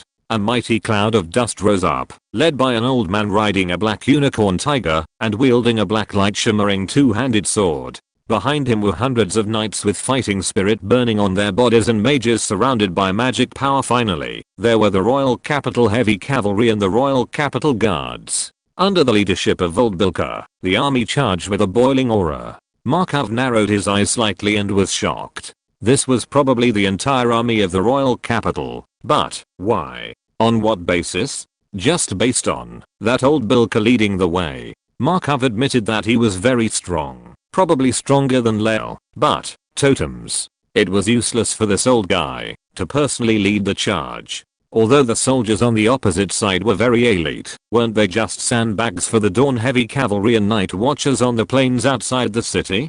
Could it be that the Bilka Dutch's intelligence was very poor, and they didn't know the strength of these holy temple knights? Markov was bewildered, but regardless, the opponent had abandoned the advantage of defending the city and charged out. Since that's the case, clang, drawing his great sword, Markov raised it high. Dawn be with us. Charge. From the sky, 2,000 soldiers charged mightily towards tens of thousands of elite troops from the royal capital almost the same point. Although the royal capital's elite troops had the morale boost from Old Bilka's personal command, how could this morale compare to the Dawn Knights, who had almost completely annexed the entire Bilka Duchy? Before the two sides even collided, black light began to rain down from the sky. The full force pinpoint strikes of the 500 Night Watchers meant that each instant damage arrow could easily take down several knights and mages. The further forward they went, the more severe the casualties among the royal capital's elite troops became. However, Old Bilka not only didn't adjust his formation, but instead, he rode his fierce tiger alone, transforming into a black light and charging even more fiercely. Gradually, he even distanced himself from the army, charging alone towards Markov and the others. Courting death. Markov was also enraged. This Old Bilka was even more arrogant than Leo. The newest novels are first published at. He exchanged a glance with Harlan and the others, their war horses to accelerate towards Old Bilka. Kill. Upon Reaching close range, old Bilka finally shouted his first word. Point. A black light greet sword ignited with dark battle key, slashing down with the force of a charge. Point. Markov leaped up from his horse. Swift. Draw IAI. The greet sword collided with the black light greet sword, and the fierce collision's aftershock instantly overturned everything within a few hundred meters. Stalemate. Markov flew backward. This guy. He's not just an elite knight. Markov was shocked. Above elite knights were those who could even be a duke, governs a dozen large cities in the most central region of the Human Kingdom Alliance. Something's not right. But now wasn't the time to ponder this matter. Old Bilka pressed his advantage, lightly patting the black tiger beneath him, and his whole body rose into the air. His palm moved towards Markov, and a strange magic circle condensed in his palm. In the next instant, a scarlet torrent of magic transformed into sharp chains, piercing towards Markov. Bilka could have. This guy's definitely not right. An ender pearl flew out, and Markov quickly teleported away. He didn't have time to look at the magical explosion that annihilated everything behind him. Markov's great sword shone brilliantly once more. Dimensional slash. This time, Howlin and the others released dimensional slash together with Markov. 9 slashes that tore through space appeared before old Bilka. Old Bilka's eyes narrowed, and he clasped his hands together, lightly uttering an obscure and incomprehensible syllable. Endless blood energy surged out of his body like dragons and snakes, coiling around him, and transforming into an indestructible shield. The 9-dimensional slash blade stubbornly withstood the attack, but the shield also turned into blood-colored crystal light and dissipated. Bloodline magic. Uriel in the air exclaimed in alarm, and then filled hatred. Damn thing.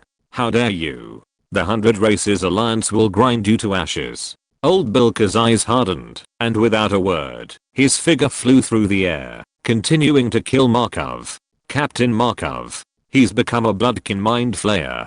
Be careful. Uriel was extremely anxious, repeatedly drawing his bow and shooting arrows, but the instant damage arrows were all swatted away by old Bilka.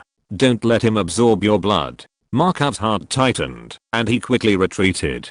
He remembered Lyle saying that bloodkin mind flayers were high level units among mind flayers, compared to other mind flayers. The bloodkin mind flayers' bloodline magic was even more bizarre and unpredictable.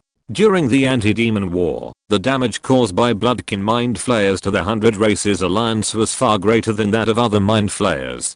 But until now, no one knows how bloodkin mind flayers are born. Now it seems, perhaps it's the result of human intervention. But Markov couldn't care about these things right now, hastily glancing at the Dawn Heavy Cavalry. Although dealing with old Bilka's side wasn't going smoothly, the Dawn Heavy Cavalry was still invincible. In this short while, they had already made the royal capital's elite troops pay an extremely heavy price. In the blink of an eye, the outside of the royal capital had already become a sea of blood. Markov breathed a sigh of relief, while cooperating with the others to besiege old Bilka. He verbally stimulated him in an attempt to find a flaw. Old thing, your army is about to be gone. We're also quite refined. At the very least, old Bilka, who had continuously lost territory and had been pushed to his doorstep, should be unable to withstand it. But this guy was simply like a cold puppet. No matter what Markov said, the great sword and magic in his hand were still released fiercely and cunningly. How could this guy look like an old man of over 150 years old? Markov cursed inwardly, but he no longer wasted his breath, wholeheartedly entangling old Bilka with Howlin and the elite. When the army crushed the royal capital's troops and the heavy cavalry encircled them, he would see if this old thing could still be so energetic. The royal capital's elite troops were extraordinary. Even with the wind races sniping, the Dawn Knights still inevitably suffered losses. Royal capital's elite troops of over 70,000, at least 30,000 have been lost in battle. At this point, the royal capital's elite troops already had the will to collapse. Just like the previous soldiers, one by one, they cried out in fear and ran towards the royal capital. But suddenly, old Bilka, who was entangled with Markov and the others, suddenly swung his sword towards the soldiers fleeing towards the royal capital. Crossing over 1,000 meters, this sword cleanly cut off nearly 1,000 people. Those who flee, cut them down. Fight to the death.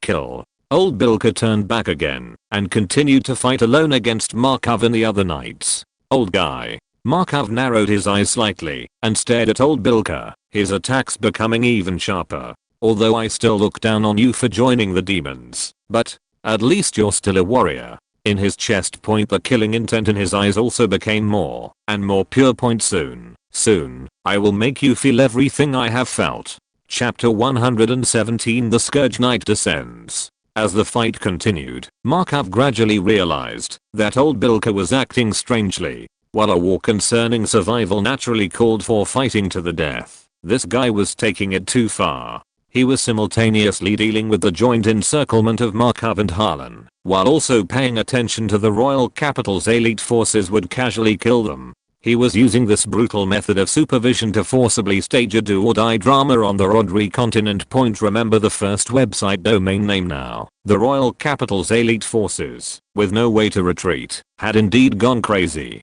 But this seemed to be useless, as the difference in strength between the two sides was too great, and it was impossible to reverse the situation with a do-or-die attitude. Old Bilka's actions only accelerated the expansion of the royal capital's elite forces' losses. This guys, was he fighting against the Aurora Church or simply slaughtering his own soldiers? Could it be that after being demonized, even his temperament had become twisted so quickly? Markov didn't understand what old Bilka was thinking. After his demonization, his strength was terrifying, and he was also a master of both magic and martial arts. Coupled with the Bloodkin Mind Flayer's bizarre and unpredictable Bloodkin magic, Markov and the others didn't dare to make too big of a move. Who knew what would happen if they were sucked blood by this guy? Logically speaking, in this situation, where old Bilka temporarily had the advantage, he should go all out to attack Markov and the others. As long as he defeated them, with old Bilka's strength, he could eliminate all the Dawn Knights even at the cost of some price. But this guy was deliberately dragging out time, and the longer he dragged, the greater the Aurora Church's chances of winning. Did he look down on them? Markov felt some anger in his heart, but this anger didn't cloud his mind, only making the movements in his hands even more fierce. But no matter what, old Bilka never showed a trace of weakness. Strange. It was really strange. Markov and the others gradually had a faint ominous premonition in their hearts. As time went on, the royal capital's elite forces, who were completely crazy in their last-ditch battle, did indeed cause more casualties to the Dawn heavy cavalry. But hundreds or thousands of crazy soldiers used their flesh to resist the Dawn Knights' war horses and enchanted longswords, delaying their speed for the loss of a Dawn speed. Night point. The battle damage ratio was as high as thousands to 1. This crazy attitude shocked Uriel and the others for a while. But the Night Watcher's arrows and the Dawn heavy cavalry's iron hooves would not show mercy to the enemy. Although the royal capital's elite forces were the nobles and royal family's lackeys, this crazy fighting was also out of desperation on point. But having fought to this point, the Dawn Knights were willing to call them respectable enemies. At least they weren't like the armies they had encountered before, collapsing at the first touch. For this kind of enemy, the Dawn Knights only made their charge even more frenzied. In terms of fearlessness, no one could compare to them, who possessed the lofty faith of the Aurora, harboring the will to die in battle and ascend to heaven after death. The Dawn Knights could still launch a fearless charge, even if they fought to the last man. This war had progressed to the point where Markov and the others couldn't understand this slaughter at all. The crazy stench of blood raged outside the royal capital, and severed limbs were scattered all over the ground. Except for the Dawn Knights, who could maintain complete corpses after death due to their strong iron armor. The royal capital's elite forces had fought to this point, with less than 20,000 people remaining. Logically speaking, this kind of battle damage would have caused the royal capital's elite forces to surrender and run away, but due to old Bilka's crazy supervision, the royal capital's elite forces were still fighting. Markov could understand that from the moment the royal capital's elite forces followed old Bilka out of the city, they had no choice but to fight to the end. At this moment, Markov also felt a trace of pity in his heart, and his gaze towards old Bilka became even more angry. Fighting finally, even if old Bilka fell into the demon race, he would still call old Bilka a respectable opponent of breath, saying in a low voice to Uriel beside him, "Be careful, this guy is very strange." Uriel naturally could see it too, and had already arranged for the Night Watchers to fly to higher places to monitor the entire battlefield. "We can't delay any longer. Markov hardened his heart and exchanged glances with Harlan and the others. Their unparalleled tacit understanding allowed them to instantly understand each other's thoughts. In the next moment, the ender pearl in Harlan's hand landed beside old Bilka. He didn't attack, but only took advantage of old Bilka's shock at his teleportation here. Grasping the undying totem, he opened his arms and hugged old Bilka tightly, and a splash potion of weakness landed. Kill. Markov roared, and 8-dimensional slashes surrounded old Bilka and Harlan. Uriel's fire arrows also accurately hit the many TNTs that Harlan had placed. Along with the ear-piercing sound of the dimensional slashes tearing through space, the explosion of fire engulfed old Bilka and Harlan. Soon after, an ender pearl flew to Markov's side. Harlan returned covered in blood and panting. Several splash potions of regeneration landed at Harlan's feet. Harlan, who had been seriously injured just now, instantly revived to full health, receding damage from that combo just now. But right now, Markov was only staring intently into the smoke. Is he dead?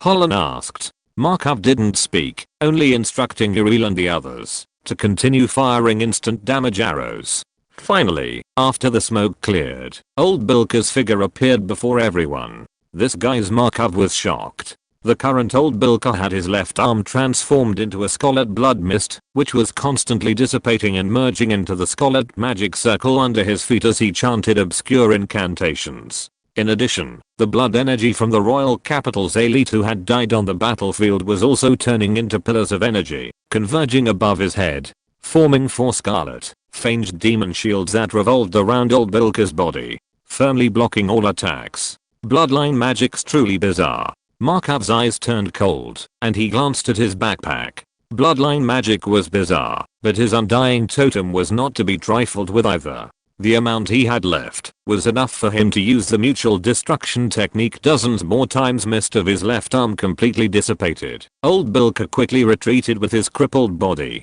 Retreat. This immediately made all the royal capital's elite feel as if they had been granted amnesty, and they hurriedly threw down their weapons and ran towards the city gate. Seeing this, Markov also breathed a sigh of relief. Although the Dawn Knights could have completely annihilated the remaining army if they continued fighting, but with this kind of frantic fighting style, they would inevitably lose more manpower. Moreover, they still had to spread the faith after the Holy War ended, and too much slaughter was never a good thing. Full army, charge. Breach the city. Markov shouted loudly, spurring his horse to chase after old Bilka. But after this guy woke up, his speed of escape became faster and faster, and he soon overtook all the royal capital's elite. Until he stood at the city gate, he stopped, his one arm clenched tightly around his greatsword right. Markov was startled.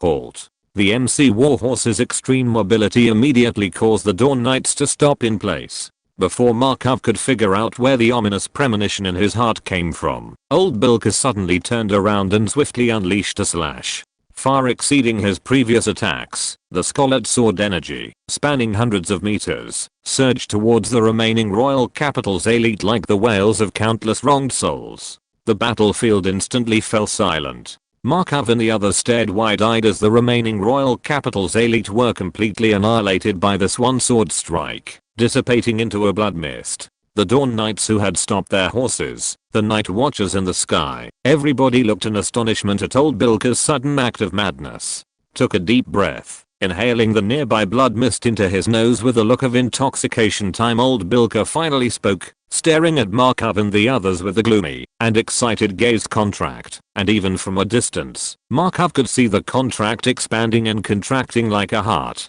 Each time, it was devouring the blood energy on the battlefield. Quick. Kill him.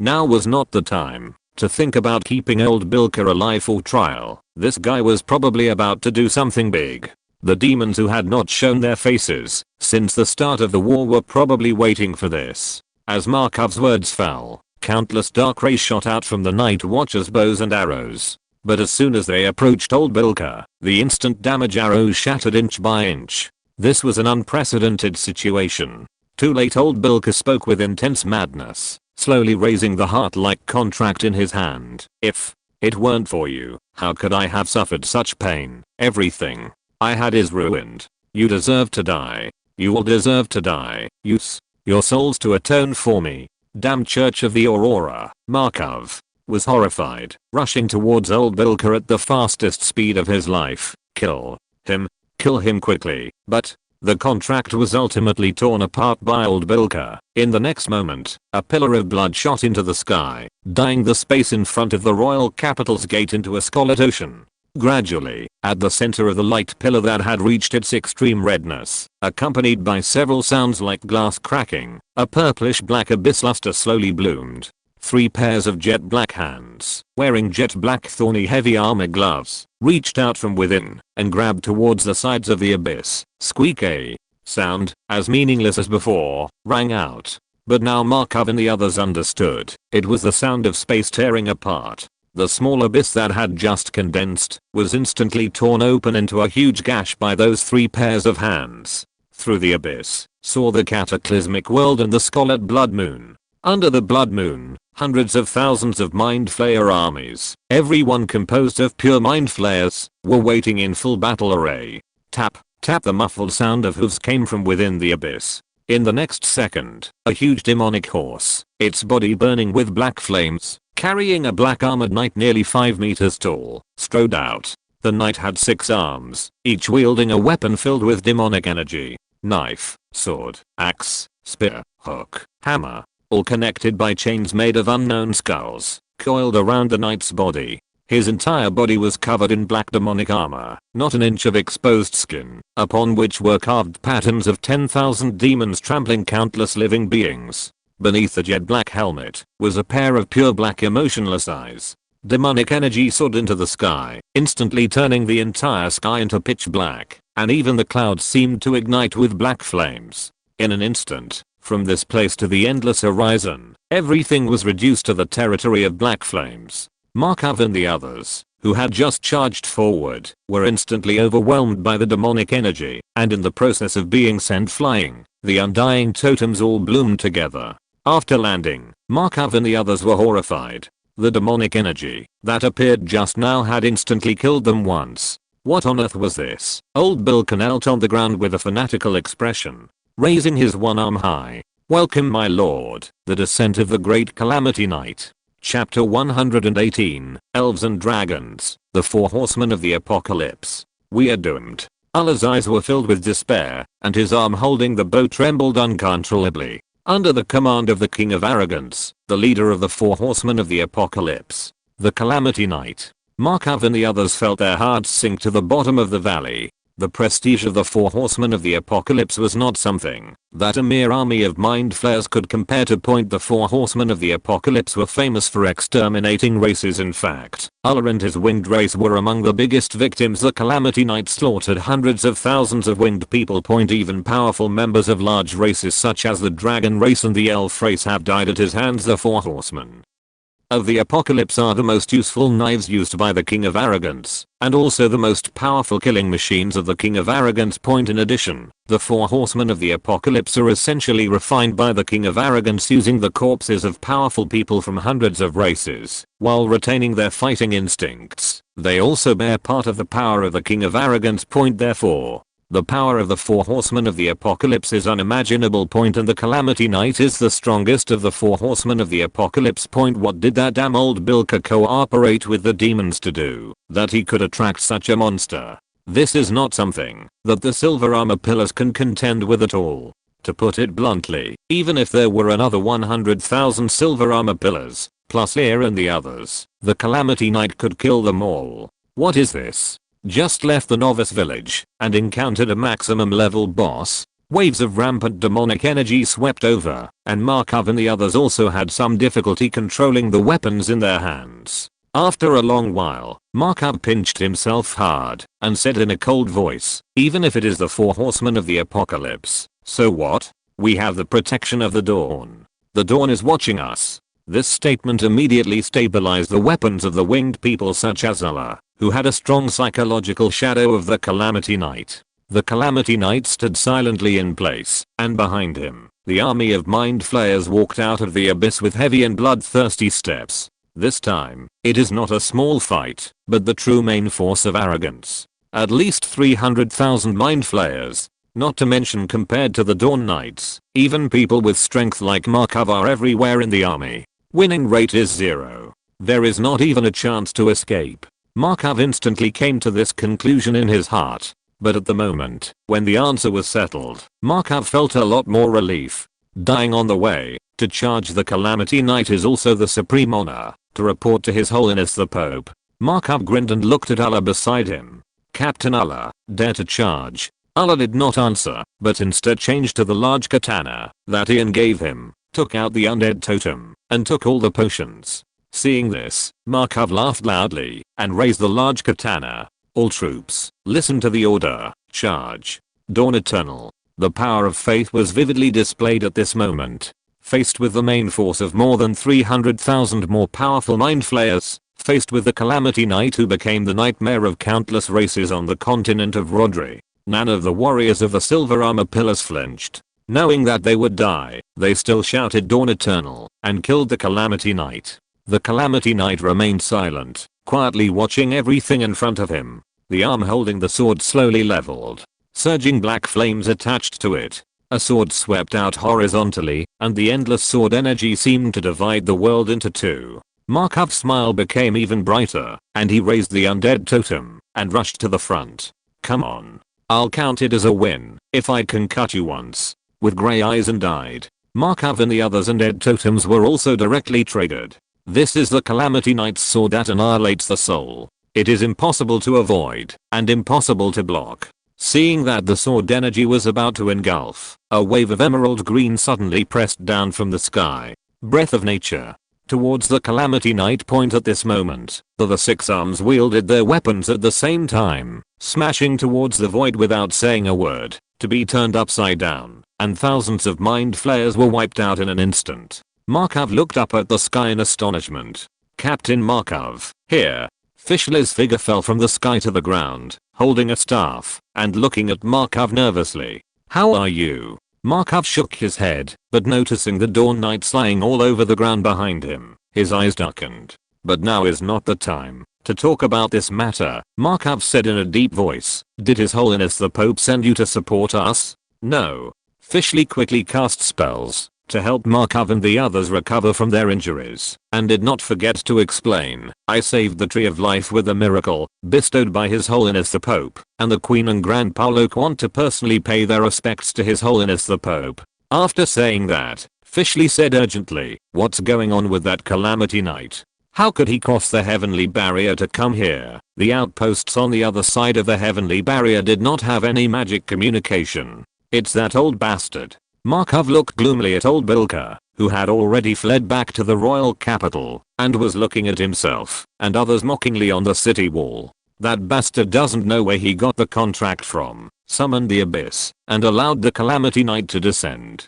Demon King contract. Loke's voice sounded in his ears, and everyone looked up, and saw Loke standing in the air, his staff emitting a strong natural force that enveloped Markov and the others. The mind flayers who were charging were also easily strangled by the vines that broke out of the ground. The King of Arrogance probably noticed that the world barrier within the territory of the 100 Races Alliance was strengthened, so he used the Demon King contract to forcibly clear the space. But this requires a blood sacrifice, and the will of the Sin domain in the summoned area must be higher than the will of the world in that area. Markov suddenly understood and gritted his teeth and said, no wonder that guy insisted on destroying the elite of the royal capital.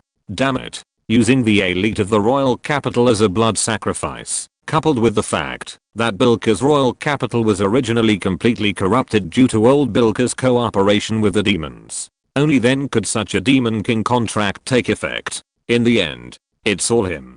Damn Bilka. Markov clenched his fists tightly and roared in a low voice, I must grind his bones to ashes. Thinking that he had praised old Bilka's spirit of resistance before, Markov felt disgusted. Fishley looked at Lilias, who was confronting the Calamity Knight in the distant sky, with some worry. Grand Paolok, you can go help Her Majesty the Queen. I can handle it here. No need. Loke in the air. kept raising his hand, and in a short while, the area outside the royal capital was transformed into an ocean of forests. This kind of power, to distort the battlefield on a large scale, and change the battle situation, made Markov and the others envious. They secretly thought that it was worthy of being a powerful elf race with a strong foundation point. I just don't know what realm these two powerhouses are in. The Calamity Knight is not the queen's opponent. Protecting you is a more important task. But there are still 300,000 Mindflayer armies. Fishley looked at the demons chasing the Calamity Knight and charging towards Lily S with some worry. It doesn't matter. Loke exhaled and looked towards the west. Not long after, the corners of Loke's raised slightly. We also have reinforcement. As soon as he finished speaking, an roar resounded from the sky. The coercion from the soul made many Dawn Knights tremble in their hearts. Markov and the others were stunned for a moment. X glanced at Changings. Sounds like a dragon? That's angry, right, but it doesn't seem as powerful as His Holiness the Pope sent a dragon. Uriel gazed into the distance. 3 black dots gradually enlarged in the sky, and soon they saw 3 black dragons wrapped in a storm approaching. Obscure and difficult to understand chanting echoed between heaven and earth. Immediately afterward, a magic circle like a ghostly drawing formed in the sky. Kill. A muffled and violent roar came from the leading dragon's mouth. The next second, meteor showers rained down from the magic circle, accompanied by rumbling sounds. The earth shook and the mountains swayed. The Mindflayer army took a full-fledged dragon language magic attack head-on. Before they could react, the 3 dragons spread their wings and opened their giant mouths. A black storm, swelling with dragon breath, swept across the earth like a tornado. The latest novels are first published here, carving out one bottomless gully after another. Markov and the others were truly amazed. Battlefield, which could only be seen on the front lines of the anti-magic war. The battlefield situation changed instantly. However, the leading dragon looked puzzled, glanced at Lily Ace, who was fighting the Catastrophe Knight in the distance, and then instantly flapped its wings and flew to Loke's side. Loke, what's going on? Why are you here? And where did the Catastrophe Knight come from? Has the Heavenly Chasm front line been breached? The black dragon's tone was a bit agitated and urgent. It clearly only came to teach this ignorant human principality a lesson. Why did it seem to be caught up in some major event, and the Catastrophe Knight even arrived? Now, teaching the Principality of Bilka a lesson was no longer important. Loke quickly shook his head. The Principality of Bilka is colluding with the demons, using a Demon King's contract to summon the Catastrophe Knight. Roscold. There's no time to explain. Quickly cooperate with Her Majesty the Elf Queen to kill the Catastrophe Knight. This opportunity is once in a lifetime. Roscold's dragon face was full of anger, but he could also distinguish the priorities. Right now the Catastrophe Knight was alone in the territory of the 100 Races Alliance. They would suppress him, and the Elf Queen would be responsible for outputting damage. This time, perhaps they could really eliminate one of the 100 Races Alliance's major threats. Roscold spewed out 2 angry jets of air from his nostrils and flapped his wings towards the battlefield. Damn. Humans. I'll settle accounts with them later. Jersey. Nallens. Go. We must keep the Catastrophe Knight here. Lily Atzost. A move. Radiance of natural life. To repel the Catastrophe Knight. Point. Looking back, seeing that Roscold and the others had come to help, she finally breathed a sigh of relief. Point. Although she was slightly stronger than the Catastrophe Knight, it would be difficult to keep him here. Point. With the help of this 3rd elder of the Black Dragon clan, perhaps this time they could really make the King of Pride lose a general. Before the dragons arrived, dragon language magic arrived first. Pillars of dragon breath came from 3 angles, and the Catastrophe Knight had no choice but to withstand them head on earth. Lily Ace and Roscold exchanged glances and nodded in agreement. Now was not the time for reminiscing. It was more important to seize the time and kill the Catastrophe Knight. The attacks of 1 elf and 3 dragons became increasingly fierce, each move aimed at killing. The Catastrophe Knight could only be forced to retreat step by step, and the wounds on his body also increased one after another from escaping back to the domain of pride. Seeing that the Catastrophe Knight was showing signs of defeat, Lily Ace's heart became increasingly uneasy. Was the Demon King's contract, with all its elaborate preparations, only meant to send the Catastrophe Knight in to die? The King of Pride shouldn't be so stupid, right? For the 7 demon kings, the most important thing was to investigate why the world barrier had recovered, and to continue to destroy the world barrier, accelerating the encroachment of the primordial abyss. But why did the King of Pride choose to set up a plan in this remote backwater of the Principality of Bilka? Liliace couldn't understand, but there was no need to rush to think about it now. It wouldn't be too late to ponder after killing the catastrophe night. By time Liliace flew back and stood in the void point, the radiance of life shone upon her staff point. Liliace's expression was solemn, and behind her, the shadow of the ancient tree of life faintly descended. Ancient and obscure incantations turned into characters, circling around Liliace. After a long time, the characters gathered above her head, and the shadow of the ancient tree of life was almost solidified. Liliace opened her eyes and pointed her staff at the catastrophe night. Admonition of life, radiance, and couldn't help but close their eyes. But in a trance, it seemed that the echo of the world swept over, and the catastrophe night was completely swallowed by this attack point. Fishly breathed a sigh of relief. It's over. But Liliace in the air always felt that something was wrong. She didn't seem to have received any feedback about the catastrophe night's fall point. Her eyes narrowed, and Liliace vaguely saw the figure standing tall in the pillar of light. That is, Liliace was stunned, and then greatly alarmed. It's the Ring of Calamity. Roscold. Retreat quickly. What? To the ground in a mess. Elder.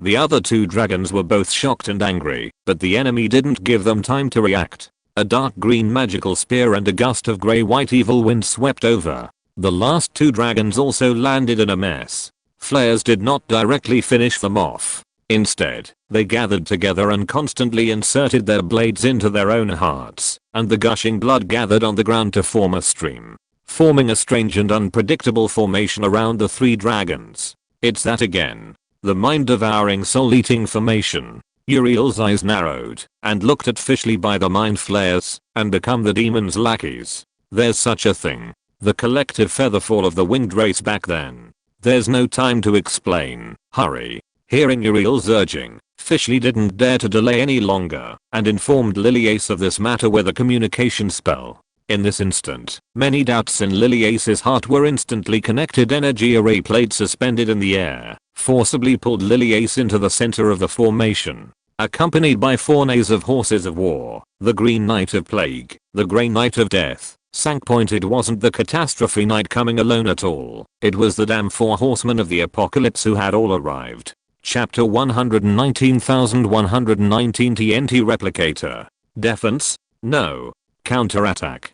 Trapped within the circle of calamity, a magic array formed by the united 4 horsemen of calamity, Liliace felt the overwhelming surge of calamitous energy pressing in from all directions, threatening to crush her. It was then that Liliace finally understood. This was nothing more than a ploy, using the Dawn God sect's influence to target the dragon and even the elf race. The demons had planned everything in advance. Dragon race to the 100 race alliance, drawing out the dragon race's strongest members. Based on this, they ambushed the dragon race using the abyss and controlled the will of the dragon race's high-ranking members with the Mind Flayer's unique talent array. The controlled dragon race would return to Dragon Island and corrupt the Dragon Island's sacred objects, further weakening the world barrier. Alliance's anti-demon front. In this way, the dragon race might not end up like the winged race, but the sudden rebellion of powerful dragons, coupled with the fact that Bilka's collaboration with the demons would surely spread throughout the 100 race alliance after today. From then on, a chain of suspicion within the 100 race alliance would be formed. With the dragon race's arrogance, this series of traps might very well lead to a falling out between the dragon race and the 100 race alliance. Coupled with the further weakening of the world barrier, the demon abyss army could completely bypass the chasm and airdrop into the 100 race alliance's territory. Damn it. But once the 4 horsemen of calamity gathered, forming the circle of calamity, then Liliace alone couldn't withstand it. The 4 horsemen of calamity inherited the authority of the King of Pride and were, in a way, projections of a portion of the King of Pride's power. Lilies, at the moment, could be said to be fighting against a miniature King of Pride. Lilies, coupled with the increasingly powerful 4 horsemen of calamity constantly charging and changing formations. In just a short while, Liliace was no longer as relaxed as before, and now had many wounds on her body ravaged by demonic energy. On the ground, the 3 dragons who had lost their ability to fly and were struggling desperately were also moving weaker and weaker. As the mind flayers continued to carve out hearts, the magic array's effect became stronger and stronger, and the rationality in the 3 dragons' eyes was gradually fading. "Your Majesty." Rock was both shocked and the sudden change caught off guard. Even if they racked their brains, they probably wouldn't have imagined that the 4 horsemen of calamity would arrive together this time. Right now, those 3 dragons weren't everyone's problem. If they continued to stalemate, Lily's might be left behind. "Grandpa Rock, quickly help Her Majesty," Fishley cried out. Rock gritted his teeth and looked down at the mind flayer army that was still charging to their deaths, delaying his steps. If he left, Makarov and the others probably wouldn't be able to hold on. "Don't worry about us," Makarov shouted. A few undying totems and a few bottles of alchemical potions flew through the air and landed in Rock's hands. "Break the array. We can't let anything happen to the Elf Queen. Leave this to us." Rock wanted to say something, but Makarov said with a serious face, "Trust in the dawn. Fishley, protect." Rock no longer hesitated. After giving Fishley a final instruction, he quickly flew towards the circle of calamity in the sky. The indestructible defense barrier here instantly collapsed, and the mind flayers let out fanatical roars, killing everyone towards Makarov and the others. Breath of nature. Barrier that was much weaker than Rock's rose from the ground. But compared to Rock's sky-covering barrier, where countless mind flayers couldn't even make a ripple, Fishley's could be described as precarious. After all, Fishley was still too young. Even the most talented druid mage still needed a process of growth. She was now far too far behind Rock and the others. "Commander Makarov, quickly think of a way. I can't hold on for long," Fishley shouted back with difficulty. Where the staff landed, shimmering green light spread around, and dense vines emerged from the ground, constantly strangling the mind flayers. But even so, the range of the shield was rapidly shrinking. Makarov took a deep breath, closed his eyes, and pondered. The world in his mind vaguely flashed through the days and nights he spent with Yin in the MC world, until it stopped at the day after the Windrace's demon extermination battle. When Ian took them back to the rift where the Windrace used to be, the memory became clearer and clearer, and in the end, a bizarre structure that spewed flames appeared in his mind. In the next moment, Makarov's eyes burst open. "Buy me time. How long? As much as possible." Quickly took out all the blocks and started jumping on tiptoe. In this hopeless war, only miracles could save them. And the MC world was the best at creating miracles. Fishley struggled to maintain the defense, and the addition of Uriel and the others didn't reduce her pressure much. Fortunately, there were constant alchemical potions that could barely keep up with her magic consumption. But even so, the remaining alchemical potions wouldn't last long. She didn't even have time to look back at what Makarov and the others were doing, but the sound echoing in her ears told her they seemed to be building something. Was it a bunker? But even if it was a bunker, it probably couldn't against the endless onslaught of mind flayers. Fishley could only hope that the dawn would cast its gaze upon this and grant them a miracle assault of hundreds of thousands of mind. Fishley firmly believed that the dawn would definitely descend a miracle. But until the defensive formation gradually shrank to defend a 500-meter radius, or the knights were crowded in this small space, the demons, the arrogance was even greater, and the charge became even more frantic. Fishley still hadn't waited for the descent of miracle. Her heart also gradually sank to the bottom. But just then, Markov's shout once again gave her hope. "All knights dismount. Night watchers, bring them up here immediately." Fishley, hold on just a little longer.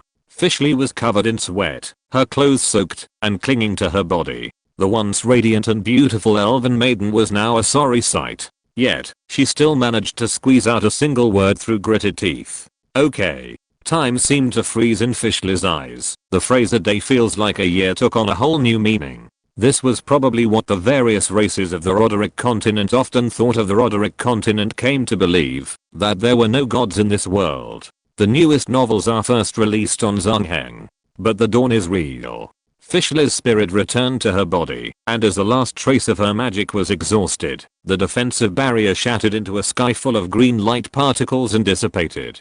Fishley instead spread her arms in acceptance. "Merciful and supreme dawn, my great lord, Compassionate Father, please bestow your love and save the world. The mind flayer's claws were already close at hand, and the stench of sulfur instantly polluted the air around Fishley. Whoosh! A soft sound of air being pierced came, and Fishley felt as if she had been grabbed by something. Lift. Accompanied by Markov's roar, Fishley flew uncontrollably into the sky. A moment later, Fishley was shocked to find that she had landed on a platform that had appeared at some unknown time here. But the most eye-catching thing was the dense combination of cross-shaped iron blocks in all directions, as well as the strange buildings suspended in the air. This is... Fishley looked around in a daze. Markov grinned, looking down at the army of mind flayers piled up like a mountain, crawling towards the platform. No time to explain, because the miracle of the dawn has arrived.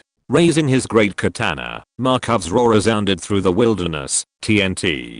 Copier. Activate. The next moment, accompanied by the actions of Harlan and others, the strange machine suspended in the air clicked and clacked. Immediately afterwards, countless flashing red squares fell to the ground. The TNT fell into the mind flayer army and was soon submerged. These small cubic meters were insignificant compared to the massive number of demons, until the TNT blocks were completely swallowed up by the army explosions. The mind flayer army's offensive momentum, which had been invincible just now, was instantly interrupted by the TNT copier dared to get closer, were easily torn to pieces by the TNT, and their blood was sprinkled on their companions. In just a few tens of seconds, tens of thousands of mind flayers near Markov and the others were wiped out, leaving behind bottomless pits in their place. Those who attempted to fly over to besiege them were shot down one by Uriel and the others with their enchanted longbows. Fishley stared blankly at the miracle that had descended before her eyes. But Markov and the others didn't stop. 9 temple knights stood on the edge of the platform with bloodshot eyes, each controlling a larger and more complex machine. Damn demon scum. Are you ready to eat Grandpa's Dawn Mountain opening cannon? Markov excitedly filled the TNT and aimed at the most densely populated area of mind flayers. Fire. The power of technology descended upon the Roderick continent once again. Accompanied by 9 TNT cannons flying through the air, they landed far away in the back row of the mind flighter army. The Dawn Church's counterattack began. Compared to the immovable defensive attribute of the TNT copier, the mountain opening cannon's positioning was a purely violent offensive machine. Long range, great power. A single shot could instantly obliterate hundreds of mind flighter army. And what was outrageous was that such firepower was still rapid fire. Like a machine gun sweeping through primitive people, the mind flayer army was quickly routed amidst the roar of cannons. The powerful, flying mind flayers were also skewered, like candied horse, by Uriel and the others with their enchanted longbows. For a time, this hastily created fortress became impregnable. No more mind flayers could cross the line. Fishley covered her mouth, tears glistening in her eyes. Dawn, finally, it had not abandoned its loyal children. This is defense? No. This is a counterattack. It is a counterattack by more than 1,000 silver armored pillar knights against hundreds of thousands of mind flayers. Gradually, with their mastery of the mountain opening cannon, Markov and his 9 men, plus the night watchers and Dawn Knight's arrows, had achieved a state where no mind flayers could get close. Shut down the TNT copier, Markov shouted, and several Dawn Knights quickly stepped forward to operate. Captain Markov. Fishley looked at Markov nervously, but the latter raised his hand to interrupt her. Don't be afraid. The real counterattack is about to begin. Iron Golem army, attack. Accompanied by the placement of pumpkin heads one after another, countless iron golems crashed down from the platform, falling into the trenches blasted open by the TNT copier. Smoke and dust rose everywhere. Golem armies swayed out. The sound of TNT cannons gradually weakened. The mind flayers looked at each other and finally chose to roar and rush forward. But when they really approached, despair officially descended. Chapter 120. Isn't it common knowledge that there are 5 horsemen of the apocalypse? When the iron golem's iron fist landed on the mind flayers, they finally understood what a locomotive collision was. Google searched Wakan just like the mind flayers who were dealt by the iron golems on the winged folk battlefield. They also easily bid farewell to their limbs. 1 punch, and the head flew off. 1 punch, and the body was gone. 1 punch, and several mind flayers were skewered. As the main demon army of the domain of pride They seemed no different from the mind flayers of the past when facing the iron golems. Even Lyle, who had now advanced to Elite Knight, wouldn't dare to withstand a punch from an iron golem head on. The demons were strong, but not to the extent that 300,000 troops were all Elite Knights or above, right? If anything, it was probably that they were more thick-skinned to appear on its body. But then, half of his head was gone. In Markov's opinion, this guy was quite resistant. After all, many mind flayers weaker than him would have their heads directly blown off by this punch. This mind flayer at least had half a head left. Although, this only made his death even more tragic. Faced with the charge of the mind flayer army, the thousands of iron golems, accompanied by Markov and the others' pinpoint artillery bombardments, forcefully went against the tide and killed towards the rear of the army. Markov and the others. But Markov was not at ease. The iron golems were strong, but not invincible war gods after all. There were hundreds of thousands of troops on the other side. Point in the final analysis. This was just delaying time. Point in this battle situation. If they wanted to win, they would either need to create over 10,000 iron golems, but right now, the resources were almost exhausted, and there was no way to go down and collect the iron ingot. Resources dropped by these iron golems, or get rid of the 4 horsemen of the apocalypse and free up Lilias and the others to deal with the mind flayers. Markov made up his mind and said in a deep voice, Uriel, you and Fishley go help the elf queen and the others. And those 3 dragons. We can't let them be controlled. Take the last alchemical potions over there. Uriel and Fishley were not indecisive people. With the TNT replicator and the iron golem army, Markov and the others' defense was still solid. The top priority was to influence the high-level battlefield. Otherwise, if something happened to Lilias and the others, who were the most capable fighters, and the dragons were also controlled, the TNT and iron golems would be useless. The two took all the resources and flew into the sky. Relaxed. A contest? What? Markov aimed at the most densely populated area of mind flayers and fired a shot, grinning. Let's see who kills the most mind flayers before His Holiness the Pope arrives. Flashes of TNT streaked across the sky. The mind flayers looked at the TNT heading straight for them and were immediately terrified. In this short period of time, TNT had become their most feared weapon. But fear was useless. The dawn, in the air. Rock outside the Ring of Calamity was still trying his best to attack, but the Ring of Calamity, which was now deeply rooted and knotted, was not so easily broken. Disordered. Point. Various powerful attack spells landed on the Ring of Calamity, but they didn't cause any ripples. Rock, go save the dragons. We can't let them be controlled. Was struggling to resist within the Ring of Calamity, raised her head and shouted. Rock bit his lip and said in a deep voice, no, the elves cannot lose their queen. Don't worry about me. Save the dragons. Take Fishley to the Church of the Aurora. Lilias was distracted, and another wound was added to her body. Rock was silent, but the movements in his hands became more and more fierce. Rock, hurry. Lilias gasped for breath, dodging the War Knight's trampling. In the name of the Queen, I order you. Take Fishley and the others away. Rock's movements paused, and his face showed a struggle. Before he could respond, Fishley's voice rang out. Your Majesty the Queen. Grandpa Rock, I'm here to help you. Fishley? Rock was shocked and said anxiously, the Church of the Aurora's army. Don't worry, the Aurora has descended a miracle, now is our time to counterattack. Hearing this, Rock hurriedly looked back, the continuous explosions, the charge of the iron golems. The scene of Markov and the others standing still on the high platform, but forcibly pressing hundreds of thousands of mind flayers to slaughter them came into view. Was this the miracle of the Aurora? Letting more than 1,000 people slaughter hundreds of thousands of powerful mind flayers? Rock didn't have time to think, but there was a glimmer of hope in his heart. Fishley, hurry. Ask the Aurora to break the Ring of Calamity. Fishley's brain worked rapidly. The Ring of Calamity had only been broken once in history, and that was when the dwarf clan chief was trapped, and it was Lilias and the dragon clan elder who jointly resolved it.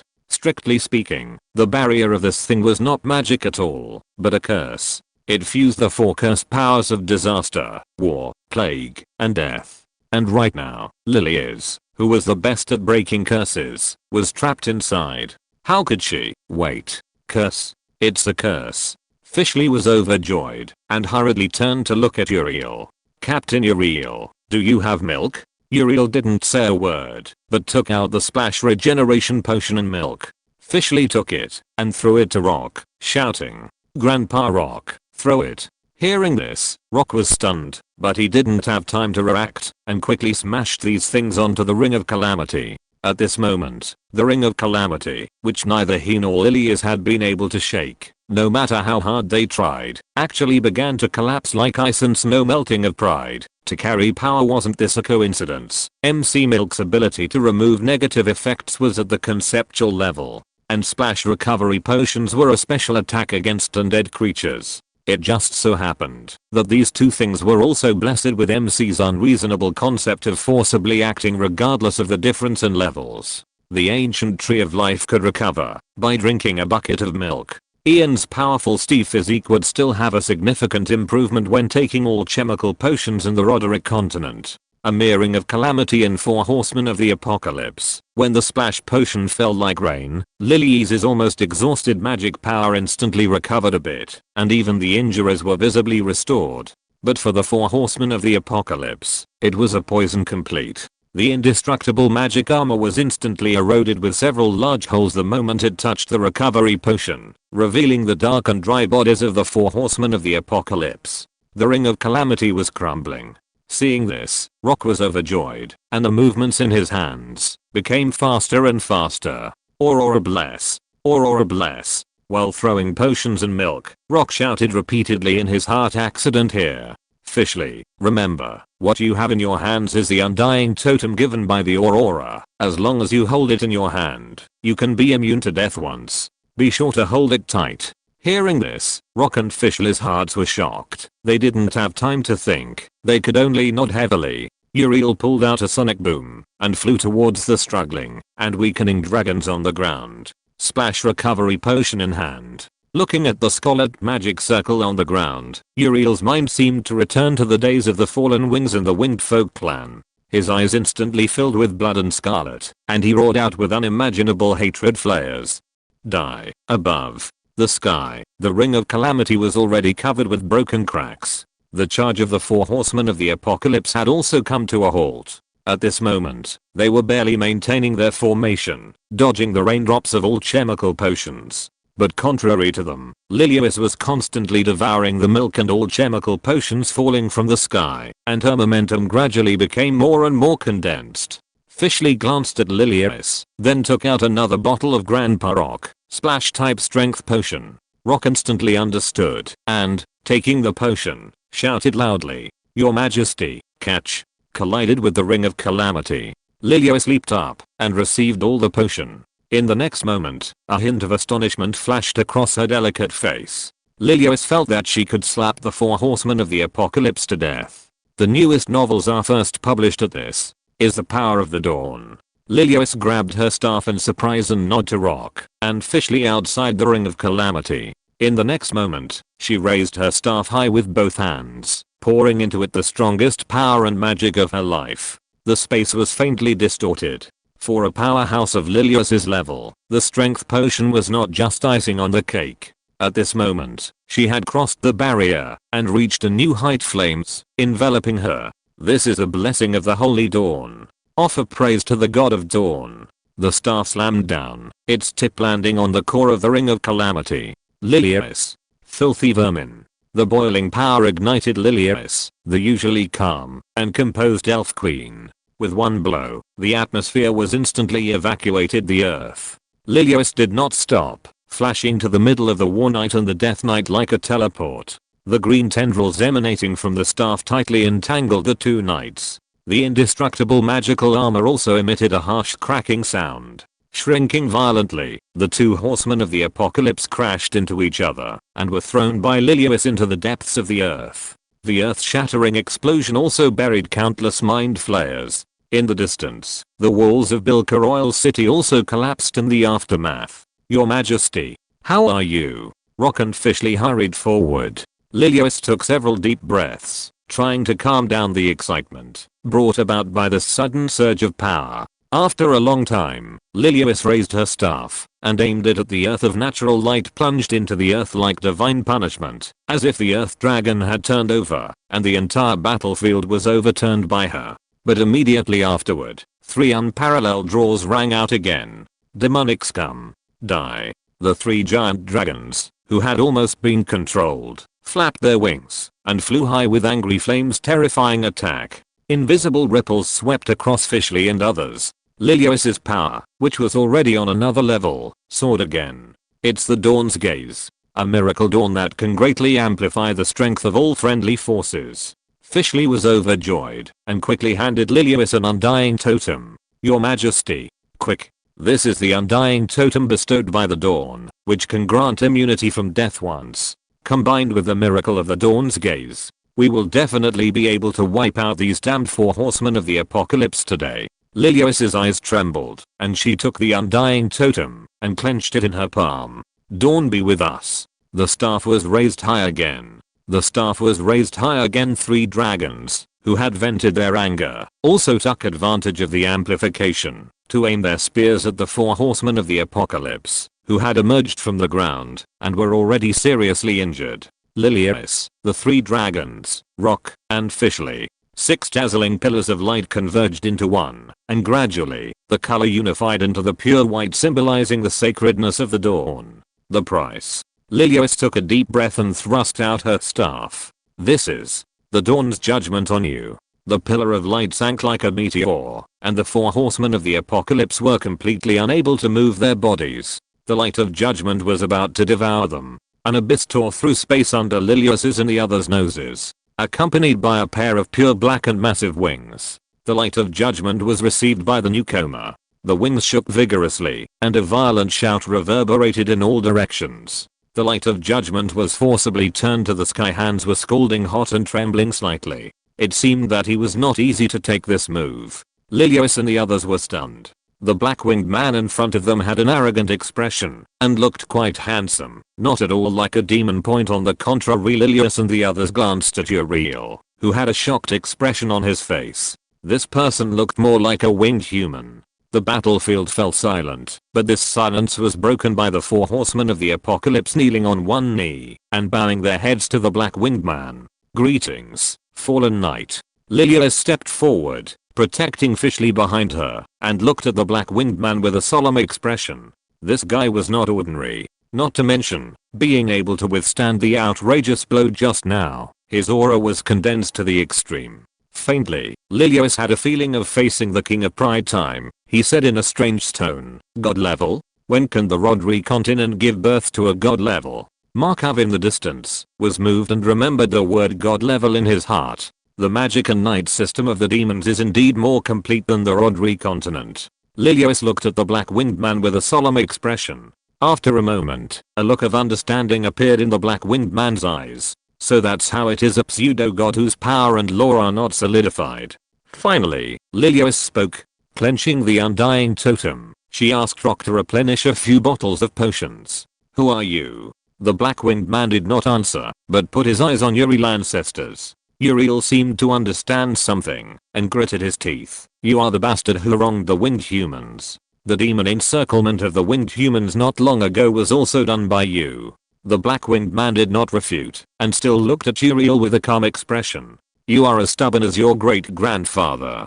Stubborn people are destined to have no connection with power and life. After saying that, the black-winged man ignored Uriel and turned to look at Lilius, fallen knight under the King of Pride, Belial. Bateria. Chapter 121. Pope saves the day. Holy light falls from the sky. Belial. Belial? Hearing this name, Uriel was immediately shocked. Seeing this, Rock whispered, do you know him? Uriel's expression became extremely complicated, and after a long silence, he nodded almost imperceptibly. One of the most powerful geniuses in the history of the winged race, the younger brother of my great-grandfather, once known as the Gemini stars of the winged race alongside my great-grandfather, but that person already sacrificed himself on the front lines during the Second Anti-Demon War. Hearing this, Belial, who was floating with his arms crossed, had a look of reminiscence in his eyes. Death, truly a long lost and unfamiliar word. but the Belial of the wind race is indeed dead. Standing before you now is a fallen knight under the command of the great king of pride, the son of pride from the domain of pride. These words instantly caused a surge of anger to rush to the top of Uriel's head, and he roared, "Bastard! How can you say such things? Betraying the winged race. Betraying the 100 race alliance. Betraying the comrades who fought alongside you. You beast. You have simply insulted the bloodshed by all the wind race's predecessors for the sake of resisting the demons. Single-handedly charged into the demon territory, wanting to bring back your body. In the end, he exhausted his strength and fell on the front lines with resentment. What face do you have to face your brother?" Belial's expression remained calm, as if this person had no emotions at all. After staring at Uriel for a long time with those emotionless pitch black eyes, Belial indifferently opened his mouth. "I killed him." "What?" Uriel was shocked and staggered backward. Belial didn't seem to think that this matter was anything to be surprised about. He still used that calm, infuriating tone to narrate something that seemed to be unrelated to him. "Your great-grandfather, my brother, was killed by me." Lilias and the others felt a chill in their hearts. Compared to Belial's powerful strength, his cold-blooded demeanor made them even more frightened. "I faked my death on the demon front lines and joined the great king of pride. That stubborn fool he was the perfect gift to show my loyalty." "That's right, just like your expression when I personally cut off his head. He was just as puzzled as you as." Soon as the words fell, Uriel was completely enraged. "You damn beast. Dissipated. Damn." A trace of contempt flashed in Belial's eyes. "Unfortunately, death has already left me. Under the command of the great king of pride, I have now ascended to godhood. I understand life even more and have discarded death. So, what about you? Hizia, can you understand power?" Dark and faint light spewed out. In the blink of an eye, Lilias and the others watched as Uriel's chest was pierced through. His entire person was also pushed towards the earth by that unparalleled force, a bottomless tunnel abyss, extending to both sides and forcibly dividing the wilderness into two. This casual blow had already surpassed the level that Lilias and the others could understand. Belial floated with his arms crossed less than 100 feet in front of everyone, his expression still indifferent. "Although I failed to demonize the dragon race, fortunately, I have the elf queen as a good trophy. The great king should be satisfied with this harvest. Let's go together. I'm in a hurry." Rock waved his staff, and from the void around Belial, numerous thick vine phantoms extended out and stabbed towards him. Good combat awareness, but Belial raised his hand and easily grabbed the pillar of light in his hand and crushed it. "The power is not condensed, and there is no manifestation of law. False gods are false gods. How can they touch the glory of gods?" Dragonfall. From beneath Belial's feet, a piece of black-red dragon flame engulfed him like a volcanic eruption. But in that dragon flame phantom everyone clearly saw that Belial stood firm, still proudly standing with his arms crossed. "Anything else?" A melodious voice came from the dragon flame. "That combined attack of yours just now was not bad. Try a few more times. Maybe it will hurt me." Riscordo's face was gloomy, and he glanced at Lilias. Belial's figure had already appeared in front of Riscordo. His expression was somewhat contemptuous. "You actually came when I asked you to?" Broken, although not fatal, was enough to cripple many of Riscordo's dragon language magic it, and then dedicate it to the king for collection. Dark light was attached to the dragon horn, and in an instant, the huge dragon horn turned into a spear. Casually twirling the spear, Belial aimed at Riscordo and gently sent it forward. In an instant, the spear formed from Riscordo's dragon horn pierced through Riscordo. Belial raised his hand, and with a wave, the spear drew an arc and returned to his hand. He casually wiped away the attached hot dragon blood, and the corners of Belial's mouth rose slightly. "I know how to use dragon horns better than you. Quite ironic, right? Damn." Lilias threw out a bottle of recovery potion, forcibly restoring the heavily injured and dying Riscordo, but that horn was not something that could be recovered in a short time. "I'm afraid more recovery potions would be needed. Since the start of the battle, this guy has been grabbed the 3 dragons and beating them, instead ignoring her and Rock. What is this? Looking down on them? With this guy's so-called ascended god power, he could easily kill the 3 dragons, so why is he teasing them here?" This guy, does he have a grudge against dragons? Assist me. Lilias shouted, using Rock and the 3 dragons to work together to contain Belial, creating an opportunity for her to attack. Even so, Belial still dealt with it lightly. Those imposing attacks, as long as they weren't combined spells like before, he could casually swat away and shatter. 100 Race Alliance, starting to sow discord? Belial raised an eyebrow and said contemptuously, unfortunately, I don't look up to the 100 Race Alliance, and I look down on the road continent even more. A lower world that cannot even give birth to a god-level being simply doesn't understand what power is. Liliace's heart sank. Although she wanted to ponder what god-level meant, Barrel's actions intensified. Just resisting was already exhausting all her energy. Barrel glanced towards the east, then calmly said, I forgot, you don't even seem to understand what a god-level being is. After all, you are just a lower world. Bastard. Do you think that, by joining the demon race, you can escape the roots of the Rodri continent? Shattered by the flapping of his wings. No, I'm different from you. Barrel replied with interest, having received the primordial abyss's gift. I'm no longer a sorrowful creature of the Rodri continent, and this is an essence you can never reach. Barrel flashed and appeared in front of Rock. You probably don't understand how pitiful the Rodri continent is. This lowly world cannot create power at all, and you, born in this lowly world, will not understand power. Only the great demon race possesses the truth of power. Only by being annexed and ruled by the great demon race will the people have the qualifications to touch the truth. The great demon race is saving you, but you are not smart. The latest novels are first released, life, raised by the world, and deceived by its own world into giving their lives. How pathetic. You are just a group of foolish lower lives, dragons. Breath roared, but Barrel's figure blurred.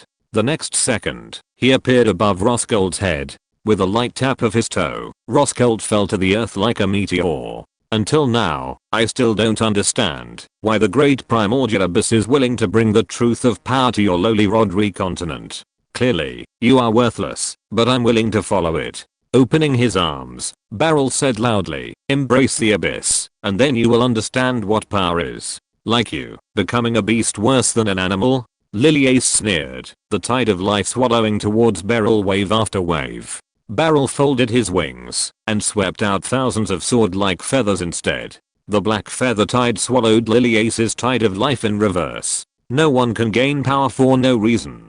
Touching the truth always requires some sacrifice, but this sacrifice is insignificant compared to the truth. Barrel gathered his hands, and a colorless sphere converged in front of his chest. Ace and the others. It's a pity you don't understand. For the first time, anger appeared on Barrel's face. My damned brother didn't understand, so he died. I gave him a chance. Those winged people didn't understand, so they also died. I had already fed the food to their mouths. As long as they obediently obeyed the great demon race, they could evolve like me and break away from the lowly Rodri continent. But they didn't cherish it. Why? Why do you all resist power? You are as foolish as the Rodri continent, as lowly. Those who reject the truth are not qualified to embrace life. The colorless light sphere had become a behemoth. Barrel's eyes gradually turned cold. Let's end it here. On his side, you. At this moment, Barrel was truly stunned.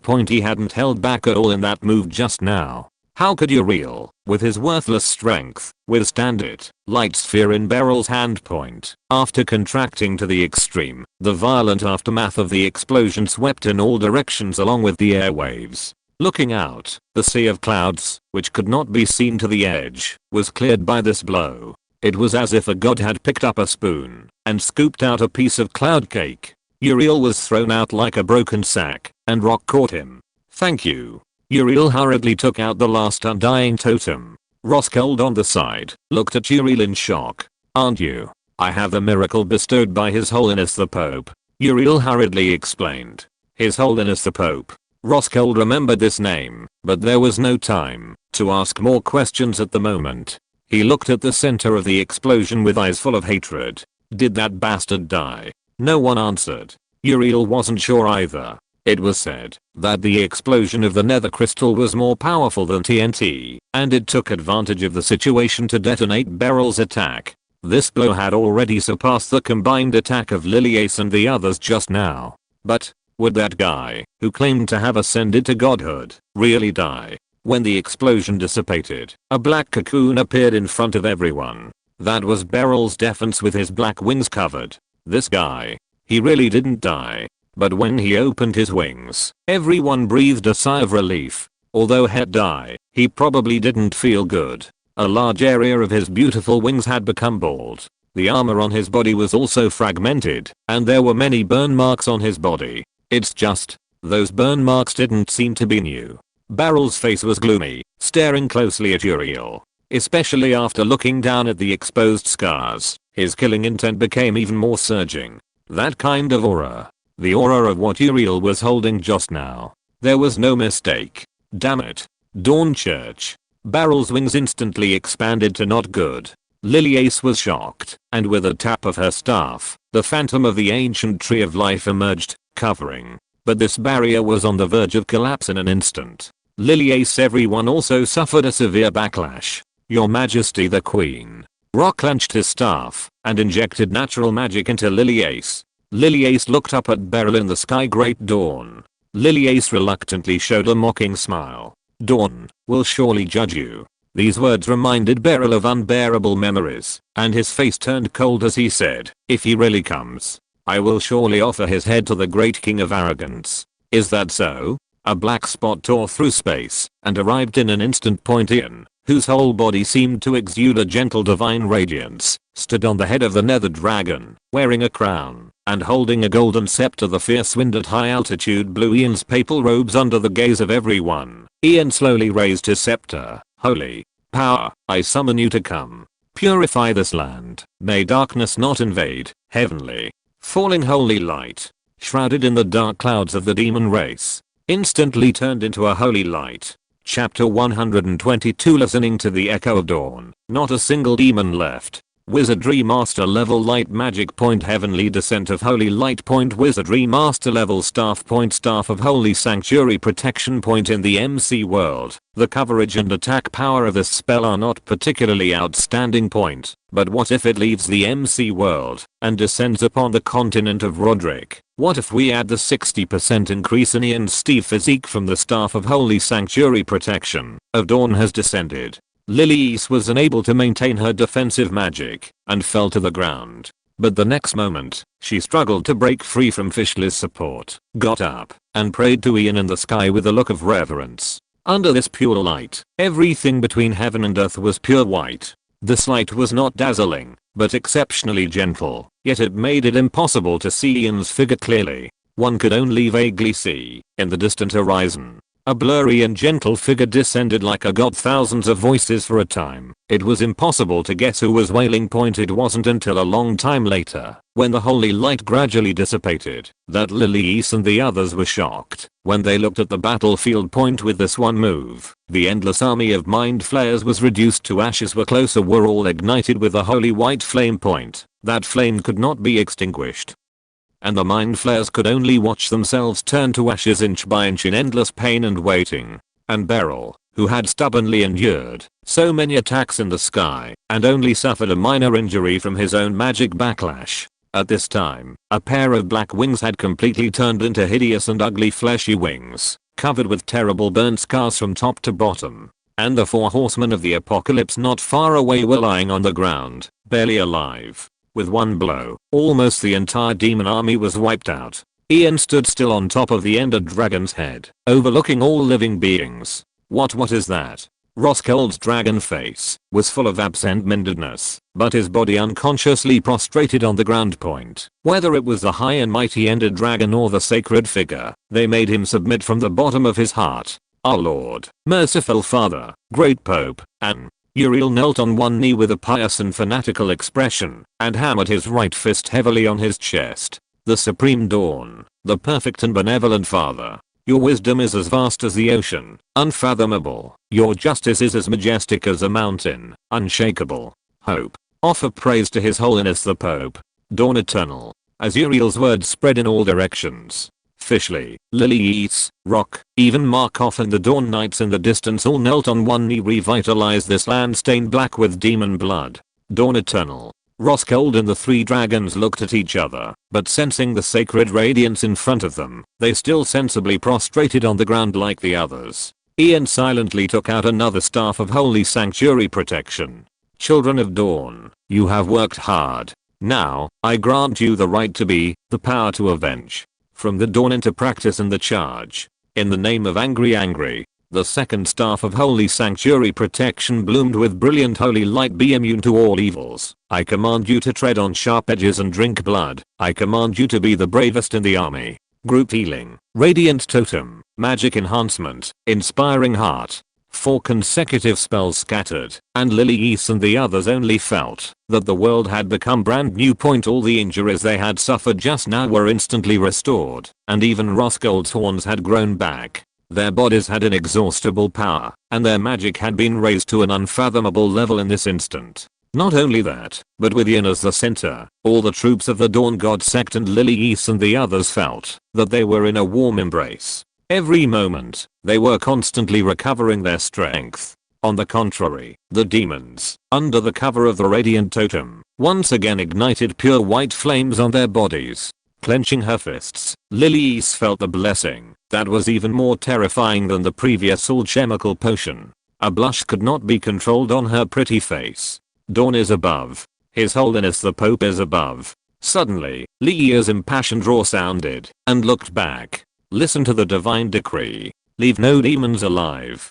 Kill. At the end of the earth, formed a sea, rushing towards the battlefield with the vibration of the earth dragon turning over. Roughly counting, there were probably tens of thousands of iron golems alone.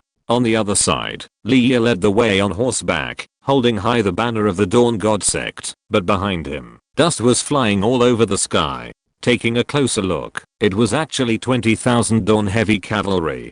The demons, who had been aggressive just now, had become weak victims at this moment. And when the wolves and the iron golems collided with them, the demons realized that true despair had descended, all 3 of them. And the iron golems were even more terrifying. The iron golems, that had already proven their strength, or 1,000 iron golems chasing and killing tens of thousands of mind flayers strike. The powerful mind flayer warriors had no resistance at all. 20,000 Dawn heavy cavalry simply pressed down on the remaining hundreds of thousands of mind flayers, and played riding and hacking. Like wheat, the heads of the mind flayers flew wherever they went. Repeat the order. Leave none alive. All demons. Leave none alive. Accompanied by Leah's roar, the Dawn heavy cavalry's charge became more and more brutal.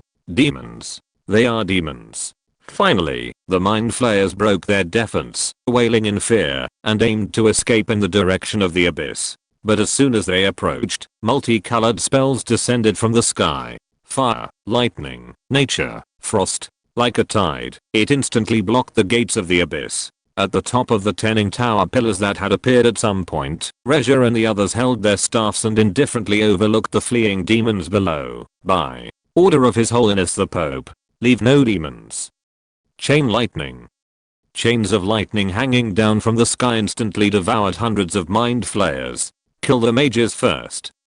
A mind flayer warrior reacted and ordered the mind flayer powerhouses to fly to the stone pillars. Fly. Uriel and the others looked back and were shocked to find that Hania was leading many night watchers, supporting Caliphar and other elves like fighter jets, sweeping the battlefield. Hania even kept rushing past, accurately airdropping dense TNT to bomb the demons. The so-called elite main force of the Pride domain. At the moment of Ian's arrival, the situation was instantly reversed. The demons who had been aggressive just now instantly became weeds to be harvested, and their numbers plummeted. The accurate airstrikes of Hania and the others, no matter how the Mind Flayer commanders shouted, they still could not form an effective resistance and counterattack. Dawn is above. Lilies was overjoyed, her beautiful eyes glaring at Beryl and the 4 horsemen of the apocalypse. Your death is at hand. Beryl ignored Lilies, but stared at Ian with a gloomy gaze. Clenching his teeth, he spat out words with hatred. Dawn. Pope. Ian slightly lowered his head, and the Ender Dragon's scarlet dragon eyes also looked at Beryl playfully. 4 horsemen of the apocalypse? And, a bald chicken? He glanced at the fear that flashed in Beryl's eyes when he looked at the ended dragon and the burn marks on his body. Ian suddenly realized. So it's you. We meet again. Thank you for sending a great gift for the Holy War of the Dawn God sect. Nothing is more suitable as a sacrifice for the victory of the Holy War than the heads of the 4 horsemen of the apocalypse. Uriel roared loudly below. Your Holiness the Pope. This bastard betrayed the winged race because of his power. Ian slightly, still keeping a gentle smile on his face. In that case, I have a spell that is very suitable for you. Slowly raising his staff, Beryl suddenly felt a sense of foreboding. Quickly gathering magic, Beryl roared.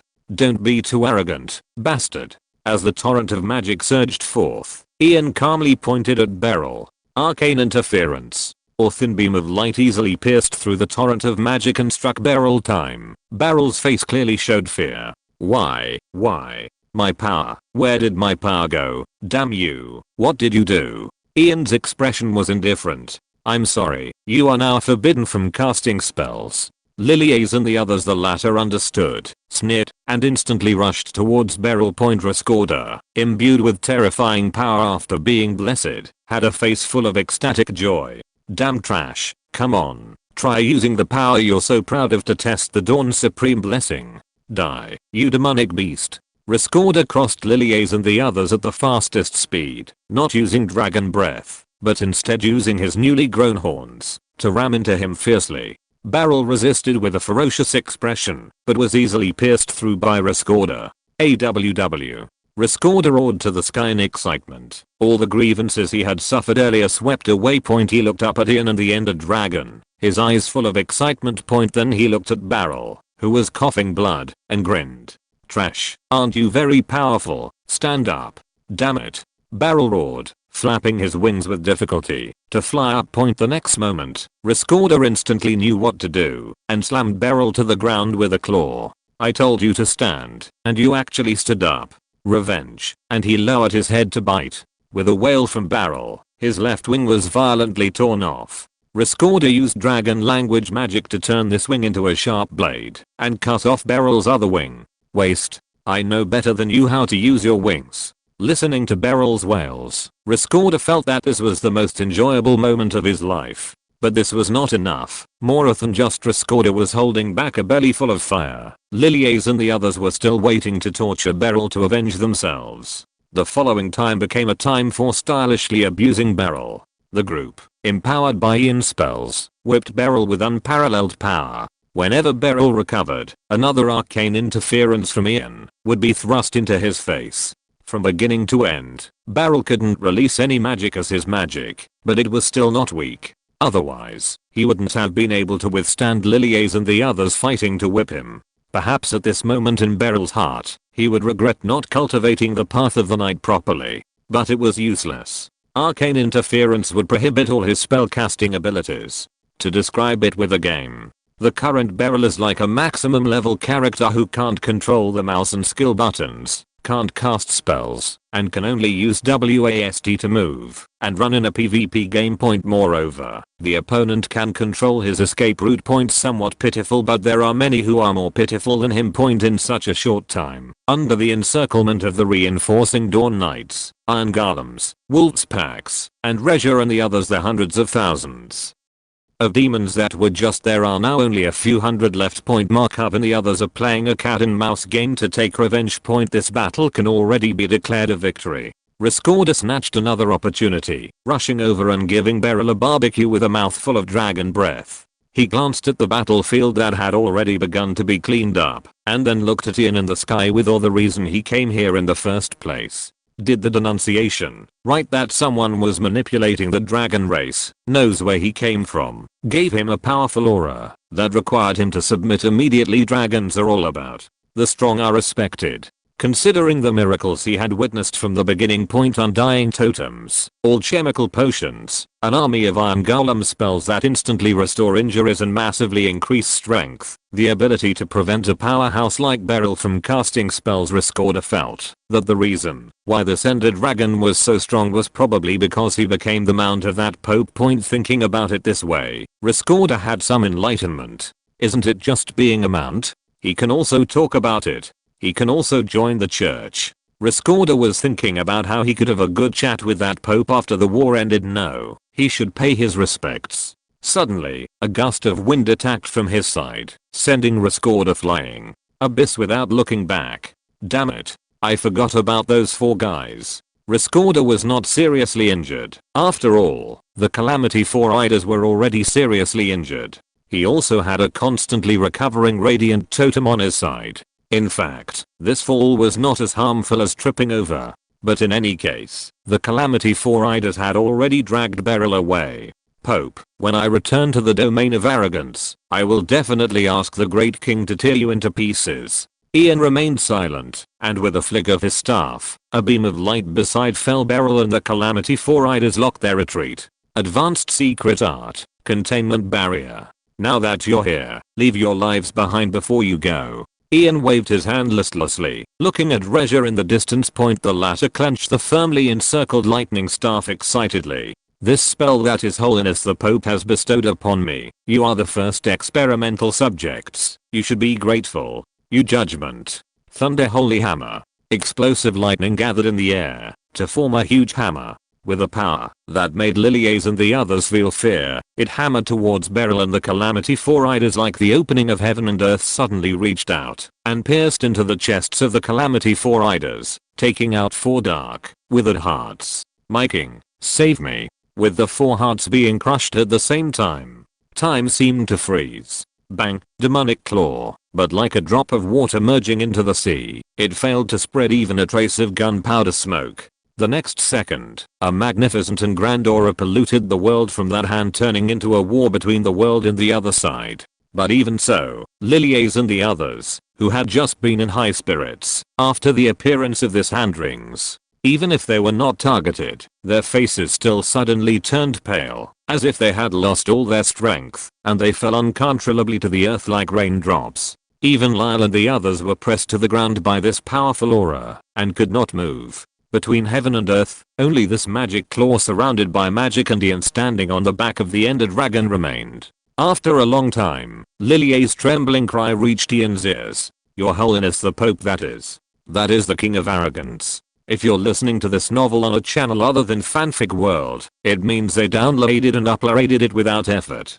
We cordially invite you to visit our channel, Mundo Fanfic Novelos. There you'll find the original version of this story and you can explore many other novels of various genres. We're waiting for you to immerse yourself in a world of incredible novels. Chapter 123, King of Pride? Let the Pope be crowned. The demonic claw spanning heaven and earth was not as insignificant as one might imagine. Halo, the fury and hysteria emanating from the world felt as if the entire world's weight was pressing down on this arm point, but even so, it was the King of Pride point focusing its power on confronting the world. Its dissipating aura still filled Lilias and the others with despair. Only at this moment, witnessing the King of Pride's feat of resisting the world, did they understand how incredible it was that they had survived encountering the King of Greed point. But an even greater mystery uncontrollably surged into Lilies's mind point. Such power, such existence. There were 7 demon lords in total. So, what exactly were the demons waiting for? Quietly sensing this indescribably terrifying aura, Ian's expression finally turned grave. Point very strong. Very strong. Compared to Lilies, one of the strongest members of the 100 Races Alliance that Ian had seen so far, the gap between Lilies and the King of Pride was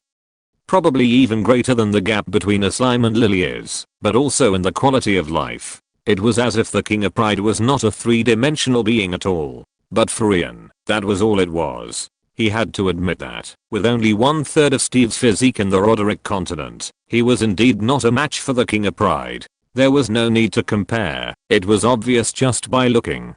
But the King of Pride could not come to the Roderick continent in his true form at the moment. The Pride domain, the Pride demon king of the 7 deadly sins, to the extreme point. The greatest damage the Roderick continent had ever done to the 7 demon kings was the scratch on the King of Gluttony's stomach. He would break this record as the Church of Dawn's first battle for a foothold in the 100 Races Alliance.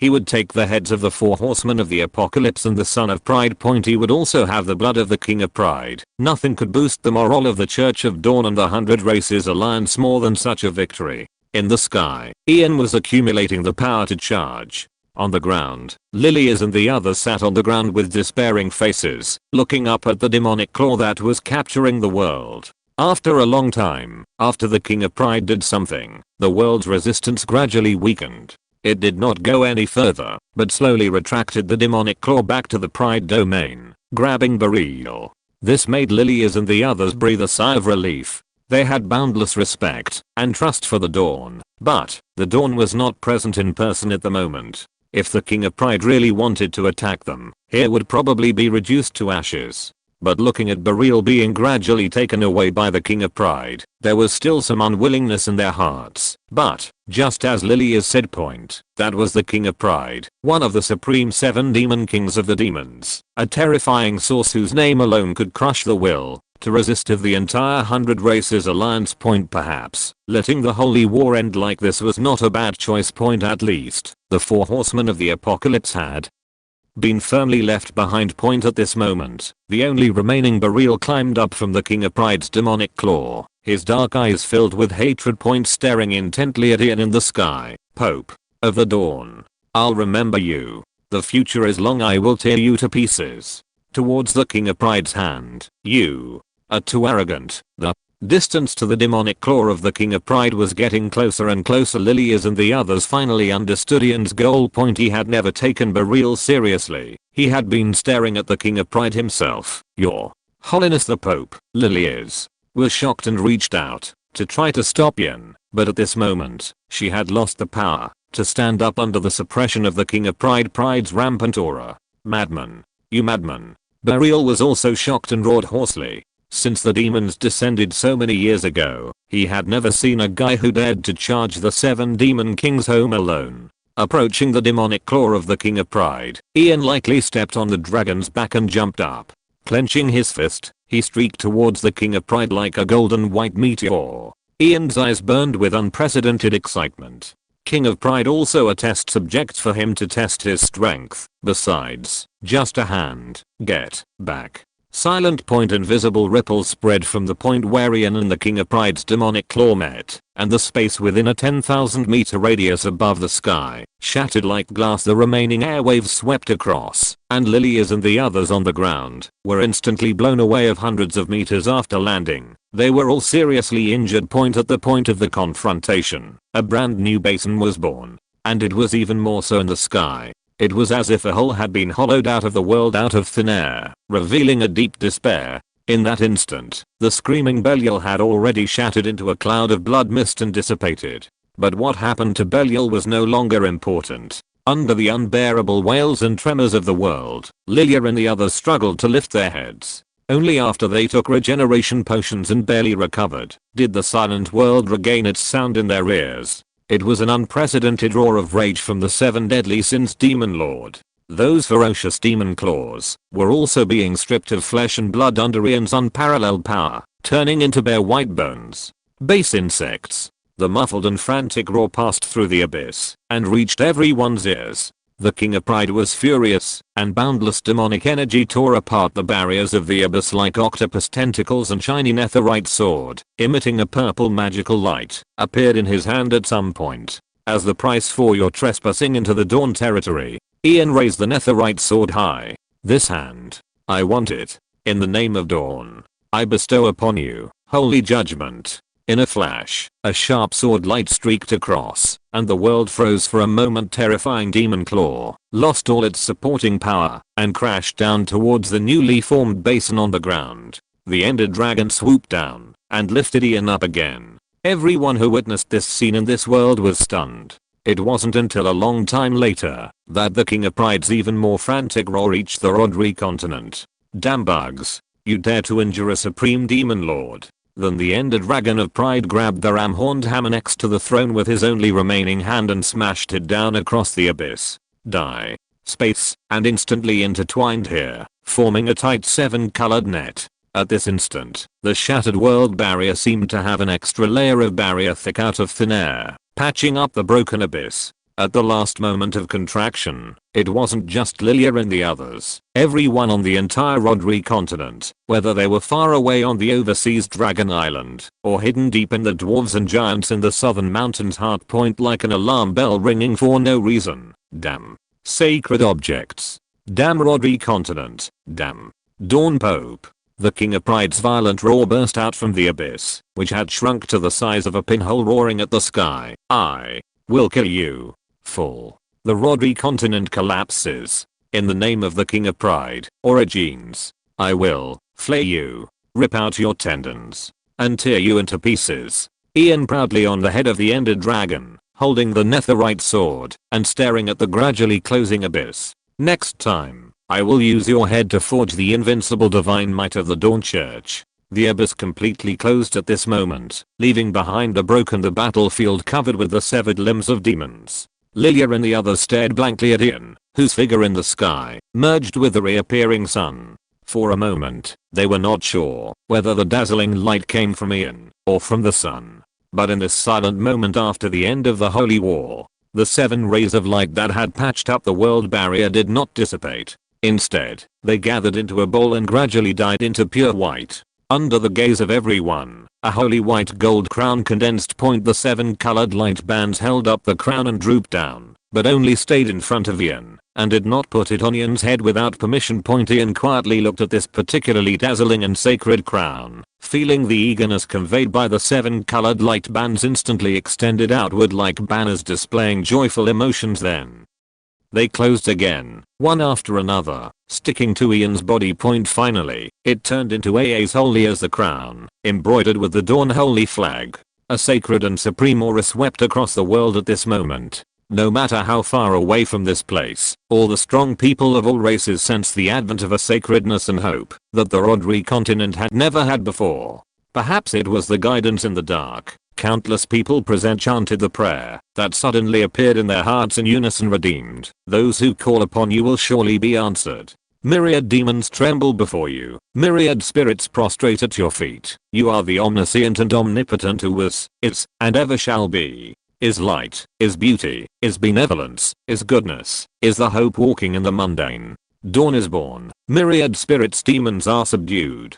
Dawn eternal. Ian, wearing the Holy Pope's holy war, seemed to see the bowing and praise of the 7 colored sacred objects all over the continent across endless time and space. On this day, at the end of the Dawn Church's holy war, Ian crowned himself. Chapter 124. Let the faith of the Dawn bloom throughout the human realm. As the Dawn Knights strode proudly into the royal capital, taking over the defense of various locations, the entire Bilka Duchy fell into the hands of the Dawn God sect. The Bilka Duchy was completely liberated. Old Bilka, now a prisoner, had his legs broken. Nobles of the royal capital, grinding them into the dust, not escape the clash between Ian and the King of Arrogance. It had now been completely reduced to ruins. Fortunately, the distance was relatively far, and not many people were affected. But none of that mattered. Dawn God sect witnessed Ian achieving an unprecedented feat and severing an arm of the King of Arrogance. Knights uncovered with red carpets, they were piously awaiting His Holiness the Pope to descend upon his loyal territory, to bring them new hope. Finally, at the end of the line of sight, a massive number of Dawn Knights marched forward with neat and uniform steps, dismounted, and stood on both sides of the road, leading their war horses and raising banners. In the sky, Watcher warriors also stood in 2 rows, holding simple horns. When a huge ender dragon carrying Ian, still radiating a holy and gentle light, slowly flew in from the horizon, the sound of horns and heavy drums resounded. The sacred and majestic notes plunged this world into the solemnity of witnessing the descent of an epic. Closer, even closer. The Ender Dragon flapped its wings slowly and powerfully, and Ian stood on its head, holding a golden scepter. Behind him were countless Dawn Knights led by Lear, carried by Watcher warriors as they flew. Then came Liliace, Rock, Fishley, and others. At the end of the procession, 3 dragons that had temporarily joined the war grabbed the King of Arrogance's huge skeletal arm, following closely behind with the Dawn God sect's banner fluttering even more flamboyantly above their heads. As the Ender Dragon crossed the ruins of the city walls, the citizens of the royal capital, along with the Dawn Knights, offered pious prayers. Dawn eternal. Dawn eternal. Dawn eternal. The sound waves were boundless, like never-ending notes, becoming more and more impassioned with the drumbeats and horns, and the sound waves of prayer became more and more loud. The army stopped outside the city, leaving only Lear, Laksha, Liliace, and others to follow Ian into the city. They walked along the red carpet until the ended dragon's feet stepped on the royal palace, symbolizing the Bilka royal power. Ian looked down at the sheep who looked up to him. Boom. The rampant demonic energy of the King of Arrogance's demon claw was sealed by Liliace and others with magic. It was heavily thrown outside the city by the 3 dragons. This claw was too big. Even after it fell off and shrunk, it was still half the size of the Bilka royal capital. Were thrown into the royal palace square mouth, using the 300,000 demon army of the domain of arrogance as a sacrifice, using the 4 horsemen of calamity under the King of Arrogance as a sacrifice, using the right arm of the King of Arrogance as a sacrifice. I announce the first holy war of the Dawn God sect is over. Slowly raising his hand, as if comforting all the people, Ian's tone was gentle and compassionate. The entire Bilka Duchy is liberated under the glory of the Dawn. In the name of the Pope of the Dawn, I announce, from now on, the Bilka Duchy will be the land watched by the Dawn, renamed the Domain of Daybreak, using this fire of dawn to dispel the endless night. His palm lifted up, turning into a fist. Dawn. Eternal. Ian standing on the head of the ended dragon, recalling the many incredible miracles witnessed in just one day. Liliace and the others always had an incredible feeling, like they were in a dream. First, Markov and the others used the miracle of the dawn, with more than 1,000 people resisting an army of 300,000 demons. Then, with the help of the divine medicine bestowed by the dawn, they defeated the Ring of Calamity, which was said to be unbreakable. Formed once, the undying totem forcibly exempted them from death. The potion amplification directly allowed Liliace to advance to a new level. When they were plunged into the despair of this so-called god-level burial, the Dawn God sect's assistance easily reversed the situation. They also crushed the fierce demon army like an eagle catching chickens. But all of this was just an appetizer. Until the King of Arrogance descended. In despair, they witnessed Ian creating an unprecedented miracle, not only defeating the King of Arrogance head on alone, but also off the other party's right arm. Let alone whether such a thing had ever happened before. The 100 Clan Alliance had never even dared to think about it before. Looking back at the huge and ferocious white demon bone claw, Liliace and the others' hearts were filled, cutting with a mixture of trance and pride. In comparison, the scene where the 7 holy relics of the Roderick continent begged Ian to be crowned at the end seemed to be not worth mentioning. Liliace and the others didn't know what to say. If they had to describe it, it was just like Fishley said. The Dawn God sect has arrived, and the hope of the Roderick continent has arrived. It seems from now on, the 100 Clan Alliance will truly enter a great anti-demon era called Dawn. No. Liliace looked up at the radiant Ian. It's annihilation. All demons will eventually turn to ashes under the glory of the dawn. Because God does not allow heretics to survive in the world. Offer praises to the Dawn and His Holiness the Pope.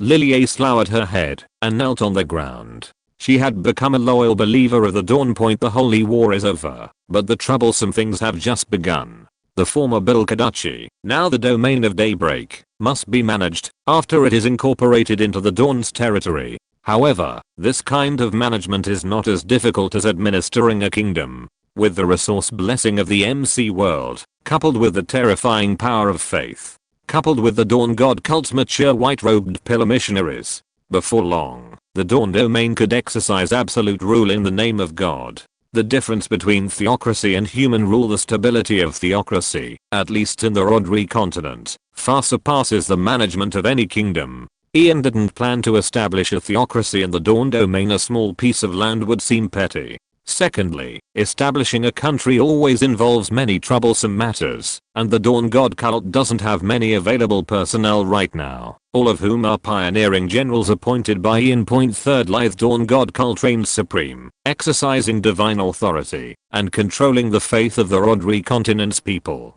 The coronation of any new king of any kingdom, or even the inauguration of any tribal chief, requires the Dawn God cult's approval. If the Dawn God cult doesn't allow it, no one can ascend to the throne or the position of tribal chief. Dirty and tiring work is handled by the various countries granted royal power by the Dawn God cult, while the Dawn God cult only needs to quietly be the hope in the hearts of the people. Isn't this more comfortable than establishing a country? In the end, the less directly connected to secular money and power a faith is, the more indestructible it becomes.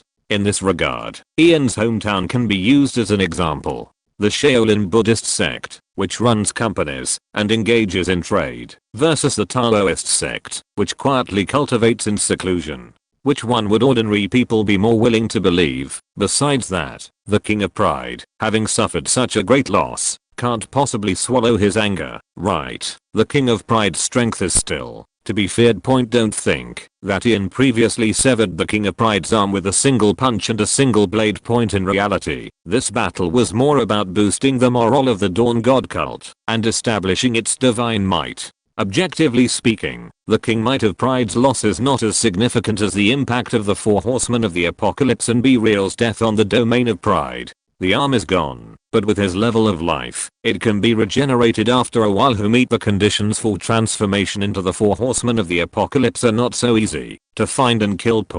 Especially now that the King of Pride cannot descend in his true form, and his generals have all become sacrifices for the holy war for Ian. He is not as relaxed and carefree as others see him. Ian is injured. It's just that the injury is not serious, and it has already recovered by now. But in terms of Steve's 1/3 physique, this is already terrifying. Ian can roughly judge that the 7 demon lords in their prime are slightly stronger than him. But this gap is not far, that is to say, as long as Ian fully activates Steve's physique in the Rodri continent. Without considering the King of Pride's magical means, in a purely physical confrontation, he can twist off the 7 demon lords' heads and kick them as balls. And this part of the physique, Ian believes, will soon be available. The large-scale construction, after occupying the entire territory of the Principality of Bilka, will inevitably reach the next stage of rewards from Amen. So the 7 demon lords are not the main trouble. What Ian is more worried about is the primordial abyss and the existence behind the 7 demon lords. Through today's battle, he probably also saw that, after paying a heavy price, the 7 demon lords can indeed cross the world barrier and come to the Rodri continent. It's just that the world's will of the Rodri continent is not as fragile as imagined. Especially the 7-colored light band at the end of the war, which is probably the holy artifact of the Rodri continent. The existence of the holy artifact supports the world barrier in the 100 Races Alliance area from being eroded by the abyss.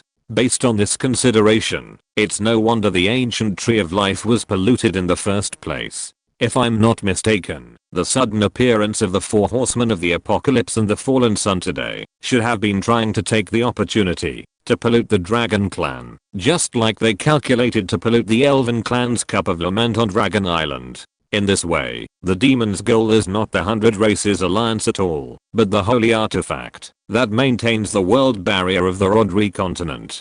Today's battle can be considered to have allowed Ian to understand the key to many problems. But for now, this is not an urgent matter. The Dawn domain has fallen into the hands of the Dawn God cult, and what needs to be done next, the problems to be faced, will keep Ian busy for several days. First of all, there is the trial of the nobles in the royal family. The holy war, under the banner of strike the nobles, divide the land, naturally must have a beginning and an end. The construction of churches and the integration of faith in the Dawn domain can be left to the priests of the white-robed pillar. The great victory of the Holy War has made the Dawn God cult stand in an invincible position. Its debut battle is its peak. Even if it's just this corner of land, just with the 4 horsemen of the apocalypse and the King of Pride's claws as trophies. The Dawn God cult has already become a behemoth that the 100 Races Alliance needs to look up to. This is certainly a good thing. But Ian has to consider the future. The revenge and targeting from the domain of Pride, and even the entire demon race, will inevitably come. The Dawn God cult has definitely become a thorn in the flesh of the demon race is one thing. Secondly, the reactions of the various races within the 100 Races Alliance need to be noted. I'm afraid people from various races will come over during this time point, but they don't need to worry. No matter what their attitude is, after seeing the King of Pride's claws, they will at least be obedient on the surface. What Ian values most is the human kingdom. Alliance. The situation of the Bilka Principality's traitors is definitely not an isolated case. But how to identify the major forces of the Human Kingdom Alliance is a rather troublesome task.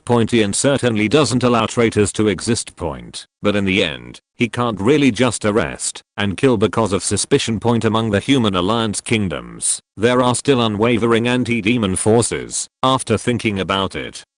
Ian can only think of one solution for dealing with the Human Kingdom Alliance point in the newly built pure white hut on the site of the former royal palace. Ian's voice slowly came, since he can't accurately distinguish the good and evil of the Human Kingdom Alliance countries. Ian can only choose the simplest and most crude method. As long as the divine radiance of the dawn spreads throughout the entire Human Kingdom Alliance, the vermin hiding in the shadows will naturally have nowhere to escape.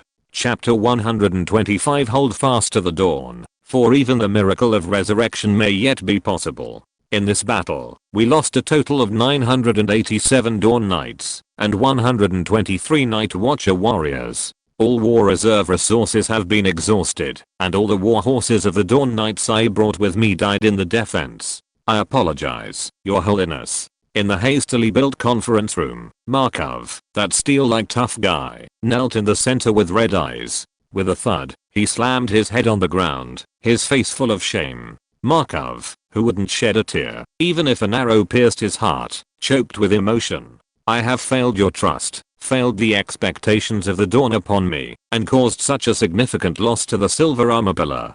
Please, Your Holiness, punish me. Ian, sitting at the head of the center, silently watched Markov, and couldn't help but sigh in his heart. Horsemen of calamity and an army of 300,000 demons. They only had a mere few thousand people, and Markov was barely able to protect himself by relying on the TNT replicator he had learned before. Even if it were Leo, he couldn't have done better. Strictly speaking, Markov should be proud of such a record submission point. He relied on 2,500 people to take down more than 30 cities of the Bilka Principality point. Should he still be blamed for this? Markov's record was worthy of his pride and deserved the title of Commander of the Silver Armor Pillar Holy Knights.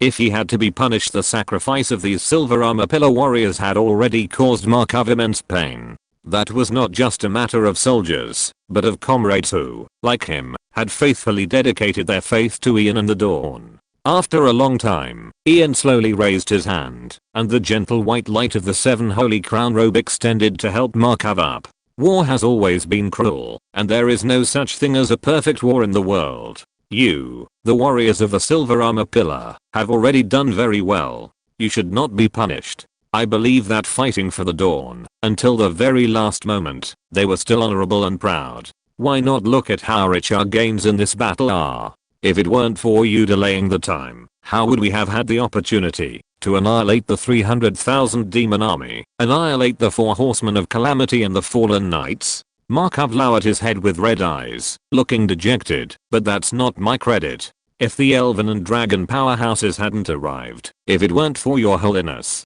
the winning factors of war are never. Ian patiently comforted him. After all, Markov had grown up after this battle, and he couldn't let him be discouraged by this little thing. The holy war in the future, if there were no accidents, would be many more.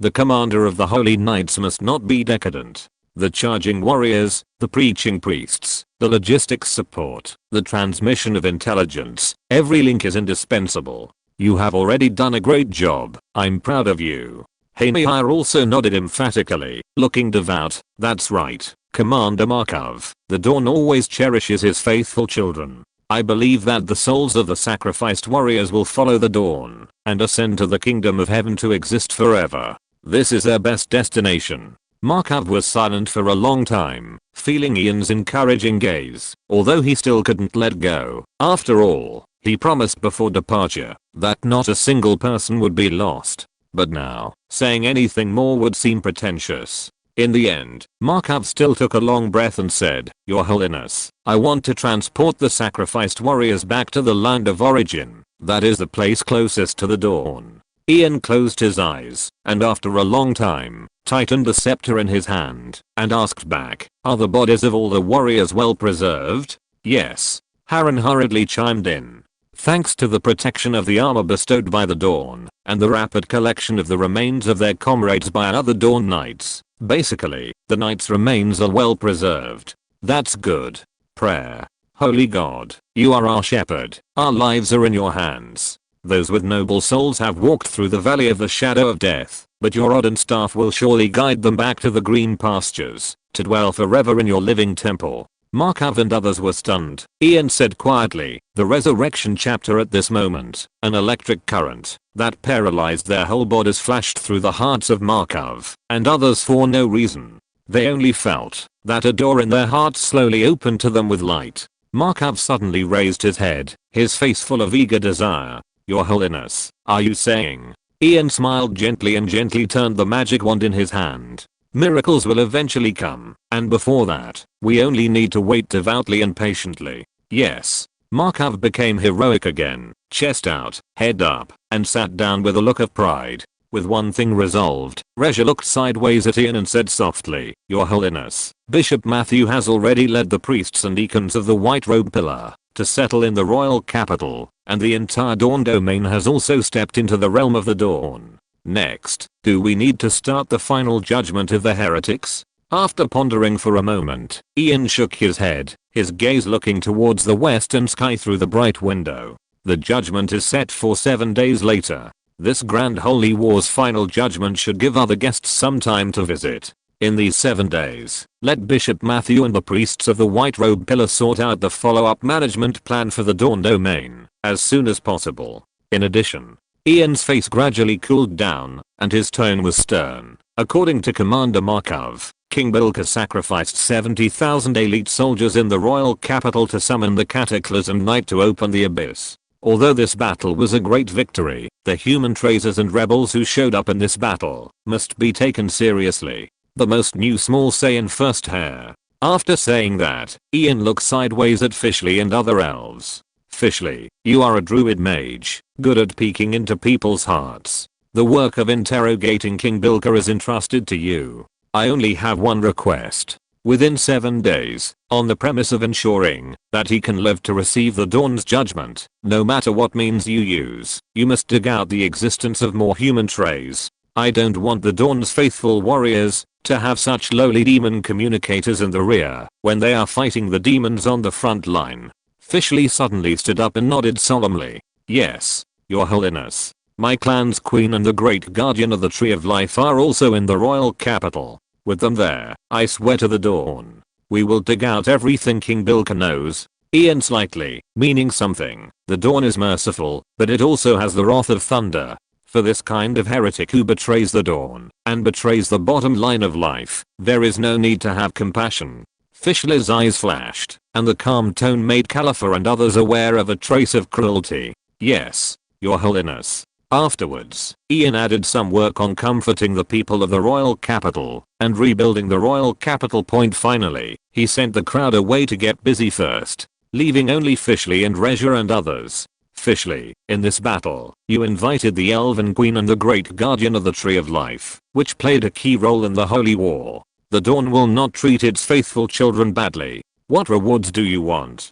Ian didn't ask any more about the situation of the Tree of Life and Vigorous, and even the most impatient. It looked like it couldn't wait to kneel down and carry Ian to the throne. From this point of view, the Tree of Life must have recovered very well. It seems that the effect of putting the resources of the MC world on the continent of Rodri far exceeded his expectations. Sure enough, Fishley proved this point in the next moment. Your Holiness, it is a duty as children of the Dawn to dedicate ourselves to the Dawn. Fishley first replied, and then excitedly held a seed shining with a fluorescent green light, and presented it to Ian. Your Holiness, the miracle you bestowed on me has completely solved the problem of the Tree of Life. Not only that, but the Tree of Life has also evolved. Little too strong, right? So is it true that, as long as it is a plant, bone meal can germinate it? This thing is really a bit unreasonable. If you really calculate it this way, the birth of the elves under the urging of bone meal is also understandable. The elves born from the Tree of Life probably also belong to the fruit of the Tree of Life. After playing with the seed of life, Ian didn't know what effect this thing had for the time being. Now is not the time to ponder this. Ian doesn't know what abilities the crown and robe condensed by the 7 holy objects have. These things are not urgent, and it's okay to ponder them slowly later. The most important thing right now is what Fishley said, that Liliace came to dedicate her faith. The elves are not the Winged Clan. That is one of the most powerful and deeply rooted races in the 100 Clan Alliance. In addition, bone meal can germinate elves. Undoubtedly, elves can become another core combat force of the Dawn Church. Another point is that the surrender of the elves will allow the Dawn Church to speed up the spread of faith to the entire 100 Clan Alliance. Ian was thinking about the elves who hadn't sent themselves to the door, let alone that they had already sent themselves to the door. At the moment, Ian sorted out his mood and said gently, whether it's coming from thousands of miles away to pay homage to the Dawn, or making outstanding contributions at the end of the Holy War, I can't refuse your request. Fishley, please invite your elven queen and the great guardian of the Tree of Life in, and the 3 dragons together. I will express my gratitude to them in person, and preach to the dragons. Let them understand that noble dragons should also prostrate themselves to the Dawn. End of this chapter. Thank you very much for reaching the end. Don't forget to like. Looking for more exclusive content and immediate access? Subscribe to our Patreon. Remember, every like, subscription, or donation encourages us to continue. Thanks to everyone. See you in the next video.